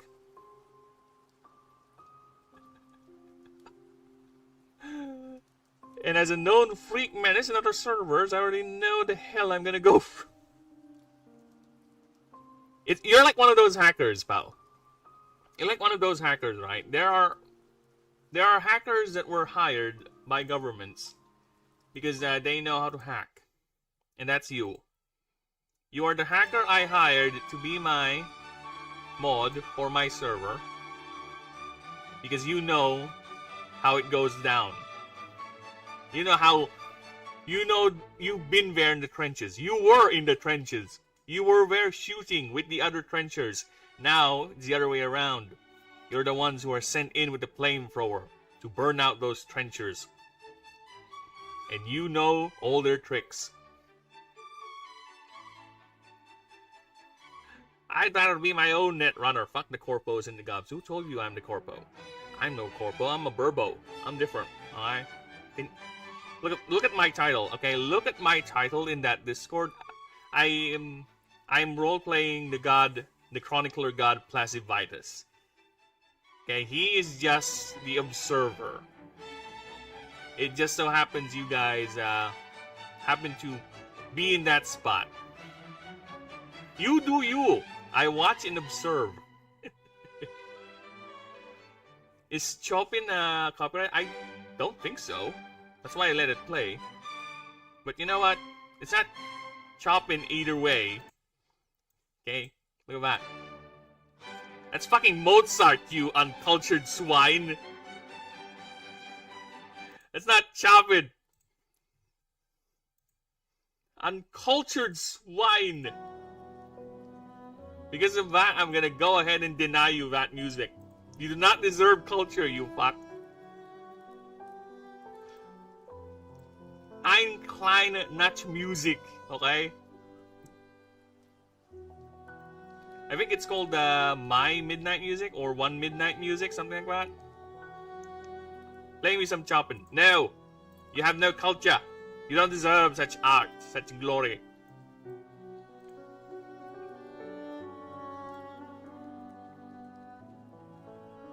Classical.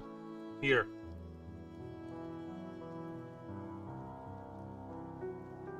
Here, enjoy this, alright?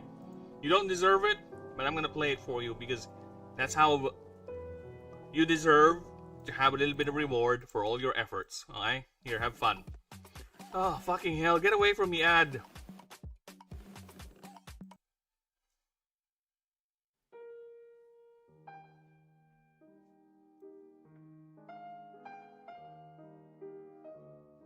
How about some Debussy? You wanna play Debussy? You wanna play Debussy, pal? Huh? Oh, you wanna just continue the Wagner? Sorry, it's German. It's not Wagner, it's Wagner. Alright, the Germans read W as a V. Wagner! Alright. During your creatures... Claire de Lune? I do have Claire de Lune as well, of course.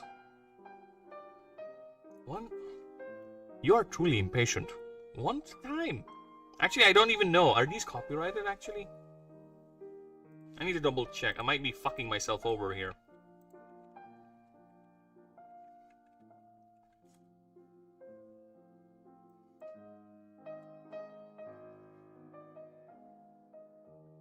Oh, it's in public domain. Okay. Whew. I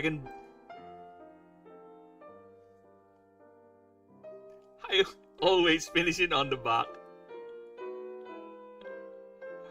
This is Claire the Lune.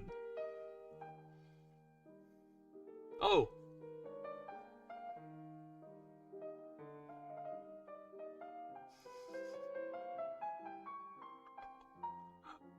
Okay, I will not eat that. You know why, Pao? You know why? Because this is what I'm hearing. Okay?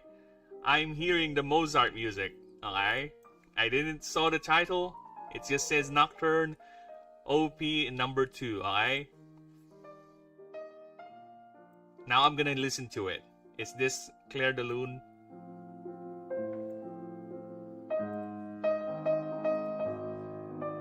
This is not Claire de Lune, you fuck.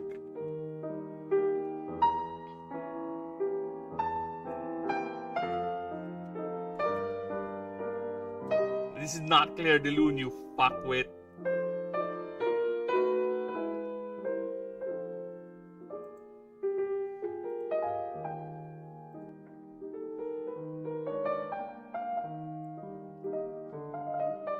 No, this is not Claire de Lune. This is Claire de Lune. I'm gonna play it right now.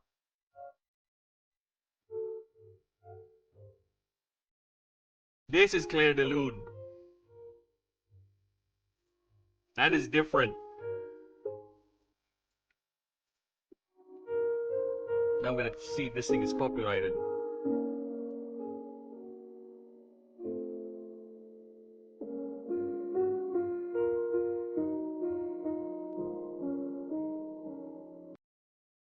This is I don't know.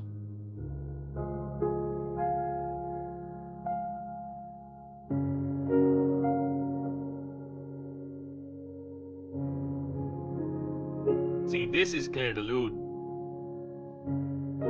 And apparently, it's kind of copyrighted. It depends on the source as to where the music came from.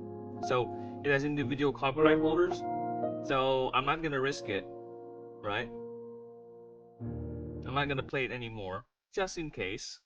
So that ends our dive into culture. Because copyright is a bitch. And I'm gonna return to my Mozart. During your creature's turns. So, Bao, have you finally gotten over your cyberpunk? You're done? Because how many endings you already played in that game? I think you already got all the endings, I guess, aside from the DLC ending. During your creature's turn, you may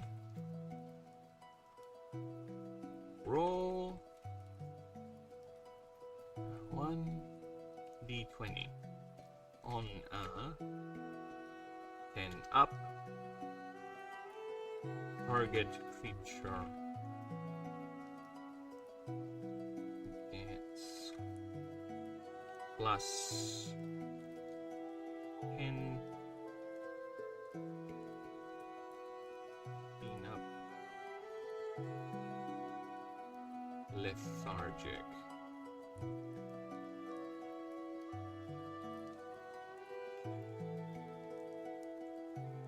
Also, you can use this item on a once per dialogue.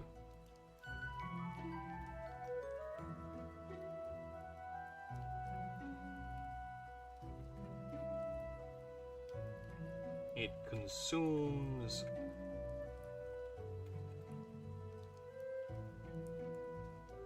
ammo instead. Only ammo instead.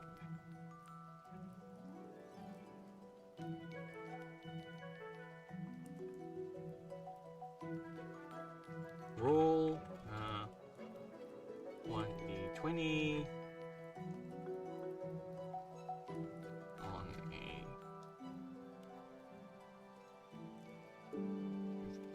up, you get,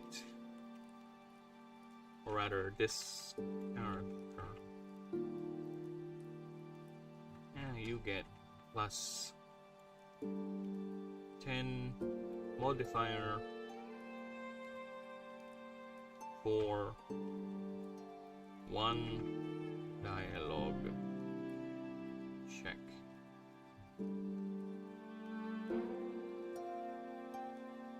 For 3 dialogue checks for, or rather, within that encounter.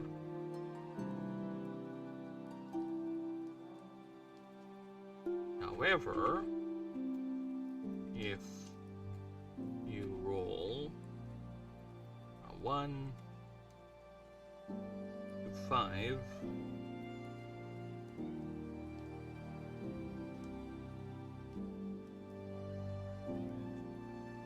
oh my god, why do I have to make things too complicated? That NPC will fight you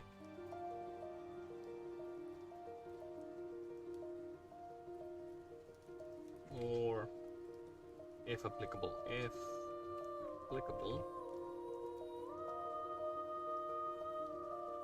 or if not, this ends that interaction.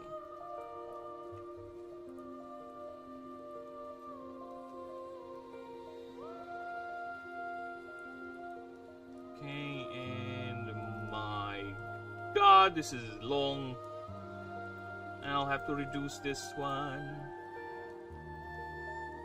Okay, whatever.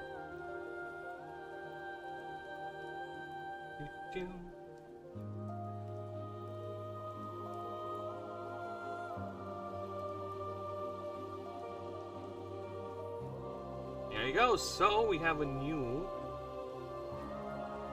Let's double check that. This character starts with an item called Friendly Fire Crank Gun. A tier 1 weapon trinket. Wait, once per round during your creature's turn. You must have at least 2 extra arcane to use this item, or the item costs 15 ammo charge during your creature's turn. You may roll a 1d20 on a 15 up target creature gets plus 10 lethargic.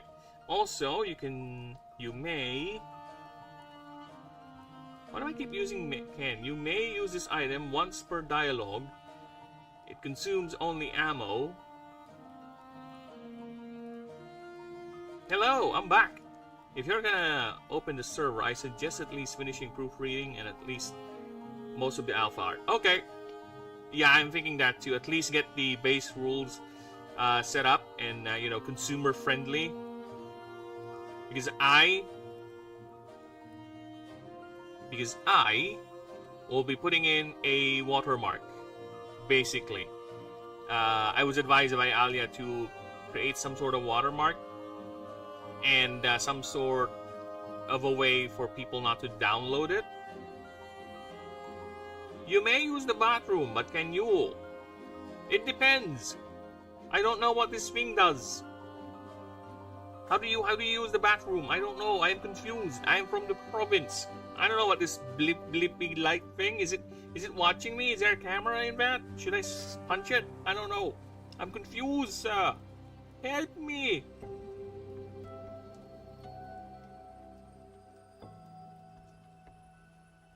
Okay, now where was I? You may use this item once per dialogue. However,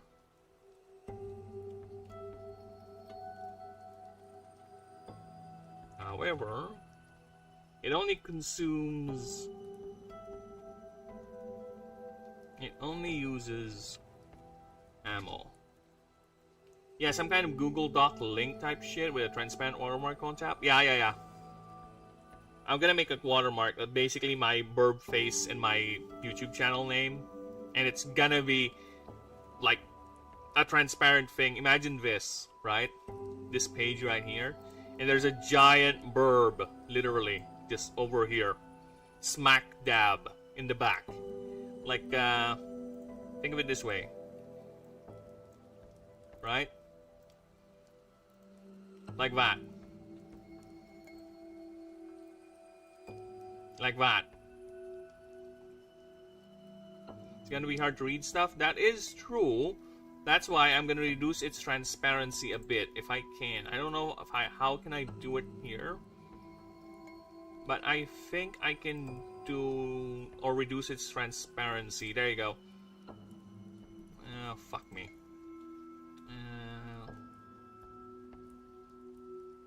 Yeah, something like that. I need to edit this picture because I saw the other day that I can actually edit the picture.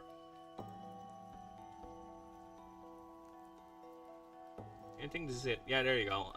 Shadow, reflection. There you go, transparency. Oh, it's fuck off. Let's see.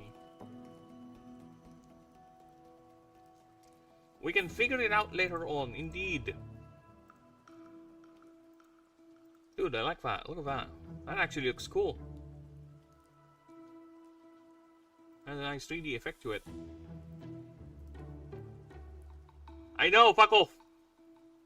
We can figure it out later on, but yeah, that's the idea. I'm gonna slap my burb face there, right? Because, I don't know. I'm also debating the fact that maybe I should start selling the completed proofread version. Maybe. I don't know, man.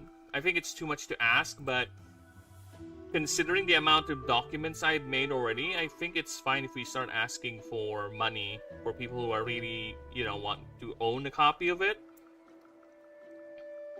We'll see, we'll see. I don't know. I'm still not sure about that. I'm not confident enough that I should be able to ask people for actual money, right? I want a creative stride today, so I might ask you to work on your human. So, no problem, man. Hip, bow. Bow. After the human, I want you to draw a character, an NPC for me that's actually part of the story, right? She's one of the NPCs that you will encounter in the game. She's part of one of the god tracks, and just to give you an idea, okay? Just to give you an idea, so here is the god she is with. Okay? Here's the god she is with. And by with, I mean they are actually lovers. Okay? This is the god of possibilities, scholars, and chronicles. And this is how big a 5-foot bastard is compared. Okay, so he lives in a massive archive called the Lexicanum Aeternum. So he sees everything, records everything, and long story short, he fell in love with an elf, a female elf, that he rescued from death a long time ago, that he eventually is living with inside. So she is living inside the Lexicanum now. She has her own mini version of the library, and they are so into each other that, as you can see, the god is this long snaky thing, right?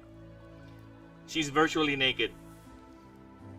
She lived there alone in this massive archive, and she was like, you know, since elves do love, you know, elves love showing off their bodies. Okay, the looser their clothing. That's why they don't wear helmets, because they love the feeling of the mana wells, the magic, the mana flowing through their body, through their skin. So that's why they don't wear heavy armor. They don't wear helmets, because it robs them of that stimuli. So she's virtually naked inside this, and she has a mini archive as well. So imagine her constantly on top of that or inside that, just like the god, where there's a hole, she peeks through it, and the only creative thing you can do to cover her is either with her very long blue hair that's loose, or have her in angles where she is either lying on top of her bowl or in just poking out of the bowl, you know, stuff like that. And she's an elf. Okay, her name is Eve. Chavesa is her elven name. But just to give you an idea, Placivitas, the inspiration for this guy is the apple of Eden. Right? This is the apple of Eden. That's why he's like a snaky boy, because he is the snake inside the apple of Eden. And unlike in the Bible story, Eve fell in love with the snake. So yeah, that is. I might have you draw her because she is quite integral to the plot. And this is how he looks like from behind. See, there's the entrance to the archive. So yeah. Long story short, that is uber condensed. There's a lot more going on. There's a lot more subtext as to what's going on, why he did that, why is Placivitas like that. But that's basically the dumbed down version of that. There's bound to be one elf that likes clothing and armor, does being a tank first. Yeah, sure, why not? I didn't say there's none, right? I didn't say there's none. It's up to you. You're the one who makes the characters. There is one. There are, of course, there is always an outlier. There is always an outlier. There are always those who would see the need to change is very apparent. They must adapt, you know. Of course, there are elven soldiers. Duh. That's Hasiduax from Elden Ring. Oh my god, I already have problems pronouncing Liliathelix and Placivitas, okay? Don't make me do the Elden Ring names. The Dragon Lord was so in love with his god that he would have waited outside of time for their return, only to be abandoned. Aww, that's sad. Is he the two-headed dragon god that you get to fight? One of those secret bosses, right? That's him, right? Because I have I don't know. I weirdisms. Placidusax. There you go. You happy? I finally put in the effort to read the fucking thing. And I have no idea about that character. So if you guys think Placivitas is inspired by a Placidusax, no. It's not even close. No. I don't even know about that character. Perfect? The only thing that's perfect, Bao, is nothing. No, I don't even know that character, alright?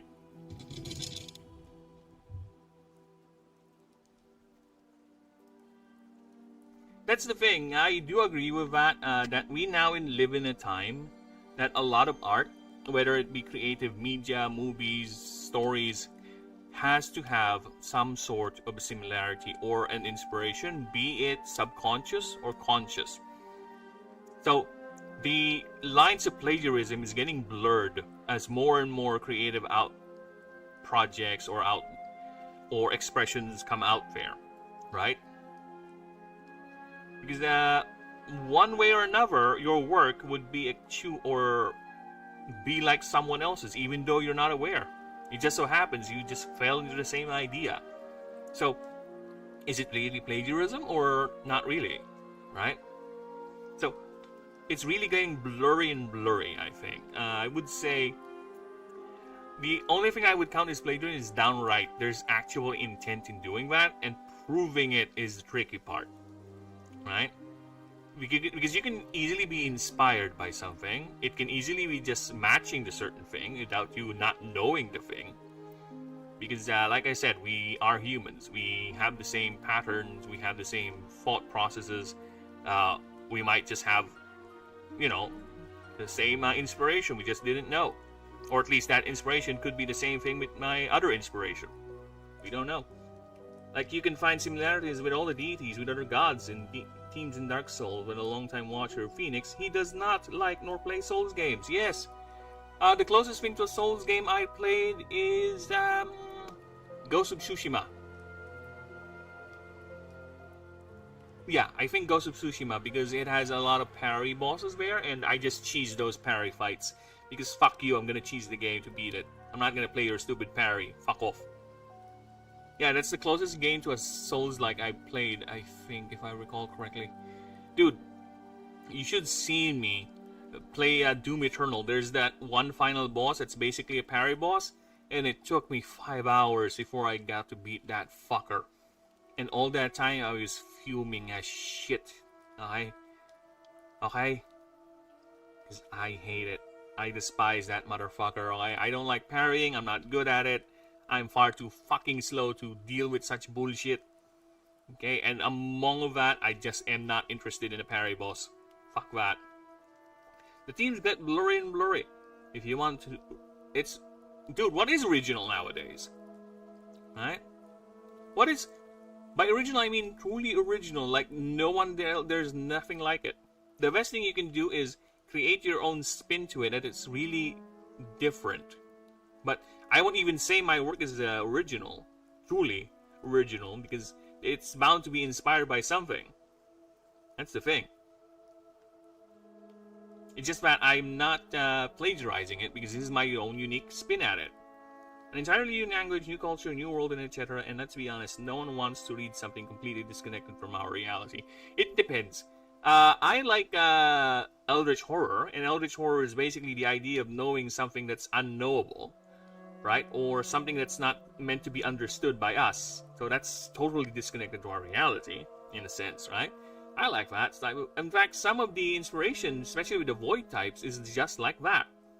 Once we get to proofreading the creature profiles, you'll see the void types are literally defying explanation. Their biology does not make sense. You really gotta play Ultra Kill. Maybe. Maybe. Maybe. You don't have to parry, but let's just say you can parry. To be fair, yeah, you're correct on that. A lot of the Souls games I've seen is not really parry heavy, right? But I just don't have little patience when it comes to finding bosses over and over again, especially if it's not something I'm keenly interested in. Right?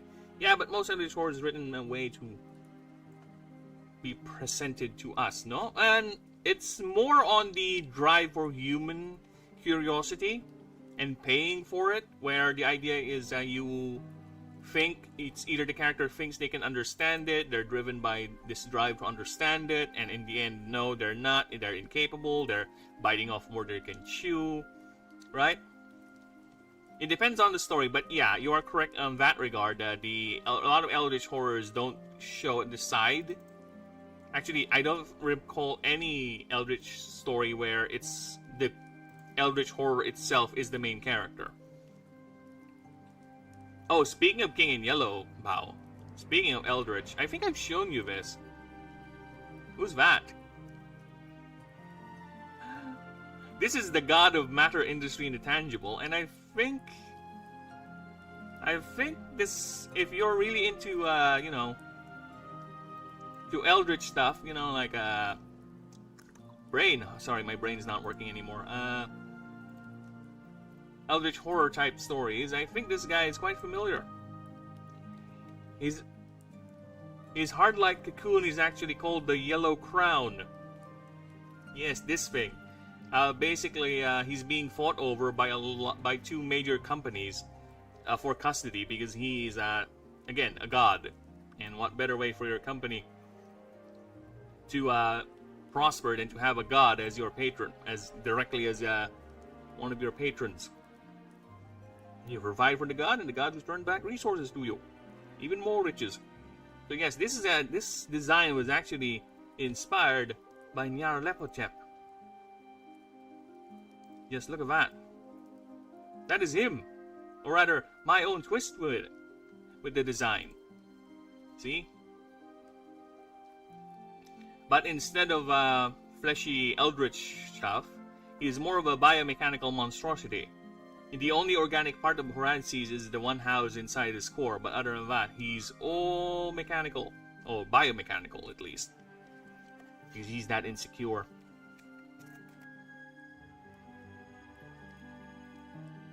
But we'll get to gods later. I already did the pass for the gods, the proofreading pass.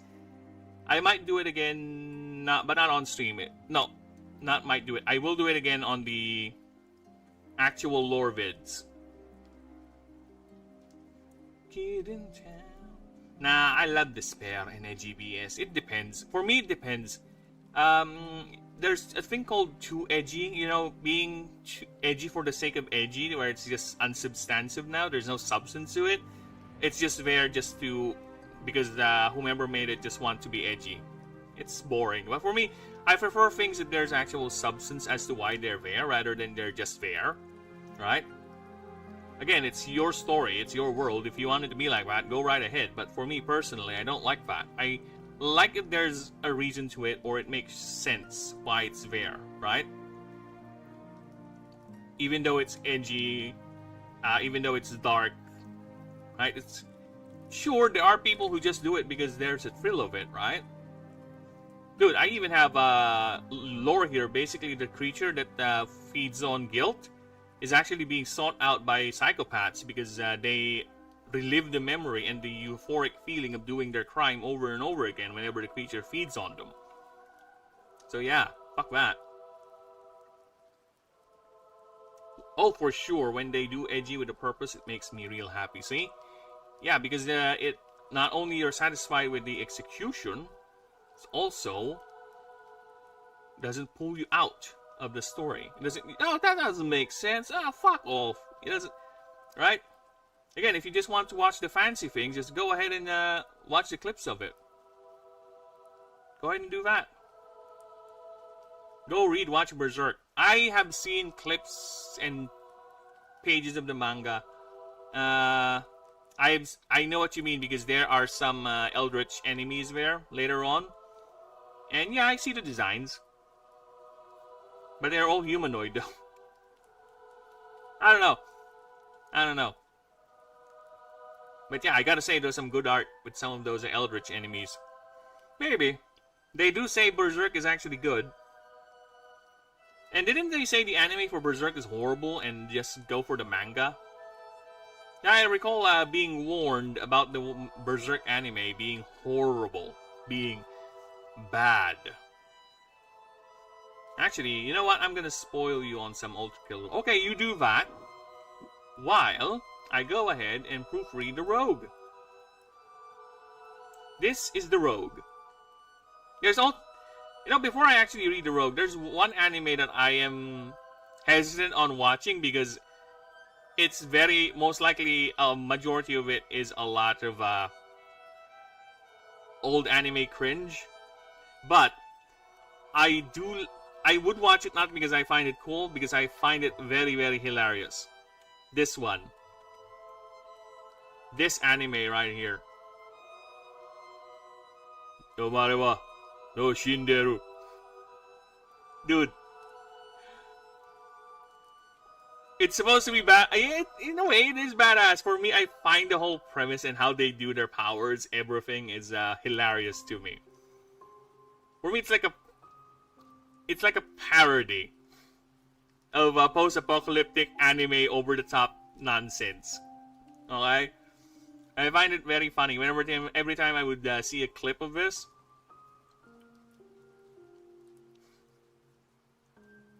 I think it's from what I've seen, I think this show is leaning more on the cool side, you know, rather than the sensical side.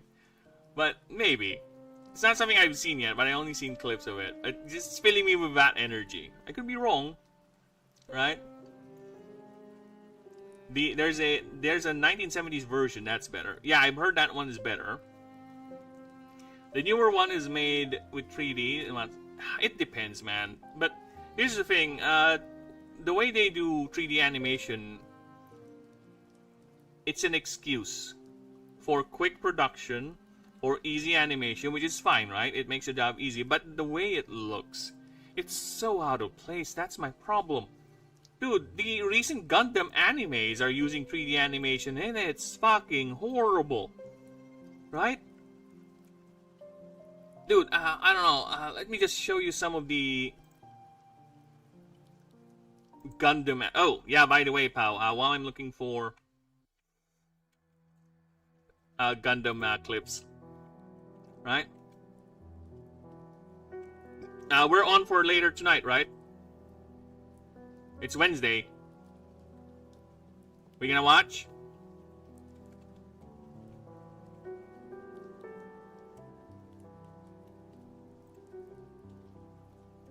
Just look at this. I'm sorry, but there's something wrong with the animation with this Gundam series. I'm gonna show some clips of it. Right? They're using 3D for it, and it looks odd.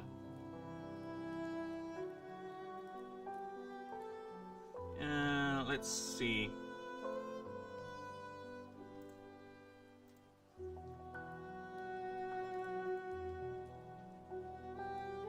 Yeah, I've seen a couple of clips of them doing... Yeah, here, look at this. Look at this. This is one clip. So do we choose this class? Off! Stupid ads. For the sake of... I don't care. Fuck off, Ragnarok. Look at this. Look at this. This is a fight. And look how weird it looks. The way it moves. The way they actually do the fighting. I need to get to the part where they're actually in melee combat. Just here alone. Next one, not yet 3D. Where is the one where they're actually kicking each other? Yeah, look at that. I don't know, there's something wrong with it. See, look at that. It looks floaty. It looks floaty. To the point that I'm not seeing heavy machines moving around. Right? Yeah, it looks really janky. As opposed to this. This is the old... Look at this. This is from the old Gundam anime. Look how impactful, how much more oomph there is. Yeah? How weighty everything feels and how more stylized it is. Right? Just look at that. Here, let me show you the part where it's actually gonna fire its main gun. See, everything screams expression. Like every bit of detail with it, right? Just look at the way the beam fires and everything, the shading on the tall geese. Let me show you where it's actually fighting.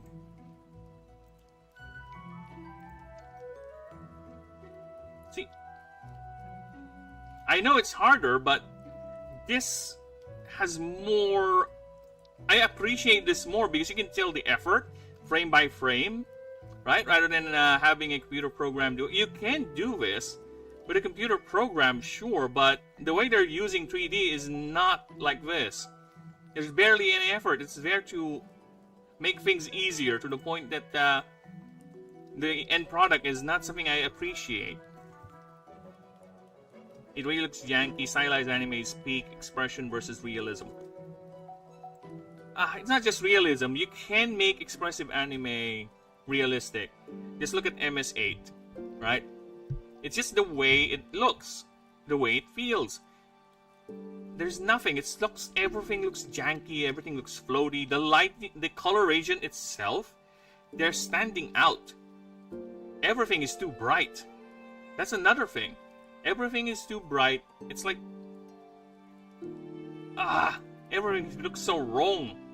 I think it's because it's fighting in space and it's not supposed to look weighty, but fuck that, man. It still doesn't... You can do it. Once we watch... If you ever get to watch Gundam Thunderbolt, you would see, even when they're fighting in space, the way the Gundam, the mobile suits move, you can feel the weight behind it. You can. Again, there is something about how 3D animation moves versus hand-drawn animation moves that's pulling me out. I think it's because it's too smooth, right? Again, there's no weight to it. Anyways, hell itself saw the cruelty of humanity and took inspiration and created mannequins. They're basically the same thing, stuffing human bodies into their tight frames and limbs. What the fuck? Is this the ultra kill thing? I have no idea what you're talking about.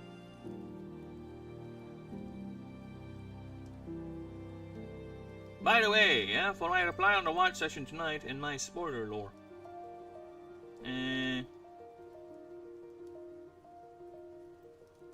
Oh, okay.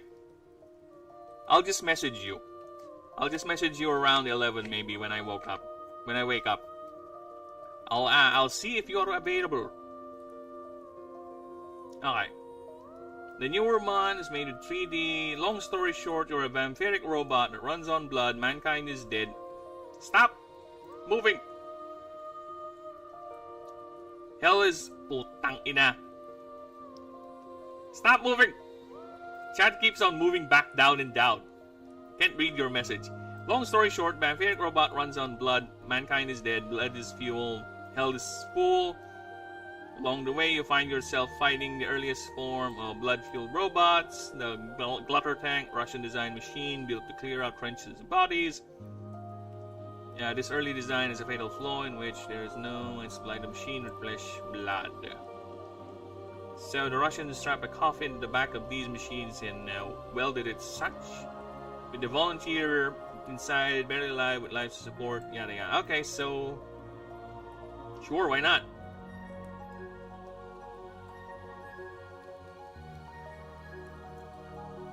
If not, there's always Saturday. Yep, there's always Saturday.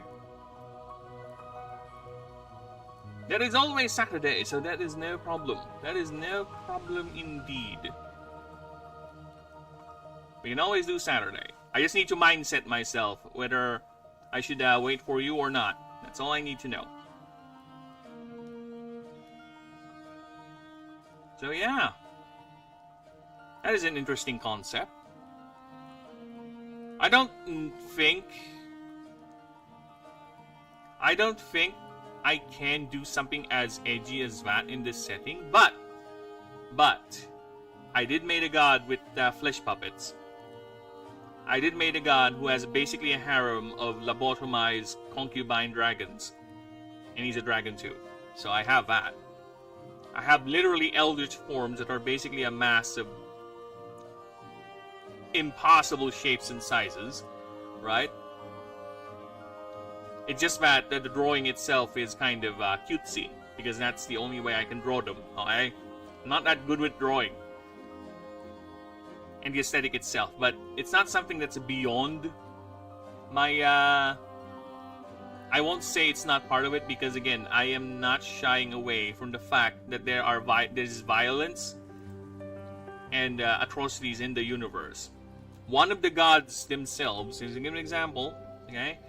Literally, the goddess of death genocided millions of her own people during the Great Schism. She literally went around, destroyed entire cities that for reasons that I will not disclose yet. Right? So yeah, I am not shy. I do not shy away from such ideas. In fact, just looking at the character backgrounds, I literally have a character background here with guns. With fucking guns. Okay? But yeah, part of the lore is my fave because it's gruesome. It provides context with existence to the player. Yeah, there is, I get what you mean there. There is context as to why it's like that, and it makes sense. To that world, at least, right? What if they're cutesy as a way for our human mind to cope? You mean like the void type starter, Nullplip? Probably. You could say that. But to be fair, a lot of these creatures were designed genetically to be consumer friendly or to do a specific task. So maybe that's why they're cute. At first, at least. Is that what the journalist saw? Simply coping with that, what it's looking at? Huh? Huh? But either way, pal, I am gonna save that. As it writes the lore for the specific god. Well, there is that one thing, right? There is that one god story of Valderon where basically he's just coping around. The goddess Agatratis. Oh, that's another thing. Yeah, I did not shy away from Eldritch Horror. Let me just pull up the Pantheon list, okay? I'm gonna read you guys a short story. I don't know. Have you gotten to Agatratis' Have you gotten to Agatratis already, pal? Because if you already read through Agatratis, that's another showing that I do not shy away from doing horrific stuff in my universe.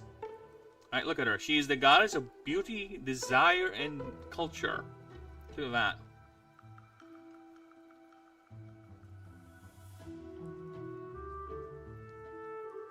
Well, it depends on the thing, pal. It depends. Again, it depends on the rule book.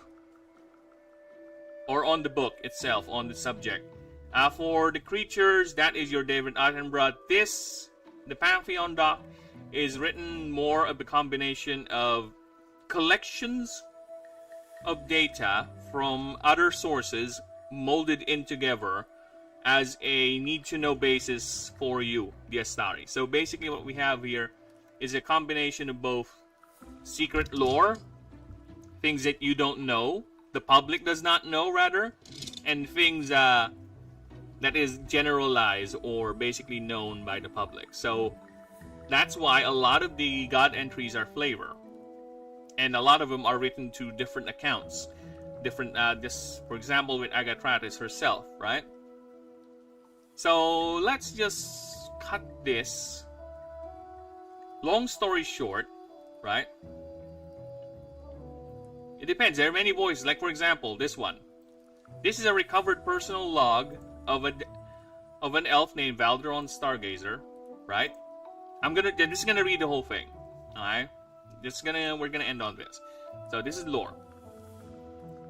This personal diary of one Balderon Stargazer, Archivist Astrogad Imperial Academy, 505-758 Eve of Grand Harvest Festival. Alright? History is such a marvelous thing. My kin lived for so long as the immortal one allows, and through the 356 cycles I have lived in this world, I am nothing but a paltry fledgling compared to the rest of my people. The majority of the history of Elbenkind prior to our exodus to this realm was defined by peace and calm, where the most pressing events was merely a legal debate about one's ancestry. Yet here in Ashen, I have never read nor experienced such a rich tapestry of turmoil and tribulations as those in the past scant century. From the rise and fall of the Auric dynasty and the tumultuous years of the tyrant's rule, those stories are made and remade as more evidence is brought into the light of revelation. Yet none have enthralled this humble servant of the chronicles more than the tragedy of the Lady of Song, the Mourning Queen Agatratis. She who was once a simple courtesan, a daughter of the great mother Yaldesh. She was the great hostess, blessing songs, dances, and artistry in all manners as she turned her husband's agrarian projects and centers into fields of beauty and pageantry. When Zogor Fael vanished and the horrors of the void devoured our ancient home system, it was her family that welcomed our siege ships. Then, during the times of the Great Schism, she, along with her husband, sheltered many, including our family, from the divine clashes and the roiling chaos of the interregnum. I remember our family wept as you shielded us, while your mother Yaldesh grew the vast forest of Magi Yaldeshi. Oh, how we wept when your Clarkensis, he who sustained us with his bounty, was felled by the butcher's blade, as the fallen Chrysalis absconded with you. His blades still stained in ichor, we wept. We thought you lost your golden locks that used to wave carelessly in the wind, which once filled halls and banquets with your charms. Instead, you became a trophy, a prize to be displayed. Your presence, once proudly displayed to all, was now shrouded beneath your murdered husband's veil. You can clearly see the voice, right? I'm just not writing a flat lore dump. There's a story happening here and with a distinct voice. My colleagues say the goddess's motivation for betraying the butcher was clear as starlight. Yet you bore him a daughter, and you endured him for so long. Yet, was it really that simple? Was it this is the desire? I must find out. On the eve of your most hallowed celebrations, I endeavor to find you. Whatever that forlorn corner you sojourned to may be, your truth will come to light, your justice will be vindicated. This, my family owes you, and this much more. Alright? It's both a lore dump, you get an idea what Agatratus is, at least in the eyes of this Valderon Stargazer. So let's move on to part 2 of his story. Right? So look at this. We are switching again to a different style, a different format. Release section of case number 268419CX05140986 NF. Trial of Valderon Stargazer, mastermind of grand larceny of the Gold Stacks banking firm. Okay. So what happened? A moment ago, we were just reading about him trying to find out what happened with Agatratus. Now he's involved in a grand larceny case. Let's see what happened here. High Judicator Tarion. The accused stands here without legal counsel. Through diligent, arduous deliberation, we found the accused guilty of 10 counts of corruption, 20 counts of grand larceny, and 560 counts of bribing a public officer. Before the punishment is prescribed, does the defendant wish to speak before he's so unjustly wronged?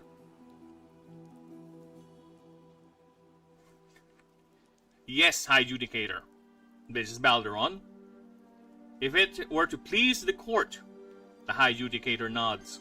Valderon, I bear no excuse for my actions, yet I must state those that I have entangled into my web of filth and corruption are already unsalvageable. They are already deep in the mire they dwelt in long before my mingling. I merely slowly exposed them to the surface. Multiple protests erupt from the crowd. The High Judicator calls for silence. Valderon continues. Yet I did not do it out of selfish pride, nor vainglorious pragmatism. I did it for the truth. More protests break out, insults hurled. The High Judicator calls again for silence. Valderon noticeably looks up beyond the High Judicator. Man, I can't wait to go down the Ebersiege route. He's the god of deceit and treachery, right? I'd be treachery if it ended up. Here's the thing. He is the god of deceit, trade, and peace. You have it wrong when it comes to treachery, pal. Being deceitful does not always mean you're being treacherous. You get my drift here? Being deceitful does not automatically equate you're being evil, you're being wrong, you're being malicious. No. He's also the god of peace. He's the greatest diplomat the Auric Confederation has ever seen. That's why he became a god of that.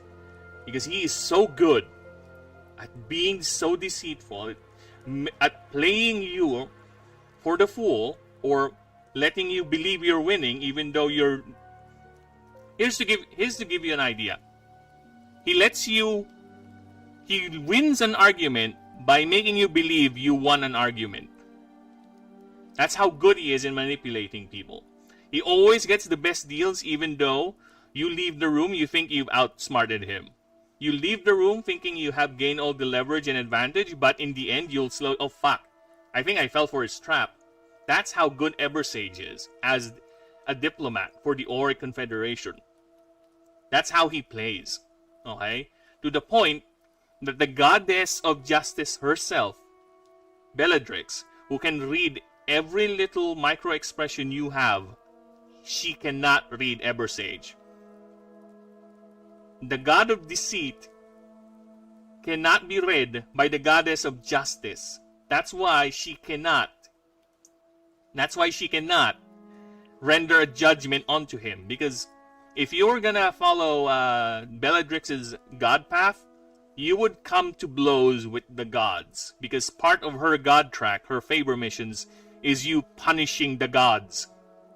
It's called accounting the unaccountable. Yes, that's one of her favor tracks, is for you going around the gods and having them punished. That's Bellatrix. Because justice has no ceiling. Even the gods deserve to merit punishment if they do wrong. And her problem is she cannot read Ebersage. She cannot discern whether he's guilty or not. That's how good he is, okay? He is the best goddamn diplomat ever. That's why, for me, as the author, as the creator of Ebersage, if you ask me if he's pretending or if he's actually crazy now, I'll tell you no, I don't know. I will tell you this right now, anyone listening right now. If you ask me if the god of deceit that I have made, that fractured god that has 10 personalities currently living inside his fractured mind, is faking it or not, I don't know. I can't honestly tell you, because that's how Ebersage is. Okay? Sure, I will write his lines, I will do things, maybe a hint or there, maybe something, but if you ask me personally, I don't really know. I can't tell you, man. Ask Ebersage. See if you can get an answer. I beg there should be some kind of reward. Oh, there will be. There's like how many favor tracks with him. There's a lot of missions you're gonna play with him. And the final reward is you being bonded with him. You can use him in the fight. Do you not want to use the God of Deceit in your team? Right?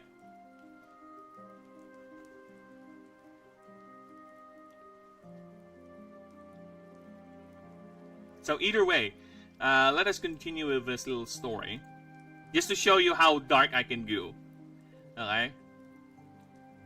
Let's just show you that I am not willing. I am willing to go very dark with this setting. Okay? So let's continue. Valderon, this is the truth. This is for the truth. I came here, I bathe in the grime to know where she may be. O Lady of Justice, daughter of beauty and war. Okay? I seek her for the vindication of your mother's history, so truth, not theories and gossip, may fill her annals. Okay, just to give you guys an idea, Bellatrix, the goddess of justice, is the daughter of Agatratis, the goddess of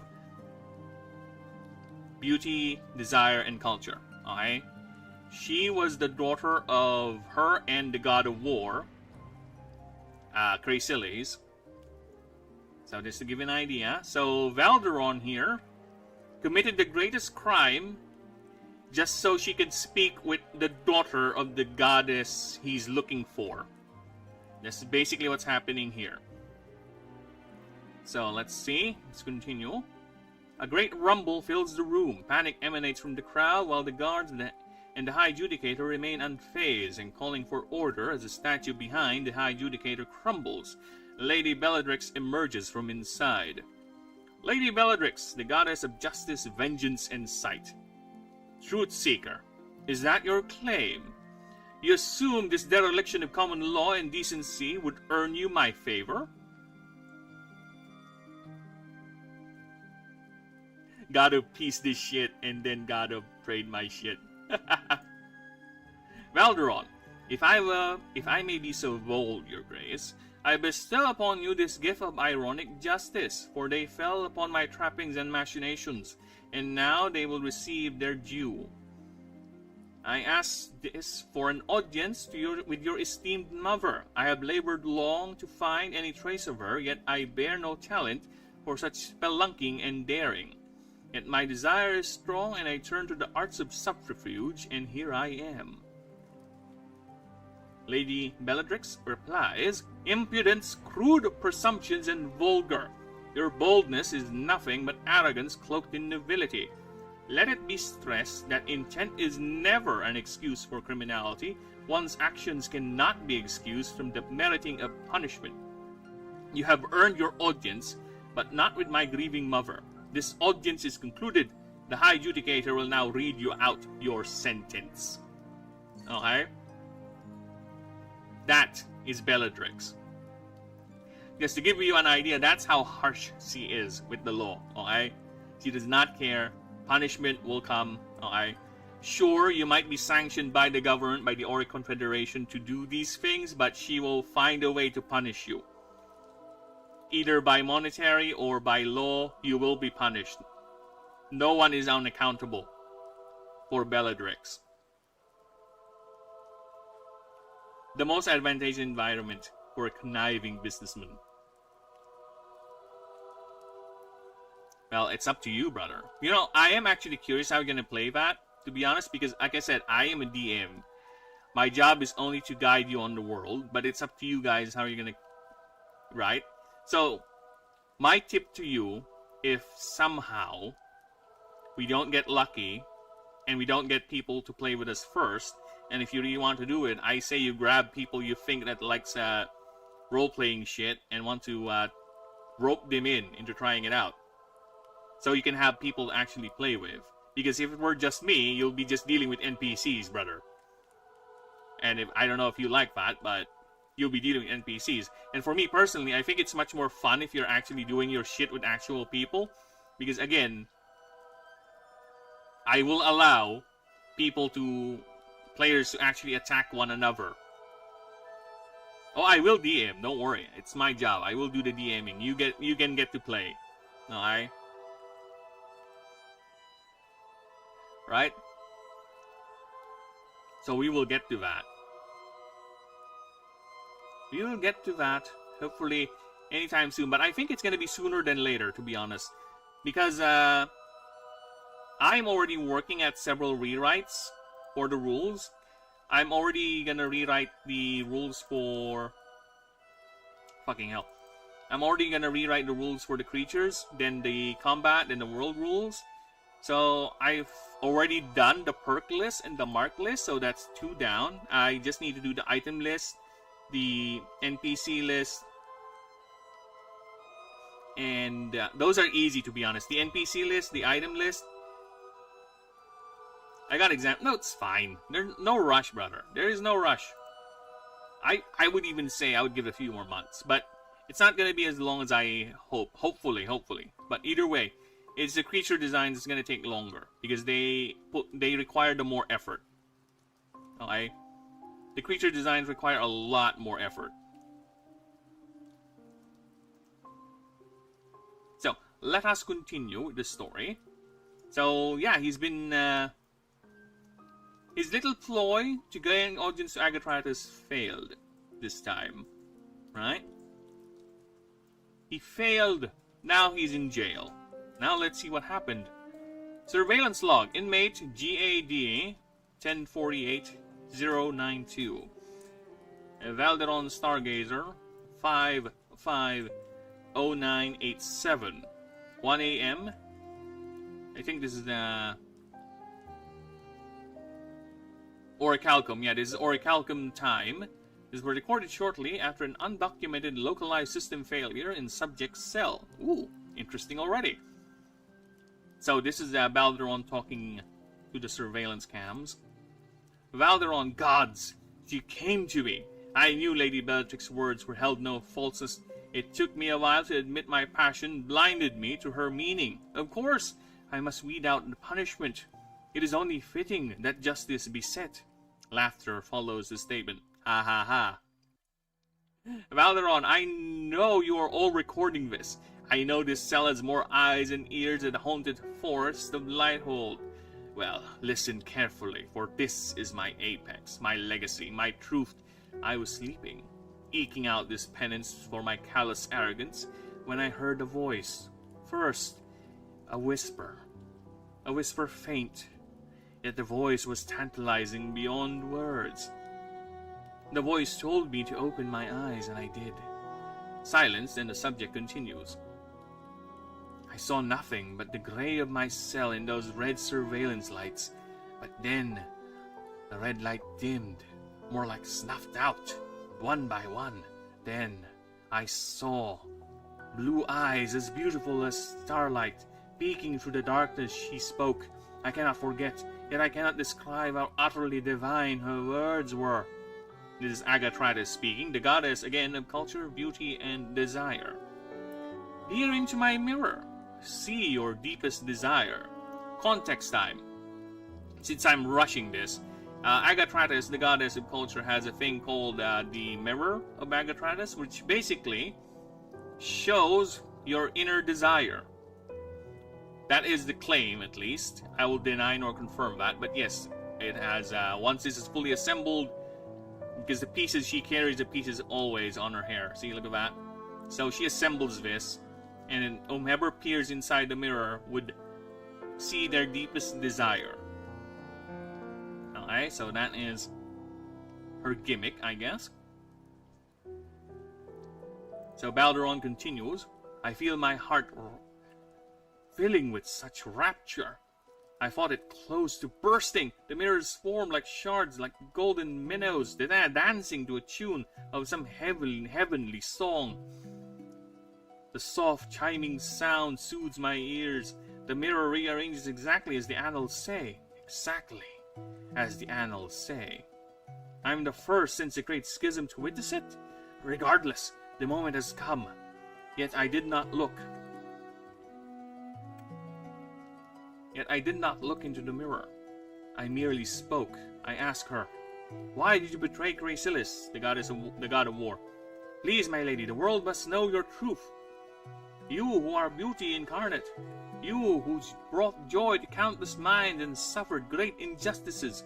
The ignorance of history must not be one of those indignities. Her hand was pink, like nothing I have ever seen. This Balderon continuing.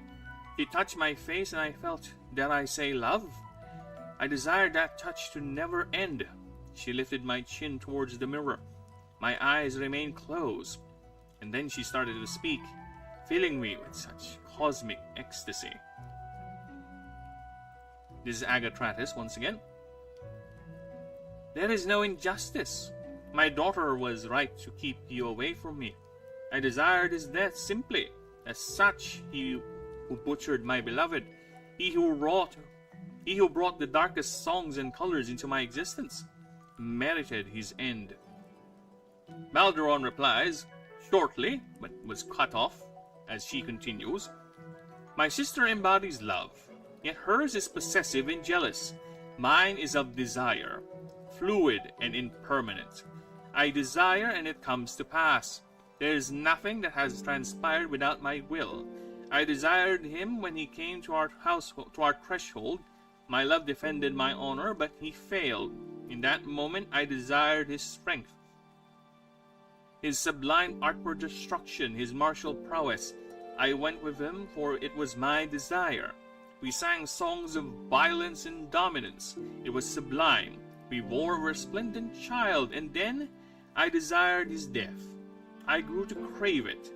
I mourn his death, I mourn them all, for this is my desire. I will sing a requiem, dance the death dance, and draw a canvas for them, since mine is desire, fleeting and overwhelming. The revelation is, this is Balderon again, continuing. The revelation forced my eyes, and there I saw my truest desire. Manic laughter ensues, followed by guttural sounds of the subject's flesh being mutilated, as the subject gouges his eyes out. See, pal? See? I can do eldritch horror if you want. We close this story. This was a painting done by Balderon Stargazer after the incident. He named the piece The Price of Desire. The piece was considered a divine act as the painter was totally blind and refused regenerative and implants to restore his sight, claiming he has seen all that must be seen. The subject committed suicide 3 days after the completion of the piece. The painting hangs in the halls of justice ever since. And I enjoyed that shit. Yeah, I'm willing. So yeah, you might see dark shit as well. In fact, once we get to the creature profiles, you'll see I have designed some nightmare fuel creatures. I won't spoil them for now, but you'll see. Assuming you're here, of course. I know, lol. So yeah, don't really like that little tangent, but I've been going on for 5 hours and 30 minutes, so I think I shall call it a day, because to be honest, my throat is actually itchy right now. I can literally feel my throat, I think I bursted a blood vessel or something. So yeah, I'm gonna go ahead and rest my throat, and I will continue this later. So we'll be picking up with Rogue later, then we'll be continuing until we're done. And in the meantime, I do thank everyone for stopping by. Pal, thank you, thank you. Thank you. And of course, there's Gourmet earlier stopping by. Hello, hello. And of course, only Kaizenark. Thank you. You all have a lovely one, okay? You bastard lurkers out there, thank you for support everywhere and anywhere. Just don't forget to like and sub so you'll never miss a stream. In the meantime, once again I say, bye-bye for now, you lovely folks. Toodles and loos. God, my throat really hurts. I don't want to lose my voice. I still have more to do. Bye-bye. Bye-bye. Okay, how do I end this? Damn it. There you go. Bye. Wait, what is it, pal? What is it? What have you realized?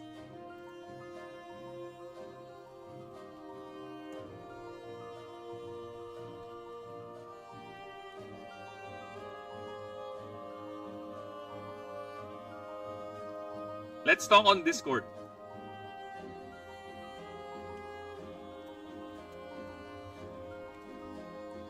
Yeah, let's talk on Discord, man. So I can speak on Tagalog. So I won't do English, and I'll be relaxed. Call you in a bit.